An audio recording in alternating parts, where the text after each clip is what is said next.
Amid thick snowy branches, the icy wind roared, humming dully in the darkness of the forest. A gray old man was combing through snowdrifts with his steps, measuring their depth and recalling 42 years devoted to the criminal world. A heavy bitter regret was frozen solid on his tired face. He was destined to live like an emperor in the paradisiacal Hangzhou. If only he had not gotten involved with traitors and ended up behind bars. The old man limped, laboriously moving his legs and leaning on a wooden prosthetic support. He lost that leg due to his own foolishness. In his memories surfaced the face of Vanchel, a brother who always advised living modestly to avoid a knife in the back. Run away! A desperate scream shattered the memories to pieces. Bloodied Vanchel roared fiercely and, swinging his sword, struck against the backdrop of the burning estate. He gave his own life to hold back the enemies. The old man took a sip from the bottle and angrily scolded himself. Why did his brother sacrifice himself for such a scoundrel? Suddenly the prosthesis treacherously slipped on the ice. The old man struck the air with his hands in shock, as if he did not believe what he saw. He helplessly fell on his back into the snow. Lying motionless, he suddenly realized, living modestly is definitely not in his character. He froze in place and drank in the night sky with an empty gaze. The gaunt body finally betrayed him and refused to obey. The past, sown from nothing but miscalculations, stuck in his throat. But the foolish provincial bandit deserved exactly such an ending. A wonderful day to die. Lazy scum! A furious scream rang out, tearing the silence against the backdrop of snow-covered mountains. An angry face hovered over him, reddened with rage. How dare you doze off on the very first day? A powerful blow with a broom knocked the wind out of him. He sharply screamed and instantly opened his eyes wide, without hesitation. The overseer sharply exclaimed, ordering to immediately clean the room before the elder brother's arrival. He sat down on the floor, clutching the brush in confusion, unable to understand how he ended up here at all. His gaze involuntarily snapped to the mirror. The boy jerked up abruptly and in despair stepped with both healthy feet. Shock shattered the silence. Everything was in its place. The overseer waved the broom again and a memory flashed. This was Pyondo, a street rogue. Pantomo sharply grabbed Pyondo by the shoulders and did not want to believe what he saw with his own eyes. He muttered, confused, as if the boy looked younger, exactly the same as on the day of their first meeting. Tondel froze in front of the mirror. Trembling fingers nervously stretched the smooth skin so that no wrinkle appeared, while Pyondo behind, holding his hands behind his back, boiled with anger. Another painful blow to the back, and this finally confirmed there was no scent of a dream here. When Pyondo said he was at work then, this is exactly the place where he had lived all his life. The Manhwa office which dealt with enclosed minor troubles. In his past life, he was part of the criminal organization, Hyokdo. Under the bloody moon, they held power over the shadow world. These people controlled the black market of martial arts. They laundered money and collected debts, an ordinary criminal gang without any embellishments. One of the thugs sluggishly dragged a heavy axe across the floor. And this miserable office space was the weakest link of the entire Hyokdo. A bunch of losers who couldn't even properly collect tribute. Tondel opened his eyes wide and immediately understood the truth. He miraculously found himself again at the age of 18. The boy jumped into the corridor and froze in place. Right in front of him stood the living Vanchel. With a desperate cry, Tondel rushed to embrace his brother, who was already dead. Vanchel froze from such a sudden wave of tenderness. Tondel cheerfully beats his chest and joyfully shouts his name. Pyondo disdainfully called the stranger a fool, waving a broom. Vanchel, worried, asked again if he was not hitting the boy on the head too hard. The quarrel was abruptly stopped by trouble. They failed to reconcile the accounting journals for 4 hours. Tondel confidently stepped forward and loudly declared that he could read. Pyondo only snorted with laughter, and the boy sharply retorted, he knows all the classical works by heart. Vanchel froze with surprise, and Tondel innocently added that these texts were not difficult at all. He confidently recalled, in a past life Vanchel made him learn literacy. The brother handed him the reports, and Tondel proudly rejected any hints. Pyondo threatened severe punishment if he ruined the documents. The boy calmly replied that he was ready to stake his own life. In the criminal world, keeping your neck at risk is a common thing, and it should be that way.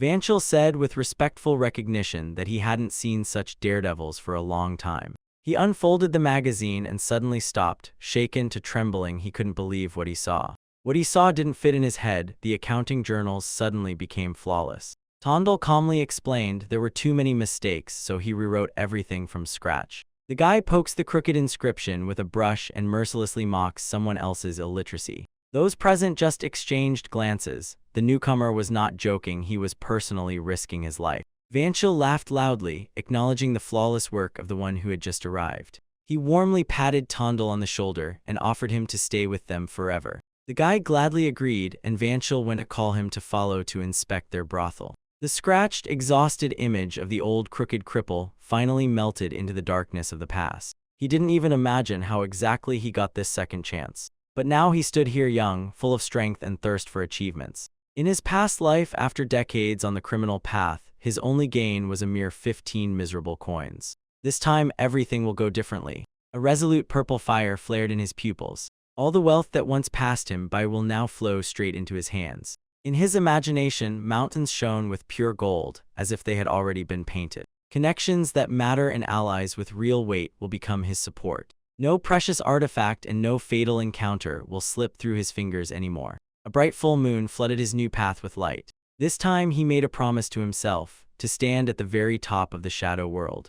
Tondal smiled contentedly and firmly gripped the sword hilt. He firmly decided to live a long and truly happy life. The morning sun flooded the Manhwa office with bright light. It was there that he launched his new story. Tales about martial arts masters usually revolve around noble orders and bloody demonic cults. They tower at the edge of the world, majestic, impregnable, unreachable. But their reality exists in a completely different dimension. To ordinary people, they seem like mere trash forced to survive through usurious loans or dirty brothels. Tondal confidently stared into the sunny inner courtyard. He was no longer going to endure it. The bright morning sun blinded his eyes. Next to them on Manhwa Street stood a luxurious brothel, the legendary Stairs to Heaven. The master himself, a joyful exclamation burst from the crowd. The man stepped outside with a broad smile, jokingly reproaching him for such a long absence. Vanchilla was greeted everywhere like a local, as if he belonged there because his simple and sincere nature was immediately recognized. The manager awkwardly ran his fingers through his beard and apologized, confessing he really hadn't visited for a very long time. He stepped aside and proudly introduced his companion, the new employee. The brothel owner almost dropped his jaw. The young man at such an age had already studied 4 Talmuds of non-classical hieroglyphs. The man introduced himself as Gu Ch Hill, the chief manager of the establishment, and confidently, firmly shook Tondal's hand. Ch Hill joyfully announced a new batch of luxurious wine and invited the guests to the table. But Tondal tactfully declined. He promised to wait outside while the elders rested. Vanchil stared at the boy with distrust but still jokingly nudged him in the shoulder as if to say, "Don't waste time chatting, it's time to go and negotiate business." Vanchil's serious laughter echoed through the hall. He was clearly enjoying this intelligent young man. It seemed they still had many years of strong friendship ahead of them. But Tondal could not relax. His heart was pounding incessantly from tension and the anticipation of trouble. He sharply turned around on the spot. The old man was pulling with all his might heavy jugs of wine from the shelf. Alcohol brought the most money, but the headquarters took the entire Vershkovska share, so only crumbs were left for the small offices. The idea of a profitable business flashed through Tondal's mind, but he suddenly froze. Catching the old man with his gaze, he stood still. The loader's trembling hands twitched, and the thick rope snapped with a crack. The jug with the heavy weight rushed straight toward the luxuriously dressed woman standing below. Careful, a piercing scream broke the silence. A sharp lunge forward. A dull blow and the ringing of broken ceramic shards. Tondal exhaled deeply and, leaning on his knee, staggered forward. He saved the woman with his own body and now quietly asked if she was all right. She sat down on the floor and looked confusedly at the shards and at the man who took the blow instead of her. Tondal assured her that everything was fine and helped her up. The boy awkwardly joked, as if he were intoxicated by the very aroma of the spilled wine. The woman's cheeks flushed with a blush. From the frightened servants, a rush was pouring in from all sides. They were shouting at the loaders and demanding that a doctor be called immediately. But she stopped the panic with an authoritative gesture. Tondal froze in place as soon as he realized exactly whom he had just pulled out of trouble. Before him stood Yan Qian herself, the madam of the brothel. The woman ordered her rescuer to be taken to the healer immediately. Tondal tried to refuse, insisting that it was not necessary. But 2 beautiful maids had already firmly grabbed him by the hands. The boy was unconditionally pulled toward the wash basin. To Tondal, the lady quietly uttered, repeating his name once more as he walked away. Later the tension subsided, and everything balanced out. The sun flooded the wooden terraces of the establishment with continuous radiance. The hostess carefully absorbed every word from Vanchel's story, while he himself generously showered the new subordinate with compliments. The manager blinked sharply in surprise. Usually cold, the hostess suddenly started talking about that simple guy, beginning to question him. She directly addressed the chief manager and asked straight out what he thought about him. The manager slowly ran his fingers over his chin. The guy looked simple, but he had a complicated history, and there was not a single trait of a bandit on him. Dressed differently and seemingly reassembled anew, Tondel warmed his palms, holding a cup in the guest room. The hostess sat opposite and looked at him inquisitively, clarifying whether he enjoyed the exquisite snow gull, since treating a bandit with it was true extravagance. His refined taste pleasantly surprised her, and she promised to take some with her. Tondel politely declined and instead offered a favor for a favor. The woman waved her hands in fear, as if the retribution still hung over her. She felt that she was saved for a reason. The man smiled gently and carefully chose his words. He asked her for only one thing: not to punish the old loader for the fault that happened today. Tondel explained that he already has everything in full: new clothes, a hot bath, and luxurious tea. The woman stared at him with wide-open eyes. She smiled softly and agreed to fulfill the request, acknowledging his kindness. When Vanchel and Tondel were already standing near the exit, the hostess addressed the boy and asked him to come to her personally next time. Vanchel barely squinted, glancing slyly. It seemed the heart of the unattainable lady had finally melted. But as soon as the conversation turned to business and affairs, the mood immediately darkened. The manager could not believe what he heard. Was the Becton division really going to compete with them and even covet stairs to heaven? The bearded fighter growled angrily. The cursed Guan Heben is trying to take their business for himself, and it doesn't matter that he is the brother-in-law of the guild leader. He simply desires what belongs to others too much. If they do not agree to his slave-like terms, this scoundrel will just take everything by force.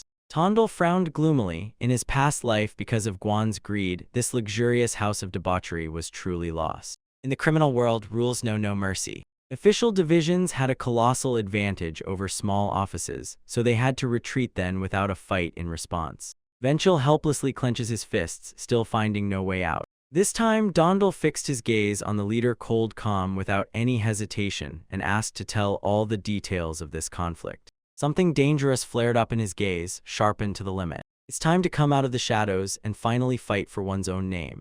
The unit leader, Becton Guan Heben, was going to have a serious talk with the people. The leader remembered the old man, who was called Jiam.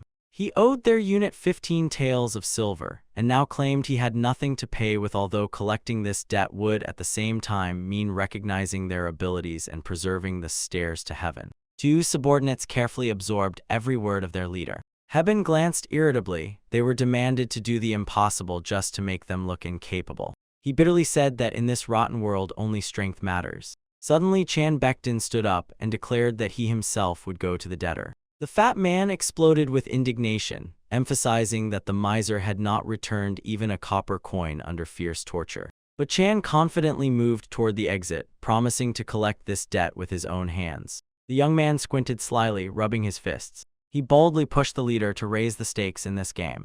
The big-headed man sharply cut off the reply to the shout. He called Chan a helpless, crazy novice who could not be trusted with such a matter. But Jebin calmly objected. This guy is one of those who would not spare even his own life, and he himself is not used to doubting someone's dignity without reason. Guan Heben only smiled slyly, holding his gaze on the boy and becoming interested in his unexpected courage. The leader concluded it was time to put something truly valuable at stake. In the yard, competitors were already lying in wait for them. The company drove up to a spacious inner courtyard. The acquaintance eagerly awaited the promised spectacle from his fighter. Guan Heben proudly emphasized that he had even brought his most reliable novice, tested in the very first start. A moment later, and he immediately pretended to be a modest and insecure simpleton. Once they trained together in the same unit. An acquaintance asked who this boy was, and Jebin introduced him as the hope of the unit. He recalled the young man's past merits and jokingly suggested luring him over. The man gave a grim warning: if everything goes awry, Chan might lose his hand. And Chan mentally celebrated. The tension had risen exactly as he had calculated. After all, if the plan failed, the young man would have to pay with his own wrist. Chan calmly stated that, just in case, he had taken a sharp axe with him. The opponent only snarled fiercely, reveling in the upcoming showdown.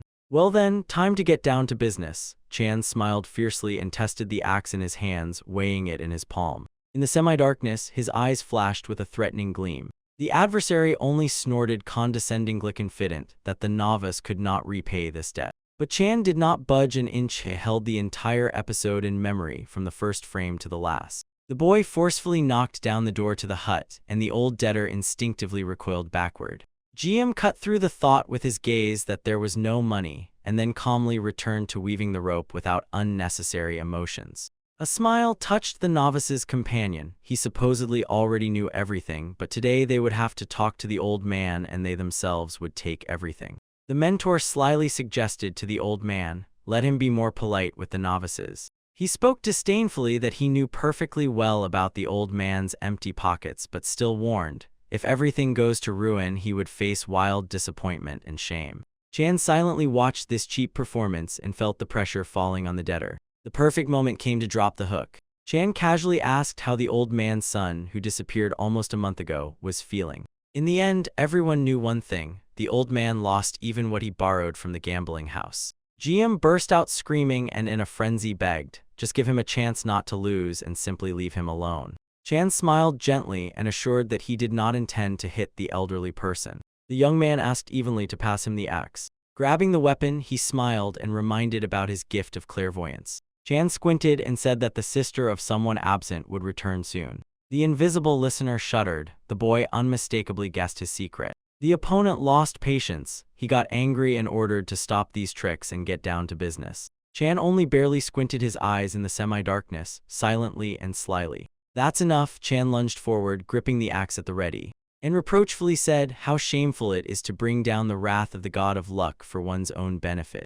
The blade struck the floor with a dull thud, and the boy, acting out the scene, solemnly declared that the heavens would punish them for everything. Stop, what are you doing? A sharp burst of energy shook the entire hut. Everyone nearby froze. They were covered by a shocked silence from the sudden blow. The oppositionist tensed sharply when he noticed. Just a moment ago, calm GM suddenly broke into panic. Kevin reacted instantly and forcibly pulled the debtor back. The old man shouted in despair that there was nothing there, while Chan teased and took away the floorboards. Someone was hiding just under the floor, very close. The young man smiled triumphantly, catching his find. The frightened boy crawled out of the hiding place, although, as they said, he had disappeared and fled a month ago. Everyone froze and stared at the son of old GM, not believing what they saw with their own eyes. The son rushed to his father and immediately began shouting about how the laws of the province must be defended. Chan disdainfully said, the years he lived had taught this miser nothing. He abruptly grabbed his son by the collar and, pressing him with his gaze, reminded him of the rule that stands above any laws.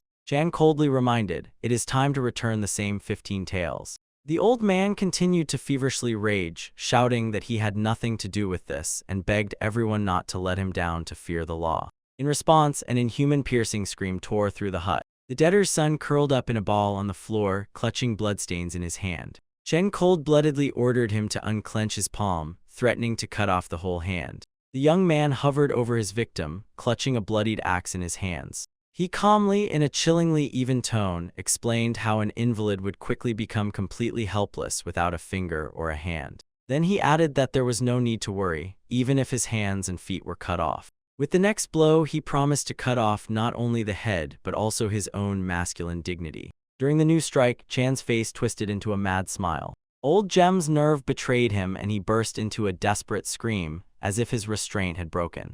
The father broke down and, begging to stop, swore to repay the entire debt down to the last coin. The crippled son lay on the floor and the witnesses froze in shock, examining the bloody scene. This incident was etched in history as the highest triumph of their unit. However, once in the past, the old man had already deceived them and disappeared in the middle of the night, fleeing with his son. After that, he and his son vanished with all the money, so no one faced any punishment. And this forever became the most disgraceful stain on their entire usury business. And now Chan held a bag of silver in his hands, while Hebben clenched the same coveted documents, stairs to heaven. The opponent twitched with rage and began shouting that using clairvoyance was forbidden. Suddenly, the axe handle crashed into his face with a bang. "What are you doing? Wait, what are you doing?" The confused opponent twitched and shuddered. "Ah, sorry," Chan explained calmly. "An evil spirit sat on your shoulder," and then he froze in astonishment. The boy gladly agreed to stand still to quickly finish off the annoying ghost. You're crazy, don't come near me," the opponent shouted, trembling and retreating from the boy. "That's Tondel," the name flashed in the room's air as Chan calmly approached him, clutching the bloodied axe. A smile slid across Chan's face as he fixed his gaze on the prize. It seemed luck had finally come to their office. Servant Wanchil anxiously asked Tondel if he really had a supernatural gift. Against the backdrop of the magnificent mansion, Tondel only blinked frequently and got confused.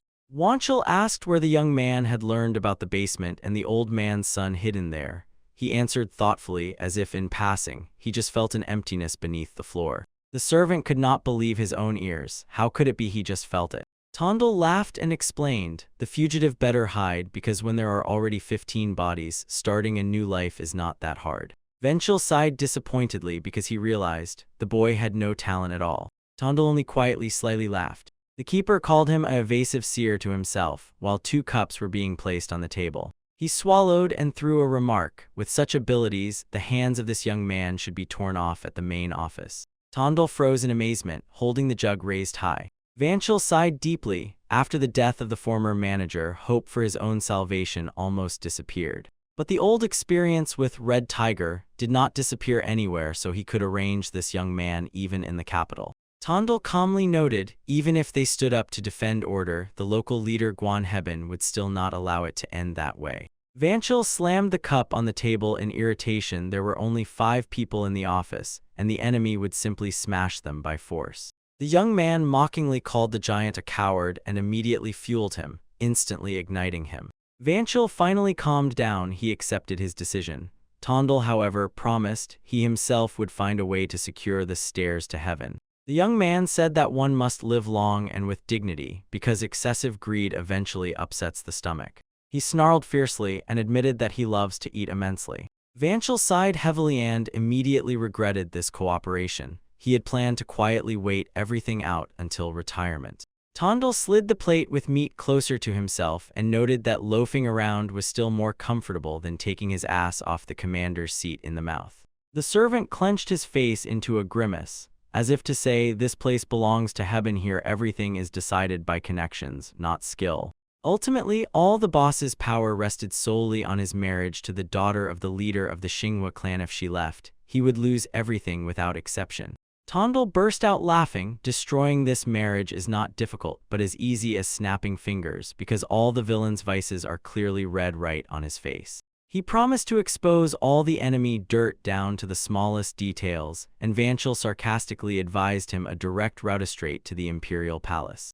Molodik poured himself a shot and immediately cut off the conversation, stating that he had not the slightest desire to be a lapdog running errands for the emperor. Instead, he bared a predatory smile, as if he would become the Emperor of Shadows and rule the world right from here, from this pit. For now, in the luxurious chambers, the enraged Guan Hebben ordered the immediate recall of all the girls from stairs to heaven. Pointing with his finger, he barked, "Take away all the courtesans, remove all the staff and even the wine." The subordinate cautiously reminded about the colossal fines for breaking contracts, but the boss fiercely barked that he would take all the responsibility upon himself. Behind the head of the backdoor unit, Deputy Leader Cho Jinho lowered his gaze modestly and bowed deeply. In Jinho's head, everything was boiling. If this son of a pig were not the son-in-law of the boss, this place would have long ago belonged to him.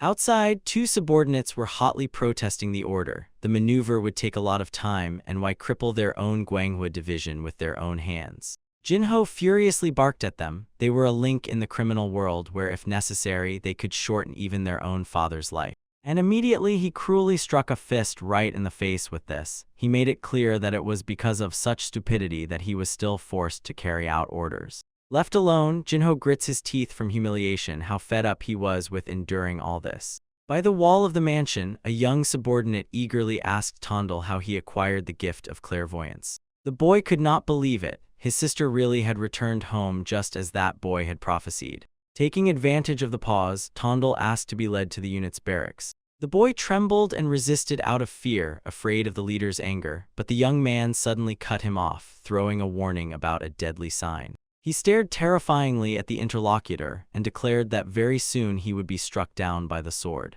The embarrassed boy blushed. Could this really be true? In panic, he begged for salvation, and Tondal coldly retorted, "Does the young man doubt his gift of clairvoyance?" The boy promised with tears to get the keys even from the very room where the accounting journals lie, and Tondal nodded that he would help, hinting, "At the right moment, when fate breaks, the payment will already be waiting." While they were on the road, the youth raced through the plan in his head. Soon Heaven would take all the resources and strike with all his might at the stairs to heaven. These keys gave a chance to escape, because in a direct confrontation their office would almost certainly lose. Meeting the gaze of the local thugs, Tondal thought, this rabble is capable of nothing. He needed another trump card. In a modest house in the forest, the terms were announced: the ransom, 6 bodies, and 2 more monthly payments for new housing. The man in light clothing promised to settle everything quickly and left. The grim swordsman Chan Yusum silently watched him until he disappeared. His wife came out of the house and sharply said, "Return to the army. I do not want to see you go against your own beliefs."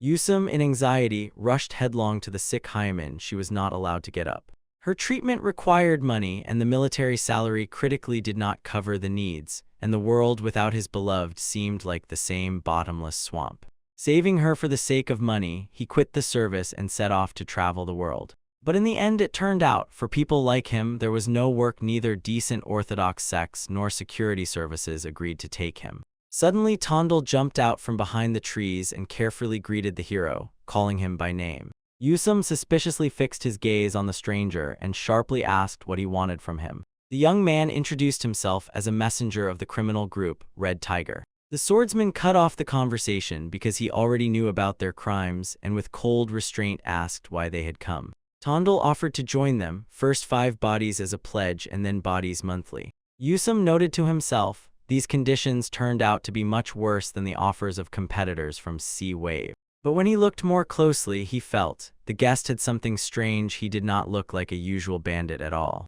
An unusual gleam escaped from Tondal, like a hidden glow that no one was supposed to notice. He stood completely relaxed, like a sharp sword in a sheath, and admitted to himself, the rivals probably offered more. Tondal hit precisely that vulnerable spot. A true hero should not be an ordinary hired thug, who would keep a calm heart and still join the criminal world, but he assured they would never demand the impossible from him. Extending his hand, Tondal gave to the one who was to join the Red Tiger a single promise. The swordsman bitterly smiled at such straightforwardness and asked what would happen if he rejected everything without exception. Tondal assured Chang the Boggetter would not take any action unless he himself desired it. But the very fact that the Tiger brand exists is already capable of instilling fear. Before the young man stood someone who could turn his poor rabbit corner into the lair of a true predator. For Tondal, this lone warrior was the most underrated master in the whole world. In the half-darkness, Yusum's gaze flared with the predatory fire of determination,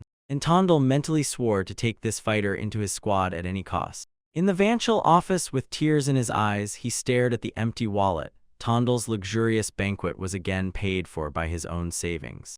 Vanchel announced that from now on the squad was led by Tondal, and ordered everyone to treat him with due respect from now on. One of the subordinates sharply snapped at the indignant voice. He had come to this office a whole 2 months earlier. The comrade, however, limited himself only to saying that there was nothing to boast about here. The quiet movement of the door slid aside, and the culprit of the entire quarrel appeared on the threshold. The screamer immediately lost his tone and moment by moment lost his momentum, sharply changing his manner of speaking. Tondal blinked confusedly when a mug of water was handed to him, and he was met with a forced smile. So Bamsu rejected the elders. The brother manager Vanchel himself appointed that young man as their head.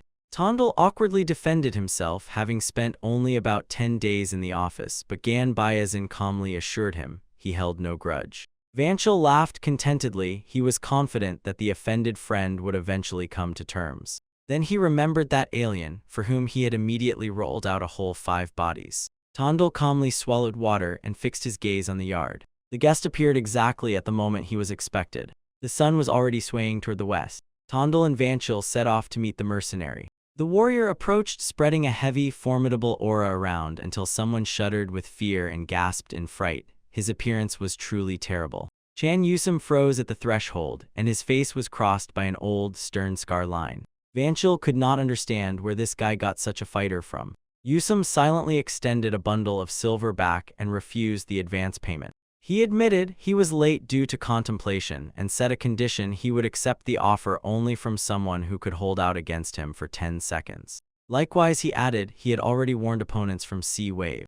Vanchel twitched at such sparring, and Yusum explained he only wanted to check his own feelings and added that there was something else. He scheduled the duel for the coming days at the Hour of the Rat. A building majestically rose above the inner courtyard. After that, Yusum silently stepped over the threshold and walked away. Confused, Vanchel sharply asked where Tondal got this monster from. He only smiled arrogantly, hinting at the very same necessary connections. Vanchel sighed heavily. What a pity that such a fighter would hardly be drawn into their family at all. He was convinced no one could stand against this warrior. Even Gobel, the elite master of Red Tiger, looked less strong beside him. The emblem on Yusum's back only enhanced his formidable appearance. A dark aura enveloped his figure. Yet Tondal calmly stated, no dozen like Gobel could become his rival, to the point that Vanchel asked again, is it really so? The servant grumbled, the rookie is too troublesome. If he does not want, the steward simply will not agree and will refuse. Tondal objected, if he did not want this, he would not have set his conditions. He immediately saw the intention in the warrior. He was not looking for excuses, only a reason to join. After that, Vanchel asked doubtfully whether Tondal himself even knew how to fight. Tondal slyly squinted and sharply threw a short no. The night of the duel came. The opponents were already lurking in the dark yard, hidden in the shadows. The guests introduced themselves, Han Sosin from C-Wave and their unit commander One Then. Then he declared without hesitation that holding out against the mercenary for 10 seconds would not be difficult for him. Yusum calmly showed his weapon, an ordinary wooden stick. Then Vin disdainfully said, in the Forest of Swords you don't play with toys, it's not done. He made it clear that the army doesn't teach this, but the guys are used to fighting for real and won't waste time waving sticks. Tondal calmly clarified, the squad commander can choose any weapon himself. Then Von growled, if he loses a hand, let him blame only himself. He was already turning over in his head what to answer that insolent Tondal when he wins, because the kid won't win anyway. Yusum listlessly threw to his opponent, don't drag it out, just start the fight already. Then Von frankly shuddered at such insolence. And look at you, a cripple babbling with the guide, he hissed through clenched teeth. For now, Gan Sosin was making a bet. He wagered that their leader would either win or hold on and last all 10 seconds. Tondal calmly explained, he is obliged to put up exactly the same, so 5 corpses were already at stake. From the darkness, someone warned him, don't let yourself regret these words later. Yusum silently froze in the very middle of the yard. And then Odin, maliciously calculating, decided, the boy is simply scared of a real blade. This army ragman hasn't even had time to smell the slaughter. I'll take him down with one strike, he grimaced, pursing his lips. And he rushed into the attack. Yusum cold-bloodedly calculated the distance to the measuring point. One Then was already smiling, confidently set on his victory. But the blade cut only emptiness. A wooden stick hit him dully right in the ribs. If this were a real saber you would have been dead long ago, Yusum said dryly. The warrior calmly declared, the victory belongs to him. But I'm not dead, One insisted. But Yusum was no longer going to continue this fight. But if you insist so much, let's continue, he said, and his voice became eerie. A new strike swept through the air. I lost, sighed the defeated Vintodi. Tondal decided this too valuable fighter must not be let in under any circumstances. Now it's my turn, he stepped forward. The young observer froze in place. Yusum nodded evenly and calmly. All right, if so then he is completely at their disposal. He could only hope that the new squad commander would understand him. Tondal admitted the opponents from the C-Wave squad, of course, put forward much more favorable conditions. And Yusum made his own request. Tondal only nodded, let him speak. He asked to bring a real sword, not a wooden one. The warrior's gaze narrowed into narrow slits. In response, someone sharply exhaled in shock. Could it be that Tondal really drew a blade? Tondal calmly revealed, he wants to test this fighter. Yasuo smiled maliciously and replied, I will gladly become your opponent. And he no longer restrained that thirst for blood. The aura lashed out with such force that Tondal's hair was sharply thrown back. The young observer paled. It turned out that in the clash with the leader, the warrior was not even fighting at full strength. Fearing that he would kill Tondal, Yusum launched an attack, rushing forward. Blades whistled as they collided with each other. Shocked guests from C-Wave froze, not believing their own eyes when they saw what was unfolding before them. Fortunately, Tondal's senses did not fail. He engaged in an even fight with this formidable warrior and intercepted his strikes. The loud clang of metal cut through the night silence over the mansion's roof. The young man sharply met the heavy sword strike of his opponent with his short-bladed weapon and parried it. His gaze remained cold and composed, without a trace of distraction. Military duty. The memory sharply threw him back to those times. For serious crimes instead of execution, the guilty were sent to death squads. Relying on the promised amnesty for confession, he naively believed her and ultimately turned into an army dog marked as a criminal. They were thrown right into hell, for they had nothing left to lose. The mountain ridges froze in darkness, binding the night with cold. From the southern seas to the northern steppes, from pirates to wild nomads, he managed to see it all. The battlefield was densely strewn with mutilated bodies. For 3 years he wandered this bloody semblance of purgatory, and death seemed the only way out. Of thousands of death squads, only he survived. His restraint lasted the longest. It was then that he earned the nickname Battle Ghost. In the next strike, a sharp rumble sounded, and sparks flew in all directions. The blades clashed again, a quick, sharp dance of blades unfolded right in the center of the courtyard. The man with the scar on his head admitted their duel had long slipped beyond the allotted 10 seconds. Tondal sharply lowered his weapon, smiled sparklingly, and thanked Master Chan for the successful sparring. Yusum froze in place, gasping hoarsely and heavily for air. He did not expect the resistance to be so fierce. The swordsman admitted that this clash had finally tamed him, after which he sheathed his sword. He drank in the boy's gaze and looked at him attentively. Yusum could not believe it. This 18-year-old warrior from the Red Tigress turned out to be incredibly talented. Tondal was offered a promotion, and he slyly narrowed his eyes and asked, how much higher exactly? Then one offered him the position of deputy leader in his community, Sea Wave. Tondal realized he had made quite an impression. After all, only a few managed to reach such a level before the age of 20. The recruiter froze, holding his breath, waiting for the answer. The young man declined calmly, explaining that he wanted to choose everything himself, not to be chosen. Vaughn then hissed fiercely, swearing that he would bitterly regret it, but in response, he only maintained a confident smile. Tondal sharply extended his hand, reminding again about the terms of their bet. Smiling broadly, he ordered in a demanding tone to bring him the 5 bodies honestly obtained. After handing over the money, Vaughn paused for a moment and mentally admitted, to lure Chan Yusam to his side would be an incredible success. Tondal pulled up his collar and exhaled with satisfaction. Everything was going much better than he had expected. And then he was again overwhelmed by the memory of his past life, that battlefield where he lost his leg. Then the wooden prosthesis was destined to become his sentence. The army mercifully discharged the crippled soldier from the ranks. His gaze was fixed on the cold stone floor. 3 years of bloody meat grinder hell broke his talent and threw him out, pushing him to the sidelines of life. This time he will turn everything around.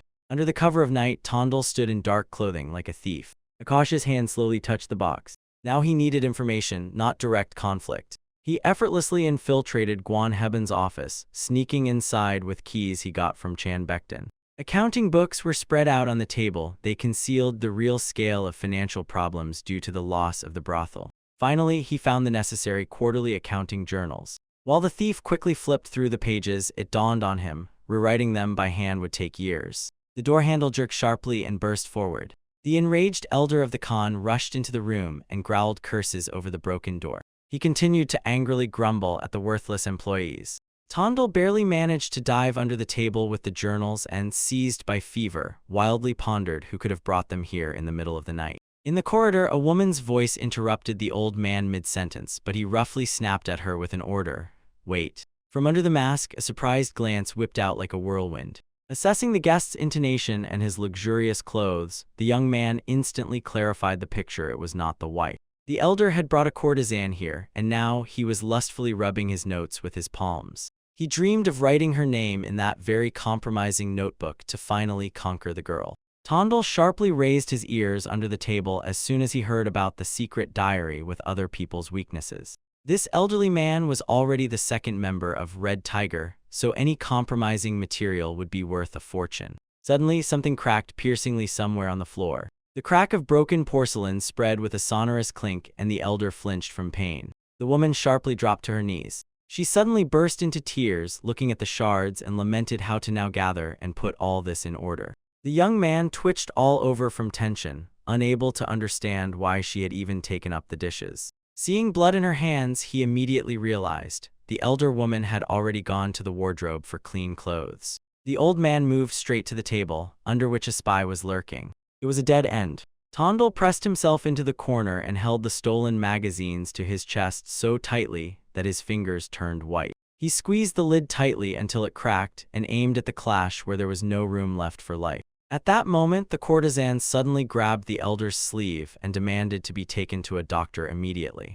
He confusedly tried to make her change clothes, but the woman screamed fiercely and desperately from pain. Unable to bear the scream, the old man angrily snapped and dropped it, embarrassed, and stepped back. Their hurried footsteps faded, and behind the door finally slammed and closed. Tondel exhaled sharply and, wiping his face with icy sweat, did it as if releasing tension from himself. He almost died because of his own overconfidence and blind faith that the future could be predicted based on knowledge. From now on, no risk, only maximum caution.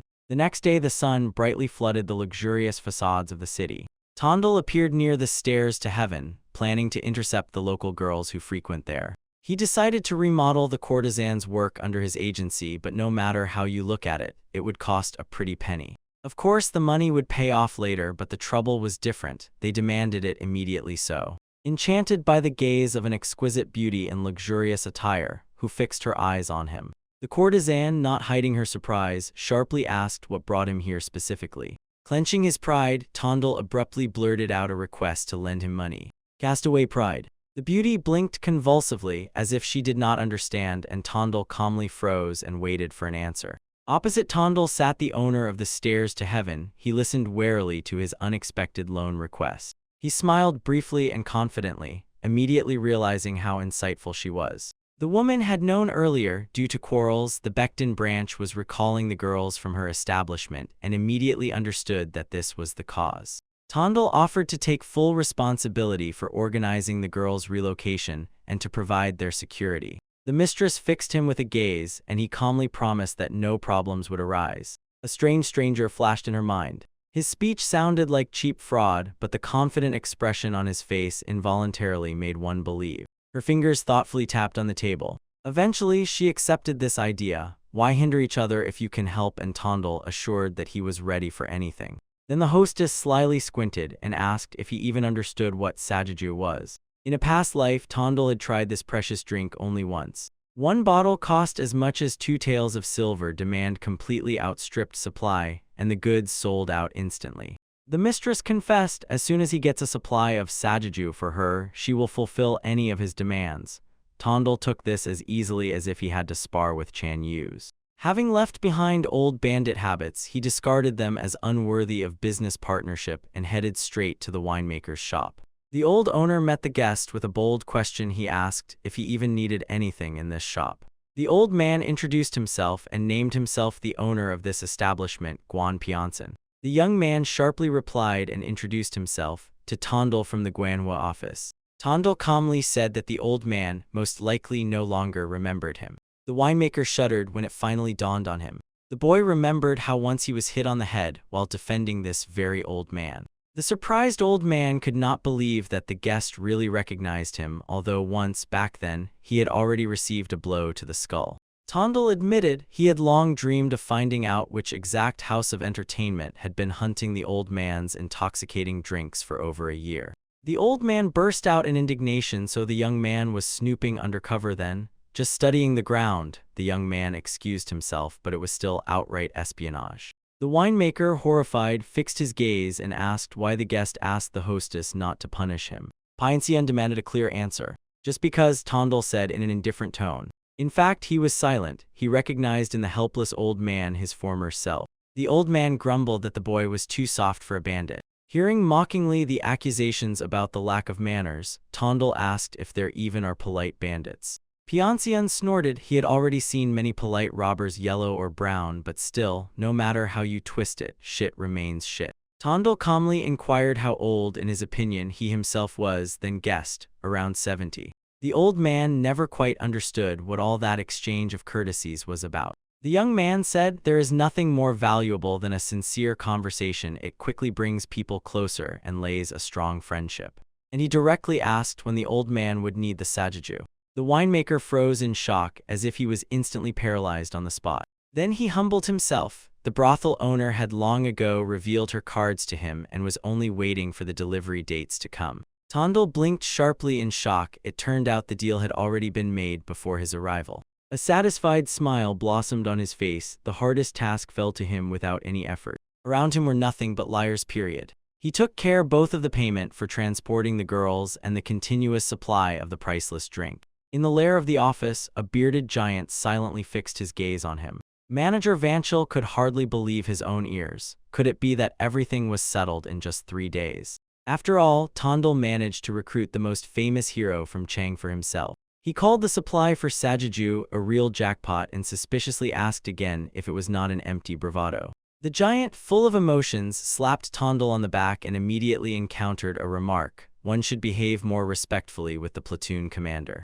Tondel headed to the door and declared that he would handle the rest of the matters during the night himself, but the confused leader caught up with him with the words, "Where is he going?" But there was still one unfinished question left. After all, when you have caught a tiger by the tail, it was worth getting closer and making it your friend. The night closed over the sky with complete darkness. The forest is drowning in complete darkness. Lady Sonia wandered alone through the night forest when suddenly someone sharply called her and asked, "Where are you rushing to at such a late hour?" From behind the trees, Tondel slipped onto the path. Quietly uttered her name, Mrs. Sun. Tondel remembered his past too clearly, how back then, during the times of Chan Yu's, he first stepped into the criminal world. Mrs. Sun led him away. She was sure for her sake he gave up his dream, and then, without hesitation, she sprang up and ran away. It was precisely because of this that later Yu's turned into a ruthless yaksha. She'll be better off without me, the woman thought bitterly. To gather money for her treatment, he was ready to become a criminal. So that he would not stop dreaming, she had to disappear. Tondel only sighed heavily. Such a pure heart probably would never be understood by any bandit like him. Mrs. Sun asked indignantly if he was mocking her. "I speak as it is," the boy said sharply. He struck at the most painful spot. What should have burned Chan more strongly, the death of his beloved or the betrayal of what he dreamed with his own hands? Assessing how far she was willing to go, Tondel suggested she listen to one of his stories literally for a few minutes. After all, not everyone among those he had to endure side by side at work was ready to become a true ally. In the darkness, his eyes flashed predatory. It's useless to save your own if you have already betrayed them. He firmly decided, as soon as the hero steps over the office threshold, he will not allow him to break down immediately. Tondel frankly warned, this story might seem a bit boring. His lips stretched into a confident, self-satisfied smile. It was a story about a robber who once lost a leg. Gloomy darkness quietly swallowed their voices under the pale moon. Under the cover of night, Tondel calmly began his tale. More precisely, it was a memory from his former life. A story about an old failure. In his 60s, he froze from the cold in the snowy mountains. His path ended so absurdly. He recalled that very bandit. If he had not lost his leg then, everything could have turned out quite differently. Lady Sun called this story sad, but one still worth telling. Suddenly her eyes opened wide. She immediately caught this unexpected analogy. Tondel directly stated, losing her for Master Chang is the same as cutting off a leg for that old man. The woman asked again if it meant that she was the same for him like that leg. He calmly replied that he would say even more. She honestly admitted she lacked the strength to endure being next to a man who had renounced his own dream. Here Tondel stopped the explanation and emphasized, the whole difference comes down only to how ready a person is to bear their cross. She, without unnecessary words, throws off this burden and shifts everything onto Master Chang's shoulders. Wouldn't it be better, he reproaches, to carry it together holding close? With these words, Lady Sun painfully felt that she had become a miserable coward. Tondel barely let out a smile, quietly pushed her to choose herself where to go next. The conversation yielded results. Sun Hyamin returned to Chang Yusum, who was already exhausted and looking for her. They crossed paths again in the silence of the night darkness. Her escape froze in the past forever. From now on, Chan Yu will no longer step on the trail of the Yakashi. Tondel has already arranged that. The lovers pressed tightly against each other in an embrace. The next day, a joyful greeting sounded in the air on the occasion of the 38th birthday. The birthday person stared confusedly at the ordinary shoes, and he immediately burst out from the place, shouting about cheap junk and his own empty pocket. Vanchil reminded about the 5 bulls he won from Gun Sasin, and Tondel just waved it off saying he had long lost them. In fact, 2 bulls set off in search of Master Chan's hideout. And also about this treatment for his wife. This very point made the birthday person freeze solid. When Vanchil heard about the Dark Doctor, he was nearly choked with cough. the very one who secretly provides treatment to bandits and insidious venereal diseases in courtesans. In the darkness, the silhouette of that very healer flashed for a moment.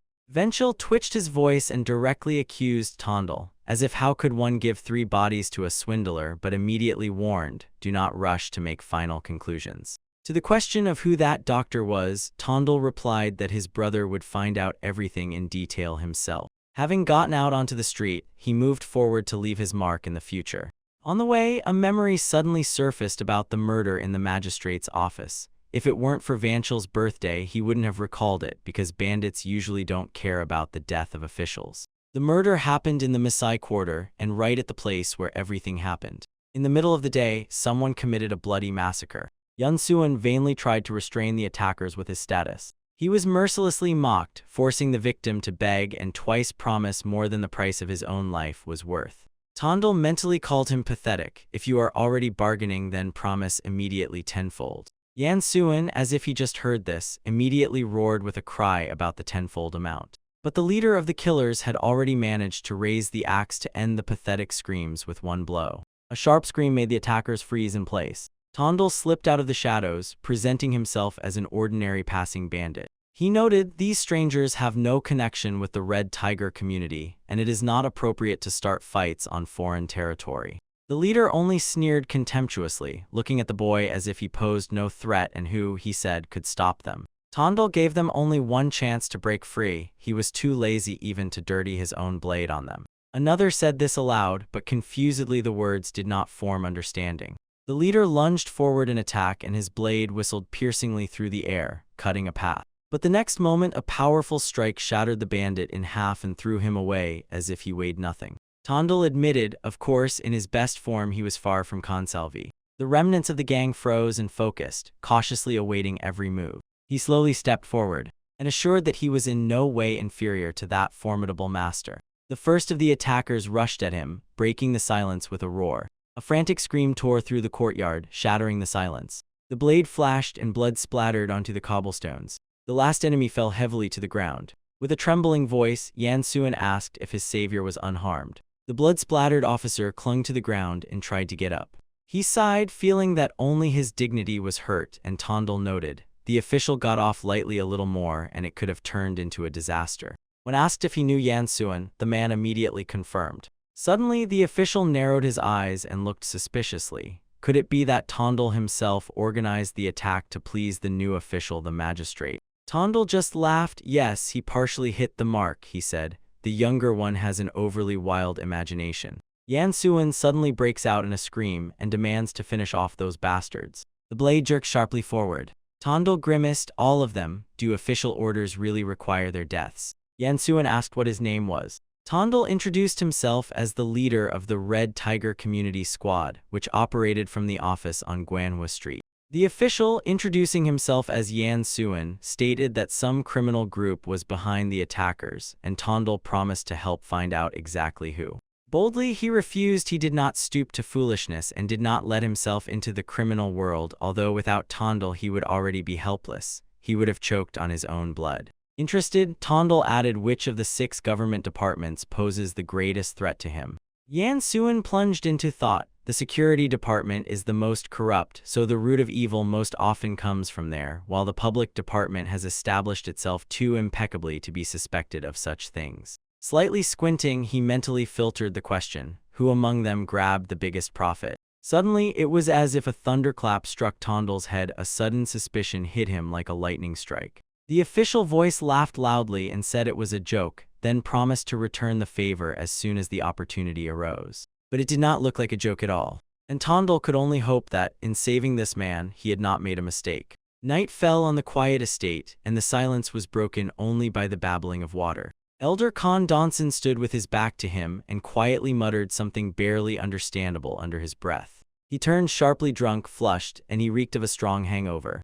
The young man emerged from the darkness and politely greeted him, but the elder narrowed his eyes warily in response, as if suspecting something. The guest folded his hands in a bow and introduced himself, Du Tondel, leader of the detachment from the Guanhua department. Khan laughed, recalling the newcomer who recently outwitted even Guan Heben. Teasing, he asked if the guest had come for refined pleasures. Tondal calmly replied that he had come on this matter solely to meet him. And here he immediately hit a vulnerable spot. Guan Heben, as he assured, had uncovered compromising material on the elder. Gon froze. Tondal said this with a barely noticeable smile, implying he was troubled by the fact that large sums of embezzled money had been traced. The old man's eyes narrowed with rage and fear. The young man emotionlessly said that playing the fool was pointless, and sharply turned toward the exit. He slowly retreated, glancing at each one, trying to understand who would break first. The Khan got scared and sharply grabbed his head, pleadingly shouting for him to stop immediately. Too easy, even easier than easy. A victorious smile flashed on Tondal's lips. The old man grumbled something about the impudence of youth, but still agreed to listen. Tondal reported Guan Heben detailed all his embezzlements to the smallest detail in an exposé. When asked if he had seen that notebook with his own eyes, the young man nodded decisively, confirming it. Khan squinted suspiciously. Such information is not given away just like that. Then he bluntly asked what exactly the guest wanted. Tondal put forward a clear condition, to appoint his brother Wanchil as the commander of the Baekdin unit. The old man seemed petrified by such impudence. He angrily explained that even the elder himself cannot remove leaders without a valid reason. Tondal stepped forward and promised to provide an impeccable excuse. Soon, as he claims, Guan Heben will be pushed out loudly and conspicuously because of his antics with women. Han snorted skeptically. In their circle, the appearance of a mistress would not surprise anyone. But it was necessary to distinguish simple knowledge from catching someone at the crime scene. Tondal threw these words in an icy tone. The elder stared intently at the impassive face of the young man and felt curiosity towards him.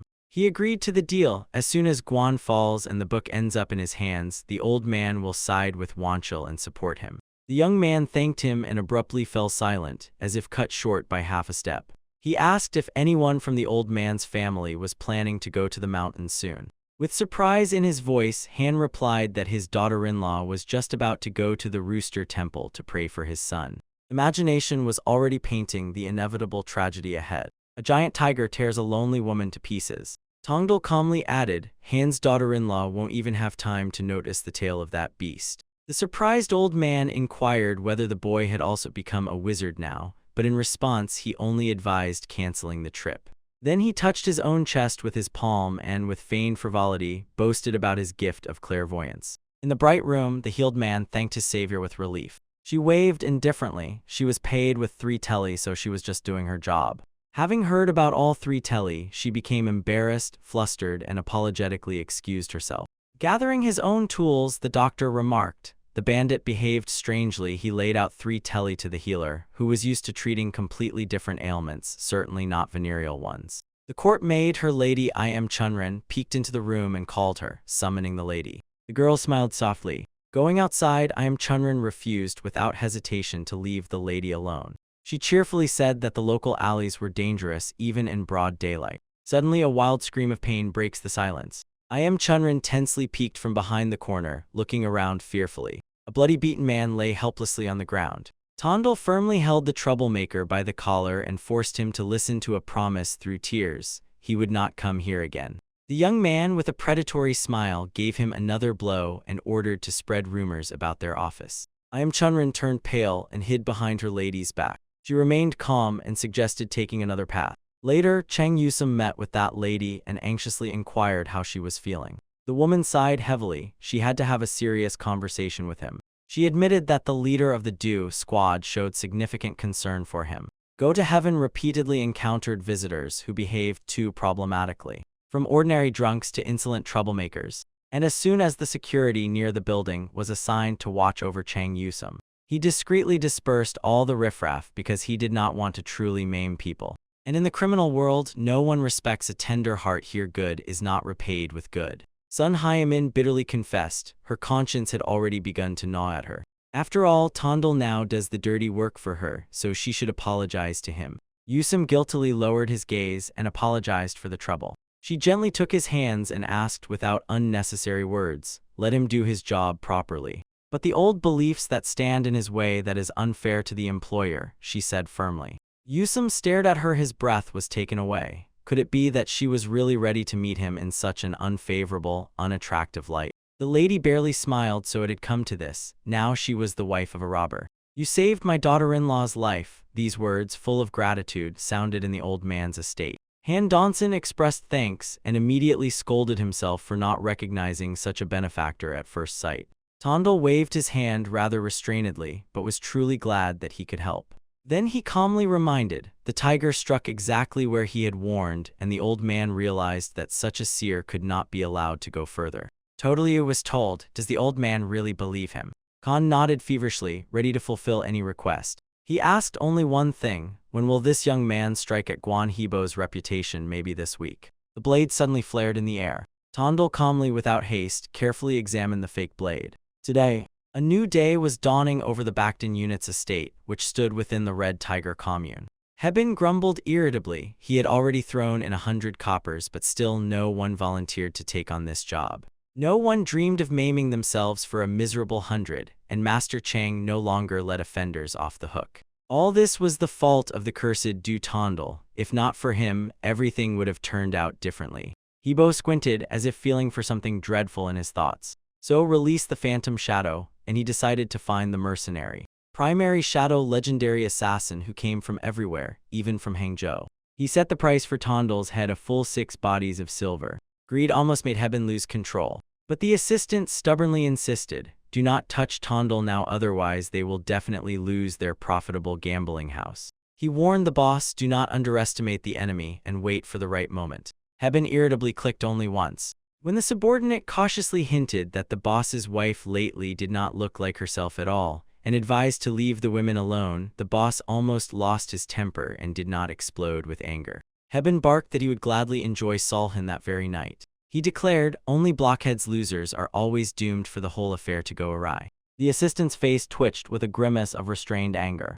That very night, a female voice with cunning asked if it was safe for them to meet so often. Shadows silently slid across the roofs of the estate. Jebin, with irritating impatience, threw off his robe and ordered his beloved to calm down, but suddenly, a frightened scream rang out. The door shattered into pieces. The traitor was seized by a wave of shock. Finally, he was caught red-handed, right at the crime scene. From the darkness emerged a cold voice. Finally, he showed his true face. The enraged wife stood on the threshold. Darling, the stunned Jebin could only choke on shock and tear a ragged breath from his chest. The conspiracy against the regime worked flawlessly, like a clockwork mechanism. The price for contact with the former courtesan Sulhan turned out to be too terrible. A heavy slap knocked the traitor off his feet. The disgraced Jebin was brutally beaten by his own wife, and then was thunderously expelled from the Red Tiger commune. The one who threw a confession to the bitter wife calmly turned around and walked away. Kevin walked down the street with a broken face, perfectly understanding whose work this was. He desperately urged himself to cast a plea for forgiveness and definitely return.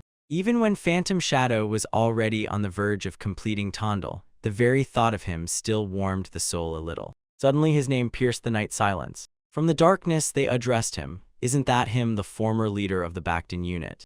Gebin boldly threw away the one who dared to call him by name, but as soon as the challenge sounded, the words stuck in his throat. From the darkness emerged an assassin with a bare sword in hand. The cold blade briefly flashed in the air, and the executioners calmly voiced the price of his life. The mercenary sharply turned the blade. 1 silver tel. The next day, in the garden under the rays of the sun, Du Tondal calmly thanked Gebin's assistant for the cooperation. After all, Kwon Sunshin, having received 6 bodies from Guan Gebin, carried out the order but not on Tondal, but directly on Gebin himself. Tondal handed the assistant a silver ingot and ordered him to say a word before Lord Wanchel. Out of 5 bodies, he kept 2 for himself, but the assistant awkwardly objected, saying there was no need for that. Tondal just smiled, and his conscience also awakened. After Jabona was expelled, the unit leader reorganized exactly as planned. Above the estate at the dawn of a new day spread a clear, bright sky. Subordinates respectfully bowed to the new leader Vansel Tsai, who officially took office. Even in the darkest burrows, a ray of light finally pierced through the gloom. As soon as he was appointed leader, he immediately called back Deputy Jiho for a confidential conversation. The office door clicked dully and closed with a muffled thud. Vanchel suddenly apologized for taking the place rightfully belonging to Chiho. He calmly asked for only one thing, to pass him the reins a little later. Vanchel is just running to the headquarters and immediately appears at the main branch's doorstep. Jiho made it clear this position is still far from Vanchel's ultimate goal. Vanchel admitted even the current chair is too heavy for him, although, apparently, the squad leader expected something completely different. Jiho smiled. Tondel definitely will not let him sit quietly. It turned out that Du Tondel had visited them a few days ago. Carefully, he asked Vanchel to take over control of Bacton's affairs and take care of the deputy. Vanchel laughed loudly, immediately realizing this guy would not be satisfied with a minor role. Politely and in a friendly manner, he addressed Jiho and asked if he would go further with him. Everything, replied the deputy, will depend only on his own actions. So they made the first truly serious step. Tondel and his brother slowly made their way through the estate territory. Unit Bacton is just the start. Financial sprouts have already been sown in the businessman's language. Over the next 2 years, Tondel planned to completely conquer the entire Red Tiger community and above all, her. A sharp scream interrupted his thoughts. Local hooligans rolled closer and contemptuously mocked him, calling him gigolo. The fox-like trickster giant assessed the newcomer slimy alien with a careful, disdainful look. Tindala was roughly pushed and a broom was forcibly pressed into his palm. The hooligans roared, demanding that he immediately make up for his tardiness with hard work. One of them trembled and quietly squeaked that Tondel had once been a unit commander, and forcing him to mop and sweep the yard was too much. The leader flared with rage and sharply jerked his hand. A loud slap hit the deputy. All former merits meant nothing here. Tondel grimaced to himself and smiled with undisguised contempt at these pathetic attempts to break him. He decided not to show off for now and tightly gripped the broom handle. But as soon as the next words reached him, he involuntarily froze. The leader familiarly patted him on the shoulder and pretended not to know his name at all. He said that the newcomer had already managed to make a real mess. Tondel gripped the offender's shoulder with an iron grip and quietly ordered him to repeat what he had just said. That their office was a complete failure, and all the rest of the junk on top of that. The old mentor calmly assured the young man there was nothing to worry about because of today's incident. He admitted with regret he should have taken care of the boy's status in advance. Vanchel assured that Jiho would quickly straighten out the subordinates' brains, but immediately warned, after that, they would only have a hidden grudge left. The boy waved his hand, dismissing the talks. He himself would soon teach them to shut up and stop babbling. The mentor had no reason to doubt. If he did not have so many abilities, the young man thought about a quiet, modest life just as he was ordered. But now another thought came to him. He intended to live long and grandly, side by side with the mentor, and this made the latter quietly snort with laughter. On the street, local racketeers were already mercilessly demanding tribute for protection from the poor shopkeeper, and he only dropped to his knees and begged for forgiveness. His affairs were already going badly. Vanchel gathered a new group of 5 hired young men and, moreover, unexpectedly appointed this young man as their leader.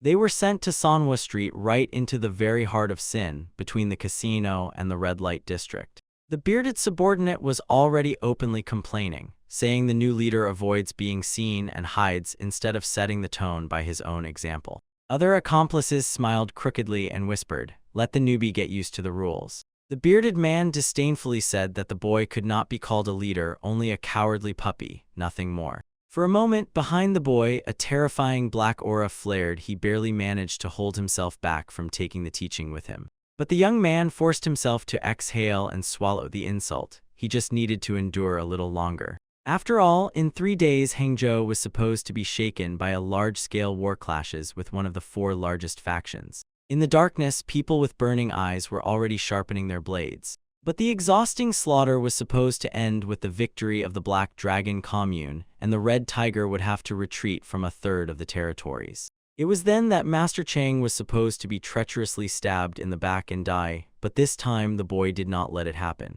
3 days passed. At the threshold of the elite stairs to heaven, life was bustling and humming. A joyful female voice cut through the bustle. So much time had passed since their last meeting. The beautiful hostess greeted the old acquaintance with a glow on her face. The young man joked he had just moved to Baekton. Now he needed protection even just to come to her. The hostess looked at the guest in surprise, who entered not as a client but immediately got down to business. He needed Master Chang. The silent warrior with a scar listened attentively, not diverting his attention for a moment. Chan reached for his sword, but the boy confidently assured him, thanks to skill, even a simple club can handle just as well. The master inquired whether the mercenary was bothered by his harsh way of acting, but the young man, already a full member of the group, had long stopped turning away from dirty deals.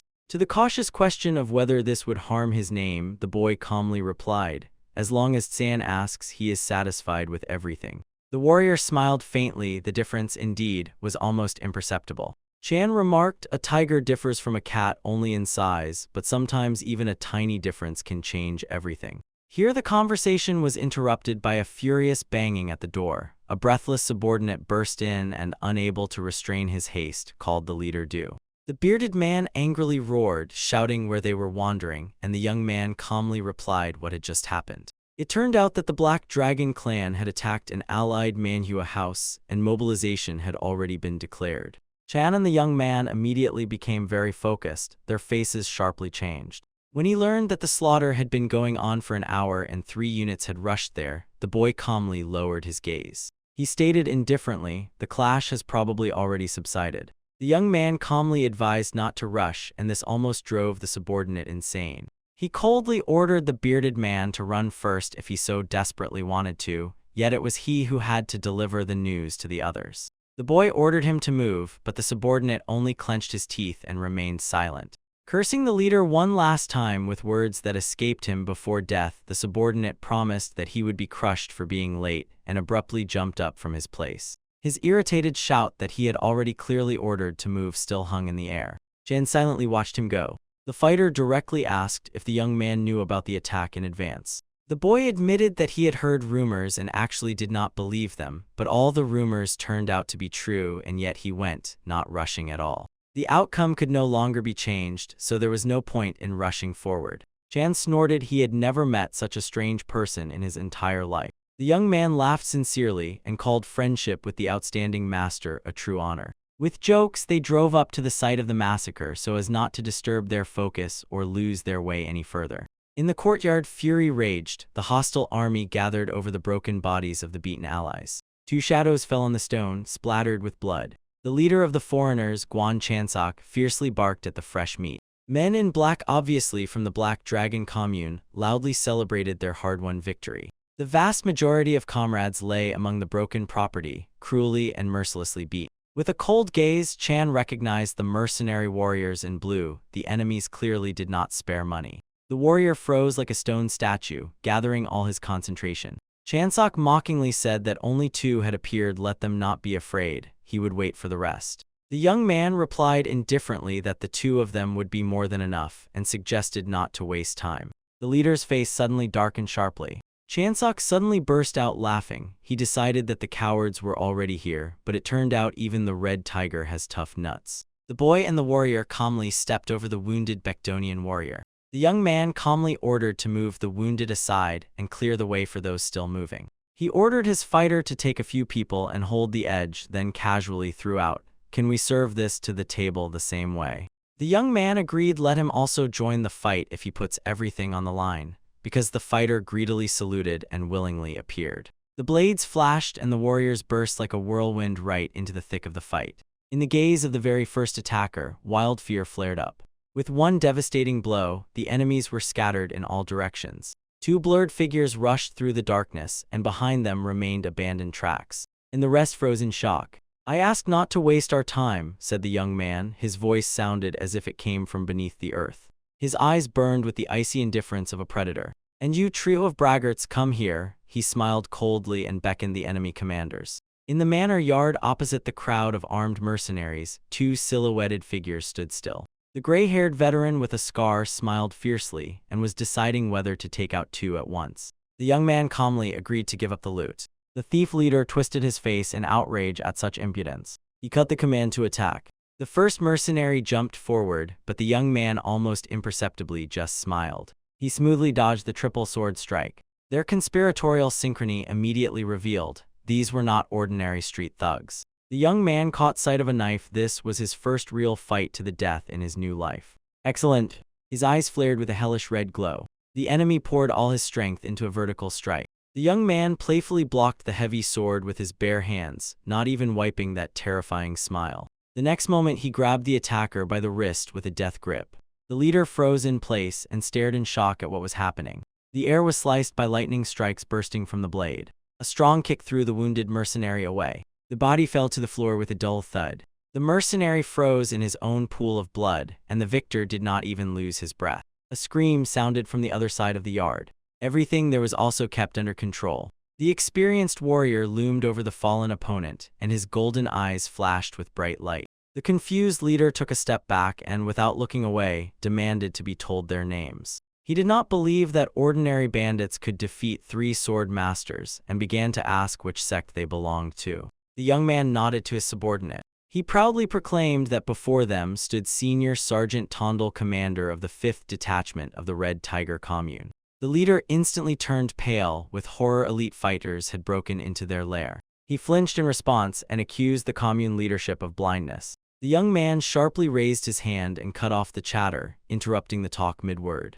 In the mercenaries' world, capitulation meant a death sentence. He stepped forward toward the boss, extending a knife. The enraged leader ordered his men to engage in close combat, chest to chest. A blow knocked him to the ground. The mercenary grimaced in pain, recalling rumors about this boy's cruelty. The young man was already sitting on the fallen leader's back, noting his intelligence in his mind. Rising, he casually threw the beaten boss an offer to have a drink together sometime. He only weakly spat out blood. The silence was pierced by a joyful shout. The happy subordinate quickly crashed into the yard. The young man asked to be addressed only by his first name without a surname. The subordinate admitted he had only moments left to live, just as he had predicted. He unbuttoned his shirt and revealed the hidden armor. The boy sincerely swore, as soon as his rescuer gave the first command, he would jump into the fire. Meanwhile, in the main estate, the elder could not recover. The abilities of the newcomer impressed him to the core. The leadership meeting of the Red Tiger community began. The respected men froze in tense silence. The community leader, Cho Chinwoo, noted that this boy had fallen right on their heads. Elder Khan nodded, and joy flared within him. He was lucky in the last battle. He demanded a deserved reward for Tondel. One of the defenders sharply objected. He claimed that excessive praise would sow discord. Elder Khan cut him off mid-sentence and reminded how this loudmouth himself did not move an inch. The defender did not stop. He inquired about the second, even tougher fighter, a veteran, a former soldier. The gaze of another elder flared with suspicion. Why would a soldier help the underground? The leader calmly and cautiously voiced the opinion that they were just very close friends. Yet what gnawed at him the most was one thing: where exactly this mysterious warrior lived. In the morning, a quiet voice called out to the squad leader. The sun flooded the luxurious roofs of the estate with continuous radiance. Companions of honor, bowing, paid homage to the young man. In one night, their attitude turned upside down, from contempt to complete admiration. One of the brothers reported that the old Khan was already waiting for him. The fighters whispered in agreement. If the elder's own boy calls him by name, it means he truly distinguished himself in the Manhwa temple. Everyone immediately realized, this guy is capable of overturning the balance of power in the criminal world with a single shoulder. In the dining chambers, the elder trembled as he took the talisman from the young man's hands. With hope, he asked again if this would help his daughter-in-law give birth to a son. The young man smiled, and the past life flashed in his memory, a great celebration at the Khans, which he experienced for exactly such a reason. The happy elder advised to ask for anything, just not an official reward. The boy laughed in his head at the greed of the stingy community leader. Yet aloud, he demanded compensation for everyone who was hurt in the fight, and this greatly surprised the Khan. The young man stated that his own whole hands and feet were quite enough. The old man shook his head and said that the boy was too good for their dirty world, then warned, the leader is closely watching his soldier friend. In memory of Master Chang, the Khan added, they say he is even stronger than the young man himself. Khan admitted no first-class warrior of such a level would submit to his master. That elderly man asked with doubt whether he really did not disdain helping them. The young man crookedly, sideways smiled to himself. Which exact tiger would agree to endure when a dog comes to recruit him as a servant? At that very moment, the community defender was thrown across the entire hall by a loud, devastating blow. The stunned man screamed, promising death for the insult to Red Tiger. Above him loomed a former soldier with a sword, and in his cold tone came the question, does he look like an obedient dog? He coldly stated, the prejudice against these bandits arose because he knew the young man too well and therefore exaggerated their danger. In the semi-darkness, his eyes flashed with merciless fierce fire. Master Chan, holding the sword ready, stood before the community leader, and the giant Hun Sanjun gloomily knelt. The leader dryly remarked that Sanjun really does not have a weak stomach, and because of this, he twitched indignantly and sharply jumped to his feet. The old man offered Chan the position of defender at the headquarters, but the swordsman cut him off mid-sentence and said that everything here suits him. Sanjun grits his teeth. Leniency towards such upstarts will undoubtedly undermine the leader's reputation. The old man sharply flashed a blue gaze and declared that politeness is best cultivated right on the battlefield. Having received permission to fight, Sanjun tensed up, while Chan calmly beckoned him with his hand. The swordsman disdainfully glanced over his opponent and declared that he would not leave his post just to deal with him. Disgusting impudence, Sanjun barked and angrily rushed into attack. Chan did not even flinch, only his eyes flashed with a golden glow. A powerful punch struck directly into the fencer's open palm. It hit as if hitting a stone, and the force did not move further. Sanjun froze in shock. The next moment Chan hit him in the chest with such force that the air cracked and hissed. The community leader froze and stared confusedly at the fighters. The giant collapsed helplessly to the floor, and the stone tiles cracked beneath him. The old man exhaled heavily and fixed his gaze on Chan. He stood completely still, and from this, admiration froze in his eyes. Under the bright sun stretched the space above the brothel, a territory where the leader definitely would not arrange a showdown. Inside, a bearded man nervously ran through in his head what to do next with the recently spread rumors. He complained, after such a defeat, Sanjun's authority as a leader received a devastating blow and wavered. With anxiety, Borodin turned to Tondal and asked why he was so calm and generally unconcerned about the consequences. The boy just smiled, who here actually should be feared except for Master Chan himself. He confidently added that the head of the community still wouldn't be able to do anything to him. Tondal perfectly calculated the balance of power. Chan broke the elite fighter with one blow, so their calm state can no longer be shaken. Chan exhaled guiltily and sighed quietly. He regretted not holding back, but Tondal assured him everything was done correctly. During a walk in the garden, the boy reminded, by their agreement, no one would force Chan to do what he does not want. The swordsman looked away, admitting, words from the boss only confuse him. With a barely noticeable smile, he suddenly clarified when exactly their contract ends. When I fully take control of the criminal world of Hangzhou, Tondal said as if in passing, and his companion's jaws dropped. Borodin, again stunned, asked for confirmation. The boy calmly replied, without such grand plans he wouldn't have involved them at all. Tondal raised two fingers. Full admiration will require about 2 years. Then he bent one finger. If you speed up, they will catch up within a year. A few days passed. The Manhwa trading street stretched with its established rhythm, calm and measured. Tondal spoke with a local merchant in a friendly manner, promising reliable protection in case of any problems. In such a short time, the atmosphere in the district turned upside down. Tondal's people harshly cleared the street of petty robbers and settled all disputes among the merchants. This man knew perfectly well, to stay afloat, crime must firmly attach itself to the local residents. In 60 years of past life, he learned one lesson: continuous intimidation does not withstand the test of time. Suddenly, a confused subordinate rushed out onto the street like a whirlwind and shouted piercingly that problems had started. He leaned forward and convulsively gasped near the worried Tondal. The young man exclaimed that the official magistrate officers had arrested their people. The bearded man turned pale as soon as he heard that this was a special order from the new district judge. The cleanup affected both Red Tiger and Black Dragon, and the defender Sanjun was also caught and arrested. Tondal tensed and sharply asked how many fighters from their unit had already been thrown behind bars. The subordinate nervously scratched the back of his head and warned, the answer would shock them. "Look," exclaimed the bearded man, noticing that the officials hadn't even touched their territory with a finger. Tondal smiled slyly. Everything was going exactly as he had planned. He quietly and without unnecessary movements suggested to the bearded man to go to the magistrate. Together, the thought almost made his brain turn gray when he imagined voluntary surrender. The man ordered Jiho's brother to get ready, and this completely confused him. Tondal decided now was the best moment to personally meet with the district judge. Soon they found themselves right in front of the huge gates of the Hangzhou magistrate's office. Approaching the guard, Tondal ordered them in a calm tone to inform the judge that Tondal wanted to see him. The bearded man whispered in panic that even the community leader feared the judge, but Tondal only told him, "Trust me." The guard sharply raised his spear and indignantly declared that the judge was not some inn owner to admit visitors without prior approval. Tondal stepped forward and looked closely at the guard, quietly asking if he would regret his words.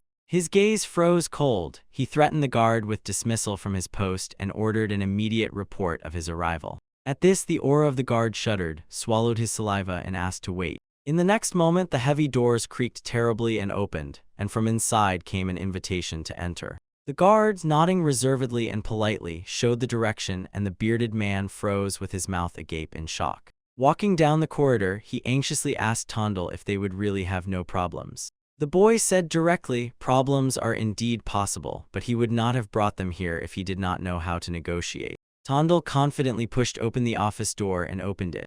The new judge, leisurely sipping tea, greeted them with a smile and said the guest had arrived earlier than expected. Tondel responded with a smile. He always thinks instantly. The judge placed the cup on the table and nodded to Tondel's companions, asking who they were. He introduced them as brothers, and the judge immediately got down to business. What brought him here?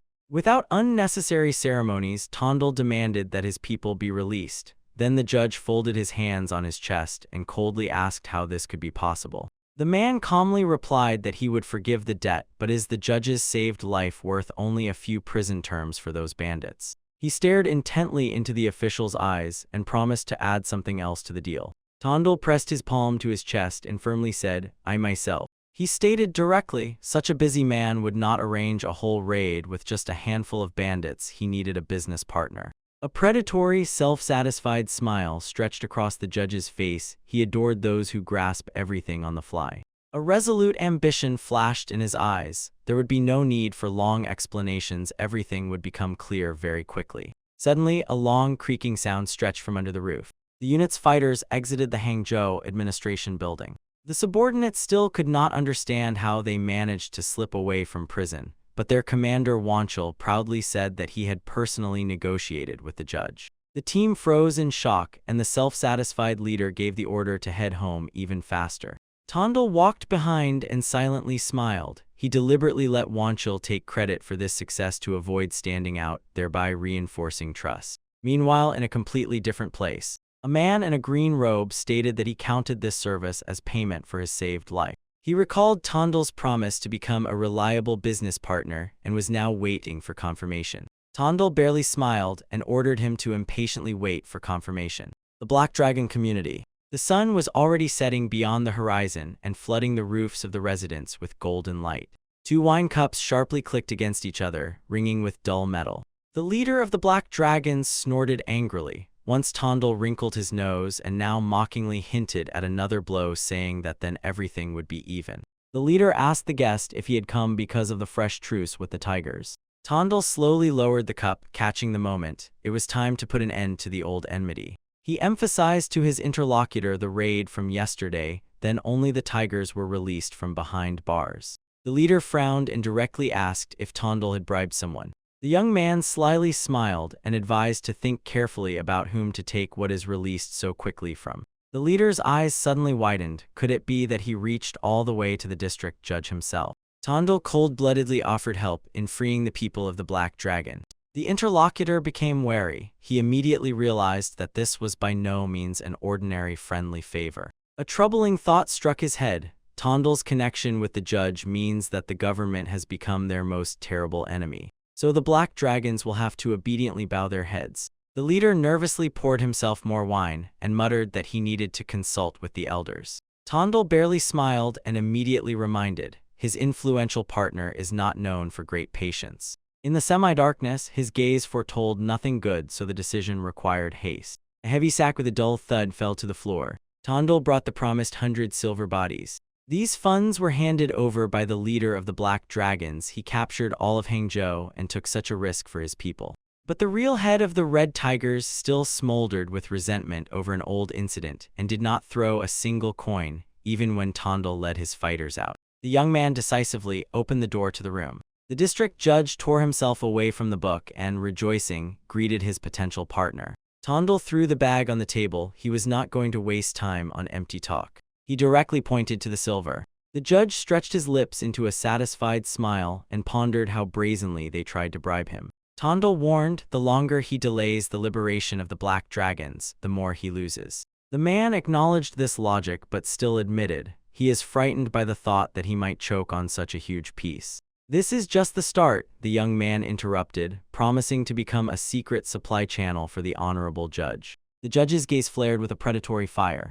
Everyone saw in him an incorruptible official who lives only on his own salary and does not succumb to any temptations. Tondel stated that outwardly he must look like a flawless example for others to follow. The man threw down the gauntlet, but what if Tondel intercepts the money halfway? Tondel calmly replied, "A couple of stolen bodies is a trifle compared to the profit he will gain when he takes control of the entire Hangzhou underground." The judge briefly nodded indulgently and casually waved it off. "Get to work." Soon the captured black dragons were released. This laid a solid foundation for the secret alliance between Tondel and the judge. Now they worked side by side in the shadows. The black dragons officially requested a truce and handed over the tavern and gambling house to the tigers. The peace negotiations went smoothly.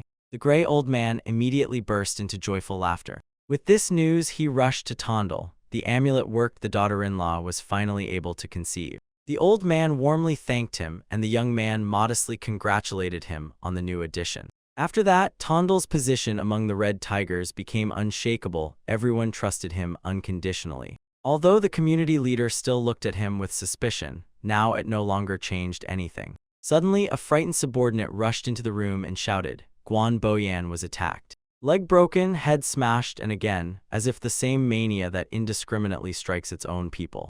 Tondel's gaze narrowed. He briefly ordered to bring Boyan. The beaten man muttered that the attacker looked too young, at least that was what could be seen from the lower part of the face. The bright sun flooded the roofs of the residence with light. Boyan stepped aside and said that the enemy of his age fought with the same ordinary wooden sword. Boyan swung his fists as if he grabbed a real blade, but the enemy intercepted the tempo shush shush, and the next moment Boyan was lying on the ground. Tondel asked dryly if he could win next time, and Boyan only nervously snorted and promised to seek help from the commander. At night, the young man went out into the street, lingering his gaze on the darkness and trying to figure out who was hiding behind that mysterious boy. Memories of a past life suggested. Very soon, not only the tigers would suffer from this unknown person, the strikes would also reach the Sea Wave and Black Dragon communities. He definitely looked like a super strong warrior, maybe an ordinary avenger from the people who harbored resentment against that faction. Tondel suddenly froze. From the darkness emerged a silhouette in a bamboo hat, and the sword was at the ready. "Face me," a voice rang out from beneath the very eaves. Tondel snorted and demanded at least some proof or reason for this fight. The stranger deliberately lowered his voice and called him a bandit, but Tondel confidently looked closer. A young man stood before him. But the enemy did not ambush, so he did not turn into a treacherous killer. Tondel swallowed hard. The problem was hiding somewhere else entirely. In the night alley, he calmly met the stranger in the bamboo hat, who tightly gripped a wooden sword. He said that if he wanted to play a wandering warrior, there were far more appropriate places for that. The stranger coldly gave the order, "Draw weapons." The moment just flashed, and the enemy suddenly lunged into attack. He easily parried the blow while in his thoughts spun. Why did such a skilled fencer suddenly tremble before an ordinary bandit? Breathe deeply. A tiny, barely perceptible smile flickered on his face for a moment. The shadows merged into a continuous blurred motion, stretching in an unbroken strip. The enemy sharply closed the distance. Wooden blades clashed and cut through the silence with a dull crack. With a sharp, devastating strike, he pushed the attacker back. Wielding a long sword in a narrow alley was extremely inconvenient. But thanks to the enemy's skills, he was able to ignore this obstacle. Loudly accusing him of cowardice, the swordsman in the hat attacked again. He smoothly slipped aside and dodged the blade. The recognizable look of the attacker revealed that he had no real combat experience. Another harsh blow tore through the silence in the clash. Slowly he drank and wilted in the silence of the night. The sawn bamboo hat fell to the ground with a dull thud. The young boy froze, staring at him in shock. He had just miraculously averted a blow that was meant to strike him right in the head. He spun the wooden dagger in his hands, feeling that the boy just needed to get used to the situation, but suddenly he noticed something strange. The attacker's face turned pale as death, and his chest convulsed panic tore his breath away. A wild scream tore the silence to pieces. The youth swung the sword with all his might.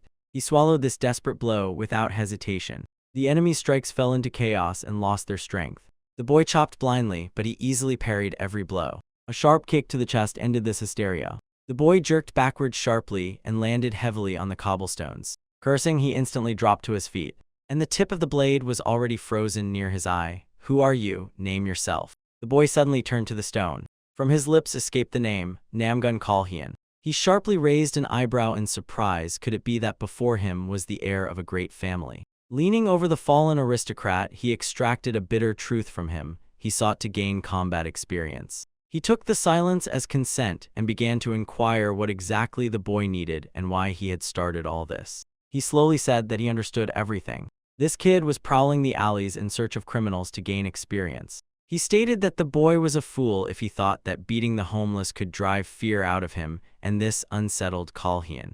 He only briefly smiled, recalling, in his former life his path had never crossed with the elite Namgun clan. Smiling, he asked if he really wanted to overcome his fear. Guided by these words, he kindly extended his hand to the one who had suffered defeat. The next morning at the faction base, he happily received greetings from the familiar voice of the squad commander. The subordinates sincerely thanked the leader for the safety, then shifted their gaze to the beaten newcomer. The commander immediately promised he would find decent clothes for the boy. The local women greeted him with warm smiles and offered their protector fresh apples. Another hostess also handed him treats and asked him to at least taste one piece.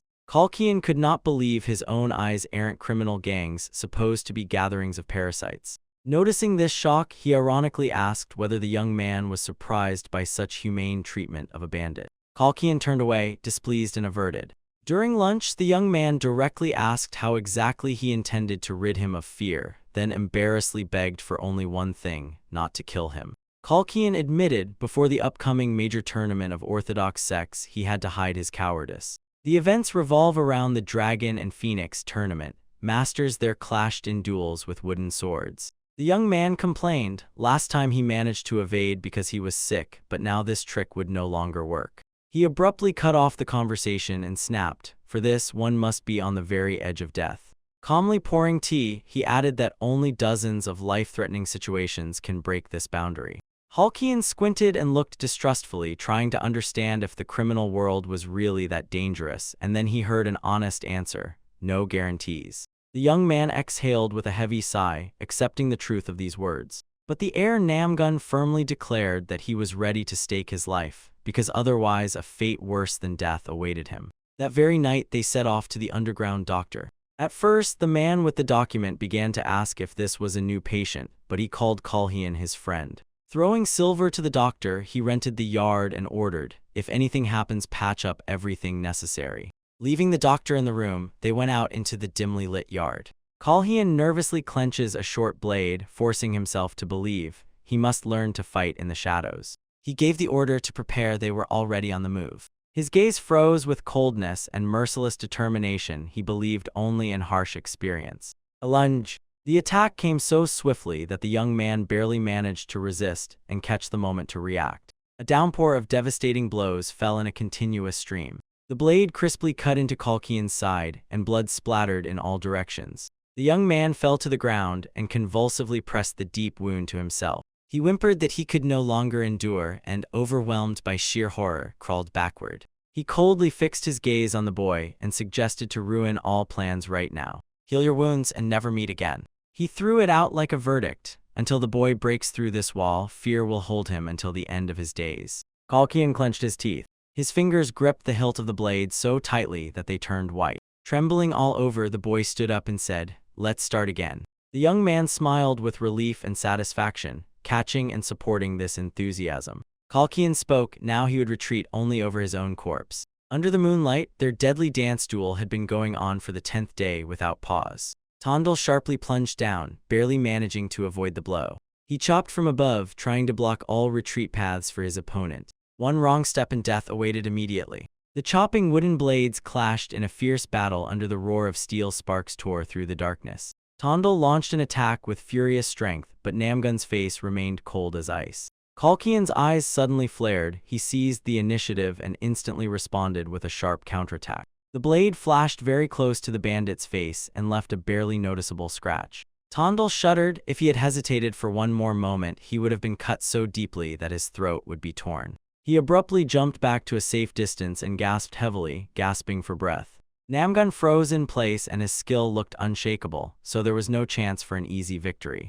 Tondal gripped the dagger tighter and again felt in his memory how earlier this boy, overwhelmed by fear, helplessly dropped his weapon but now held himself with confidence without a shadow of doubt. The young lord's gaze lost its softness and became merciless. It was the look of a warrior ready to kill and accept death. Suddenly, Tondal raised his hand and decisively suggested stopping to prevent serious injuries. Namgun's mood only sharpened from his joking admission of cowardice. From this brazen confidence came an irritated thought. The next day was supposed to be their last in training. Choklian frowned and fixed his gaze on the task, focused. He asked uncertainly if he had really been able to overcome his own fears. Tondal assured him the final trial awaits him in Hangzhou. He fiercely clenched his smile and set a meeting for tomorrow. The next day, under the scorching sun, Namagun was greeted with due honor and respect. The lavish estate turned into an arena for the final trial. The young man arrived to challenge the hidden master, who ultimately turned out to be a modest person with an unusual aura. Master Chan squinted and focused intently, furrowing his brows. Namgun mentally counted how many strong fighters were still lurking in the criminal world. Tondal stepped aside, noting with satisfaction he had indeed encountered a worthy opponent for the apprentice. The true steel blade slipped out of the sheath with a dull metallic clang. Both warriors took battle stances. Tondal smiled, noticing how restrained and serious Kalhyun's mood had become. The pressure from the bare blade was felt without any jokes. The two froze opposite each other, staring into the silence and waiting for the first move. Before the heir of the great clan emerged an inconspicuous but deadly dangerous enemy. Chan swiftly launched into attack and drew first blood. The sharp blade tore the fabric on the youth's arm, cutting it close to the skin. Namgun clenches his teeth. In a moment, the master began a new attack again. The swords clashed with a dull, heavy clang. The palace courtyard turned into a battlefield. Every step there carried a threat. These two turned out to be. Their strength was absolutely equal. Chan's skills impressed with speed and flawless precision. Continuous strikes rained down, and he gave his opponent no moment to rest. This man fought on equal terms, carrying himself with the pride of the Namgun clan. The youth barely managed to parry series of razor-sharp thrusts flying straight at his chest. Barely noticeable wave would have determined the outcome of the clash. Suddenly, someone's blade cut into the ground with a heavy, dull thud. Chan knelt down and calmly suggested to end the duel. Namgun froze in surprise. The master smiled gently and admitted that he did not want to maim his opponent due to a foolish passion for competition. Kalhyun folded his hands in front of him and solemnly thanked for the lesson. This fight finally broke the barriers inside him. Before them stood a fearless warrior. The cloudless sky flooded the inner courtyard with sharp, dazzling light. In Hangzhou, the last moment was passing, time was up. In the distance, shrouded in fog, the roofs of mountain pavilions rose. Namgun admitted for the first time, he is leaving this city, and bitter remorse stubbornly spins in his heart. He and Tondal met near the gates to say goodbye. The young man handed the bandit a family amulet with a blue tassel and promised to meet him at his home as an honored guest. He sincerely called Tondal his friend. The latter brazenly asked, squinting and with a sly smile, whether the elite family would condemn such a dubious friendship. Kalhyun smiled calmly. He confidently stated that very soon he would take the clan into his own hands and overturn these rules himself. A few days later, Tondal's peace was shattered by a stunning order. He was appointed deputy commander of the Saiyan squad. The Grey comrade congratulated the boy on such an unexpected career leap. But Tondal immediately darkened in the face. He recognized the leader's plan in their maneuver. The old man said that the former leader was promoted, and their unit was transferred under the command of Chang Chongb. In Tondal's imagination appeared the image of a slippery and dangerous puppeteer like a snake. He realized the community leader plans to break his alliance with Vanchil and appoint a new leader as an overseer. Suddenly, a predatory smile flashed across the boy's face, and the enemy himself gave him the perfect moment. He cold-bloodedly declared that he would get rid of the boss later, but the boss himself sharply accelerated this step. The bent man shuddered, feeling that Tondal was truly preparing a coup. The boy touched his shoulder and ordered him not to stop and to keep working, patiently waiting for the signal. He decisively moved forward, determined to turn both leaders to dust. In this life, he will move his plan to a much earlier date. The conversation touched Tondal's irrepressible pride. The gray-haired old man sharply decided to put the insolent one in his place. He brushed off the interlocutor's worries and called the boy an ordinary puppy. The dark-haired man promised to confidently drive this truth into his head. The new head of the Saiyan unit became the specific Chan Chongb. His gaze narrowed to a slit. If even the leader himself feels fear before this upstart, then he must be crushed from the very beginning. Later, Tondal respectfully bowed before his new commander, the unit commander Channy. He immediately noted the boy's thick skin and sharp mind. A cunning smile flashed on Channy's face for a moment. If such skills are put to use, money will solve any trouble. He handed the young man 100 taels of silver so that he would sway the subordinates to his side. Channy reminded him that receiving the position of deputy at 18 would inevitably spark envy. Tondal lowered his voice to a softer tone and asked if that would be enough to start. Suddenly, the leader struck the most painful spot, recalling Tondal's brother's arrest for beating a prostitute. Calmly added that he had already managed to get him out of there, completely legally and without any difficulties. Tondal shuddered. In his past life, he had feared this man to the point of trembling. The memory pierced the nerves and an ominous glow enveloped the air. The flickering eyes of Chang Chong cut through the darkness. This cruel and meticulous swindler once cleaned out the entire settlement to the last bone. Tondal was already about to destroy him, but now Chang had dug his own grave with his own hands. After a few days, they decided to start developing the coal mine in the Hangzhou quarries. The mountains hid incredible treasures within. All the influential trade guilds of this region, they flocked to the city for excavation rights. The deputy of the Hansen Guild, B. Donghal, stretched out in a flattering smile and handed Tondal a box of silver. The young man calmly took the bribe, acknowledging that such luck simply never happens in the eyes of an ordinary bandit. Money flowed like a river, and he straightforwardly asked why such generosity. Everyone understood this. Tondal was the only way to the district judge. Donghal asked someone to put in a good word for him before the magistrate. Tondal coldly refused and warned not to disappoint him next time. The merchant lost his train of thought and faltered from confusion, pressing exactly on the refusal that was given to him so sharply. He fixed his gaze on the merchant. The latter had only a few minutes left. Blue sky, roof tiles, guard at the entrance to the Hangzhou magistrate's office. Inside the court, the judge unequivocally refused to release the criminal. Tondal's brother beat the woman so badly that she was paralyzed, and the magistrate demanded justice. Tondal stubbornly declared that he would resolve it differently, because now he would have to secure Chang's favor.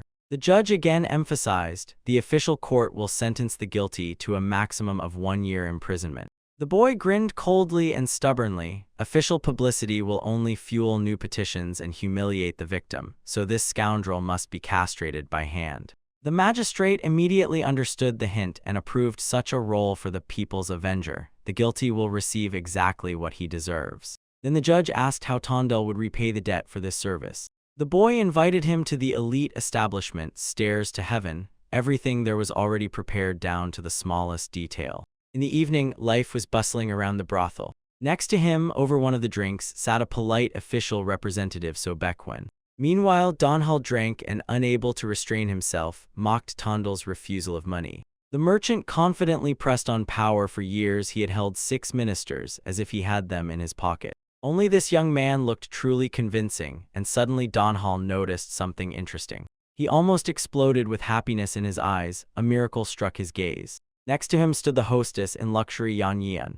Donghal immediately began to wither from her charms. He begged to be seated next to her for at least a minute. She smiled softly and asked if he was currently receiving any guests. Whispers spread around. Yoni had never had to personally serve clients. Such requests were simply thrown out at the doorstep without further discussion. Everyone wondered why this influential official made an exception for her. No one in the hall could understand who exactly received such an unheard-of honor. The doors opened, and the magistrate appeared on the threshold together with Tondal. Donghal froze in shock. Before him stood the district judge himself. The merchant awkwardly searched for an excuse, muttering that he came here right after business. Tondal pretended to be impressed and asked if the drinks turned out to be too expensive for the merchant himself. With a condescending smile, she ordered him to enjoy the views and proudly walked past, striding authoritatively further. Yan joyfully welcomed the dear guests. Donghal boiled with rage. This boy was so close to the judge that they went to brothels together, even to the madam herself. Tondal disdainfully glanced at the merchant. The boy's hand firmly gripped the railing. He caught the thought that today he would be squeezed to the last drop. A melody from the Gaiageum sounded in the air.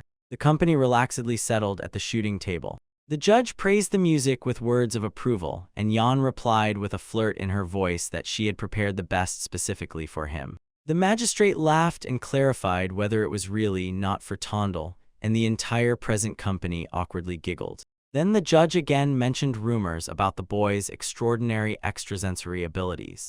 Yan adapted to the conversation and ostentatiously admired the young man's abilities. The judge asked Tondel to predict his future, and Tondel responded with a prophecy: a recent failure will turn into a great success. In response to the question about the failure, the boy recalled their first clash with suspicious types. The judge poured wine into a glass and clarified whether this was indeed the blessed meeting. He burst out laughing loudly, unable to contain his laughter at the incredible audacity of the young robber. But he raised his glass. If luck really comes, they will definitely drink to it. The bedroom door snapped shut sharply and closed tightly. Dark hair slipped onto the pillows in a strand. In the morning, Tondel sat on the bed with a bare torso, and next to him slept the hostess Yan.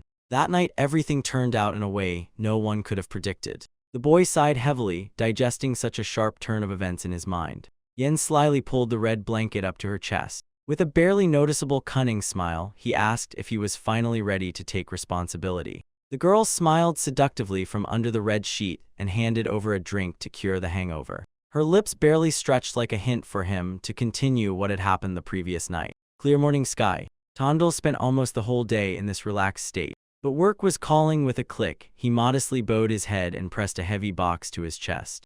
Elder Chom joyfully opened his arms to meet his beloved. The boss never managed to understand how this young man managed to get Sobek's release through negotiations. This boy is a real find, flashed in the chief's mind. He leaned over the table. Chom directly offered him to become his right hand and rise to the very top. The boss rushed forward, painting tempting prospects before him. Tondel barely moved the corners of his lips, and that was all. In his thoughts, he swore he would serve him like a blood brother, but with his own secret purpose as well. Memories instantly threw him back a month, the clinking of metal, sparks flying from the crossing of blades. The hunter with gray hair clenched his teeth and vainly tried to break through Tondel's impenetrable defense. The young man casually lowered his weapon and stated that he had come only to talk. He gently ordered everyone to lay down their swords. While those times passed, Tondel kept the role of Chom's loyal dog, collecting debts from the rebellious. When diplomacy failed, he unhesitatingly switched to the language of force. Tondel cold-bloodedly reminded the gray-haired owner of the meat shop about the delay in payments for the roof. With indignation, he exclaimed that they must protect themselves. Then the young man whispered slyly and asked, what if they arrange a personal threat for them? He addressed the elders with a proposal not of enmity, but of profitable cooperation. His face lit up with a cunning smile. Wouldn't it be worth involving the magistrate? An authorized person by their status expands the market boundaries, and in return, only a fixed percentage is paid. The old bandits exchanged embarrassed glances. Their eyes stopped on such a daring plan. This method worked flawlessly. The peaceful residents were unharmed, and the young man's fame quickly rose. Tondel calmly placed a bag with the collected debts on the boss's table. Chomb enthusiastically began to scold his subordinates, presenting the newcomer as a vivid example. The boss indulgently let the boy go home to rest. Step. The time has come to act. A dark aura thickens around the young man. He moves along Chan Sobek. At first, he intended to rip this bastard's balls out, but eventually decided to just beat him up well and throw him into the ditch. Among the night taverns, it was difficult to catch sight of his target. A rough male scream suddenly cut through the alley. Drunk Sobek pressed the girl against the wall and roughly shoved money into her, forcefully pushing her forward. Tondel instantly recognized the scoundrel. He had just been released from prison and was already back to his old tricks. The girl in blue clothes said in a cold tone that she needed to hurry. The bandit swung so sharply that his blade twisted. He threatened to gouge her eyes out for disobedience. In the next moment, her fist struck his face a crisp blow. Sobek fell to the ground, choking on blood. Tondel froze with fear. If this fool dies right now, the whole plan will fail. The stranger snatched a sword and prepared to put an end to this scum. Steel flashed. Tondel abruptly intervened in the fight and deflected a deadly dagger strike, turning it aside. He pretended to be an ordinary passerby and asked her to stop so she would cease moving. The girl furrowed her brows, suspecting that he was an accomplice. Suddenly, her gaze fell on the hilt of his weapon. She immediately recognized the jade amulet. The enraged warrior launched into an attack. Tondel's gaze sharply narrowed. Everything ended instantly. He was already sitting on the floor, tightly bound with ropes. The girl sharply blocked his acupuncture points. She twisted the amulet right before his eyes and demanded explanations. Calmly, Tondel puts together the puzzle. She is the younger sister of Kalhian from the Namgun clan. A sharp slap. The young man silently wiped the blood from his split lip and listened to the interrogation about his brother. He did not dare to tell her the truth about how Kalhian healed from cowardice. It was a secret belonging to someone else. Tondal coldly asked what she would do if he really turned out to be her friend. The girl coldly promised she would return to the conversation again. Soon he would become the face of the Namgun family and personally answer their questions under torture. The heavy gates of the estate opened, and a covered carriage appeared. Tondal sat inside and gloomily cursed everything around, sinking into heavy silence. He admitted that he found himself in terrifyingly deep trouble. Meanwhile, in the forest, Kalhian gratefully remembered his savior. He sincerely hoped that Tondal would agree to the invitation to the tournament. Only 3 days remained until the young lords returned to the ancestral estate. The timer mercilessly counted down the seconds and drove time to 0. The sun flooded the wooded cliffs with light, spreading reflections across the entire slope. The Namgun family palace towered over the square like a crown above the people. Baekjin, the leader of the Namgun clan, squinted and looked at her tensely. Had she really caught that bastard in Hangzhou? In the spacious hall before the throne, the bound young man dropped to his knees. The woman fiercely ordered him to be silent. Baekjin raised the jade amulet and asked the prisoner if he understood what it was.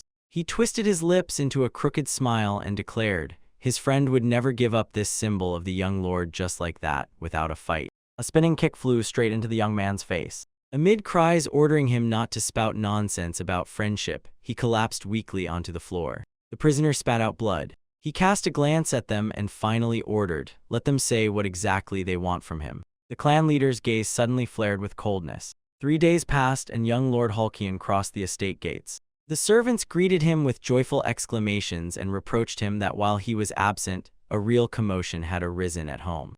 Halkian laughed lightly and carefully, expecting his father to start scolding him any moment. A servant cautiously whispered that the young lady had grabbed that man, and in his presence, he was enveloped by a greenish jade amulet. Halkian, surprised, asked again about the amulet, and the servant immediately said that it was supposedly something like an amulet against bandits. He tensed and sharply asked the name of the man who gave him the name. Only upon hearing a fragment of the name, Halkian suddenly turned pale. Sister Salrin ran out and rushed towards him with joy. The brother cut her off mid-sentence and sharply asked if she really had caught Tondal. Salrin only shrugged and threw out, "This thief dared to call him his close friend." The servant added that the prisoner is already being interrogated by the executioner. Halkian's face twisted with rage. The sister jerked back from his gaze. He suddenly burst out shouting, declaring that Tondal is his only best friend, and that the talisman secured him reception as an honored guest. Halkian grabbed her by the shoulder and barked sharply, demanding to say how long Tondal had been here. When he heard that it would last 3 days, he was paralyzed. He froze. Pushing away the guard, Halkian rushed away. He ran up the dungeon stairs like a bullet, exhausted from haste to make it in time. The heavy dungeon doors towered before him like an immovable barrier. With a scream, he smashed them to pieces, and sharply exhaled in horror. Halkian froze like a stone on the threshold. Tondal hung on chains and his body turned into a solid bloody mush, torn by wounds. He was all beaten, barely gasped that he was Halkian's friend. Calling them degenerates, he weakened and fell unconscious, and someone from the guard whispered, "A fatal mistake has happened." The bright hall was engulfed in deep, oppressive silence. Salrin guiltily lowered her gaze, admitting her carelessness. Baekjin addressed Dr. Huan. The doctor sighed with relief. Treating the external wounds was not difficult. The young man's acupuncture points were blocked for 3 full days already. Halkian grabbed the old man by the chest and begged to heal his friend's hands at any cost. The doctor shook his head. "The small meridians are already dead, so the elixir has no power here." Halkian helplessly sank to his knees. His cry of despair tore through the silence in the room. The night covered the estate with complete darkness. The palace slept as if the very time had been turned off. In the guest room, the bandaged Tondal stared at Baekjin with empty eyes and again demanded an answer about his hands. The clan leader bowed his head in repentance, and Tondal bitterly laughed at his new flaw. Madness flashed in his eyes. Baekjin promised the Namgun family a generous reward. Tondal quietly asked to have his hands returned, but the elder replied that it was impossible. The young man broke down on the spot and shouted that he only needed his own healthy skill, his own hands. The door closed and he was left alone. Tondal fiercely cursed his own fate. He sat on the bed and choked with helplessness. First his leg failed, and now his hands gave out. Suddenly, a familiar silhouette appeared in the doorway. Halkian entered, gripping the sword in his hands, and apologized softly. He fixed his gaze on the floor and admitted his family was used to turning a blind eye to the laws. Here simple words would not suffice. Halkian tightly gripped the hilts. He declared that he would not be able to return his hands, but at least partially could atone for his guilt. With a cry of apology, he sharply swung the blade and struck his own hand. Tondel jerked sharply in fear. The sword sliced through the air with a sharp whistle. The crack of wood tore through the silence. Solren lunged forward and, smeared by the blow, intercepted the attack by presenting the scabbard. In panic, she shouted to her brother to stop. Kalkian sharply shouted at her step back. Solren hit him on the head with her thighs and, shouting, declared, "If she needs to cut, let him cut his own hands." Tondel sharply interrupted them and asked angrily if they were going to sew their own limbs onto him. He cold-bloodedly gave the order, "Immediately drive the cart to Hangzhou." Solren tried to convince him to seek treatment, but Tondel ordered to simply follow the instruction. A black desire for murder flashed in his eyes. He hissed, as if weighing whether her death would be an easier path for him. A scream escaped from behind. He begged the name of the one he recognized at that moment. The dagger sword clinked, slipped from his hands, and slammed on the floor. Kalkian covered his face with his palms and bitterly lamented his own stupidity. Tondel walked through the night estate, exhausted by this injustice. He stopped before the huge doors and suddenly realized, if the world finds out about the mutilations, all his plans will collapse. In the darkness hung someone's predatory demanding question, "So he is still alive?" Above the sunlit mountain palace, a stunned exclamation burst forth. The head of the clan towered over the throne and could not believe his own ears. What he had just heard sounded so incredible. Halkian calmly declared he would set out for Hangzhou and become the hands of Tondel. Only then could he atone for his guilt. The old man boiled with anger and could not understand what was meant by honor when good is met with evil. Suddenly, from behind, someone confidently and firmly stated that the brother was right. A woman in a mask burst into the corridor, tightly clutching a short blade. Halkian exhaled her name with surprise. Solren. The cold gaze hidden in the slits of the mask pierced her brother through and through. The woman stubbornly insists it is she, not her brother, who must become the hands of Master Du. Allegedly, without her intervention, disaster would not have befallen. Resolutely raising the blade, she gathered it to her loose hair. From now on, Namgun Solren is dead, she pronounced the verdict clearly and unequivocally. Dark strands quietly fell to the ground. The healer exhaled heavily, already understanding, this will not be easy. The doctor with green hair carefully examined the patient's mangled hand. Master Du sat with his arms bandaged and listened as he was explained. This injury was not yet a verdict. With hope, he again asked inquisitively if there was still any chance left. The doctor warned it is not worth indulging in delusions so as not to be even more disappointed later. The young man's gaze darkened. If he did not heal, he would drag the doctor down with him. But in a moment he put on a smile, as if reminding himself, a dead doctor will be of no use to anyone. The treatment would take a long time, so the patient promised he would pay for everything without exception. The doctor snorted painfully. It was unlikely that the young man had enough money for all his whims. The boy gloomily clarified what he meant by reasonable limits. The calm sun flooded the roofs of the residence with a continuous glow. In the luxurious office, Du reported to his superior. He had just barely returned from another world. The boss immediately inquired about the woman who killed his brother. The subordinate was so confused by this that the impression simply overwhelmed him. The young man lowered his gaze guiltily, and only then did the elder notice his mutilated hands. He confessed that it was with these very hands that he had done everything, and the boss exploded with rage, threatening to tear the culprit to pieces. Barely, the young man coldly clarified that she was the daughter of the Namgun clan. The leader froze as if he had turned to stone. The anger instantly burned out, giving way to horror. The foolish brother had raised his hand against the heiress of a powerful family with his own hands. The man sharply came to his senses, admitted his brother's guilt, and allowed the maimed subordinate to rest. Yet alone, he indifferently remarked that now it no longer changed anything. He cynically decided the disabled man was no longer needed by him. On the table before him lay an ancient treatise, The Technique of Reading Thoughts. The wounded guard asked with surprise whether the Namgun clan was really involved in everything. Master Du recalled with disgust all the atrocities of the so-called righteous sects. He smiled bitterly. Behind every bandit there is his own story. When he could no longer fight, the ability to read minds became a matter of survival for him. For a moment, the mercenary realized he would have to kidnap and torture the owner of the treatise, yet he agreed to become a guard for the deputy leader Du.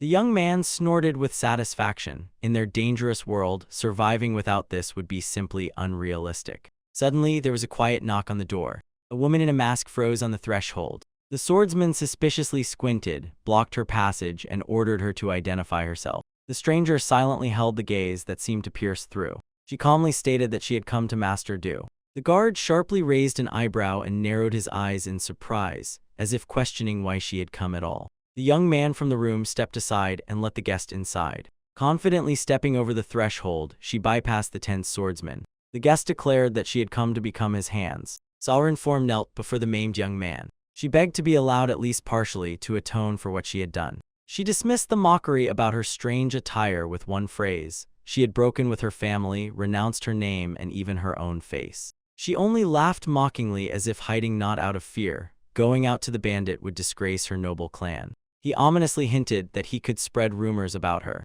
They say young Lord Namgun trembled with fear. It was enough just to see the blade, and he was shaken with terror. And at the same time, how the mighty family clan broke the one who nobly rushed to their aid. The woman did not flinch and swore to obey his will as long as the order sounded.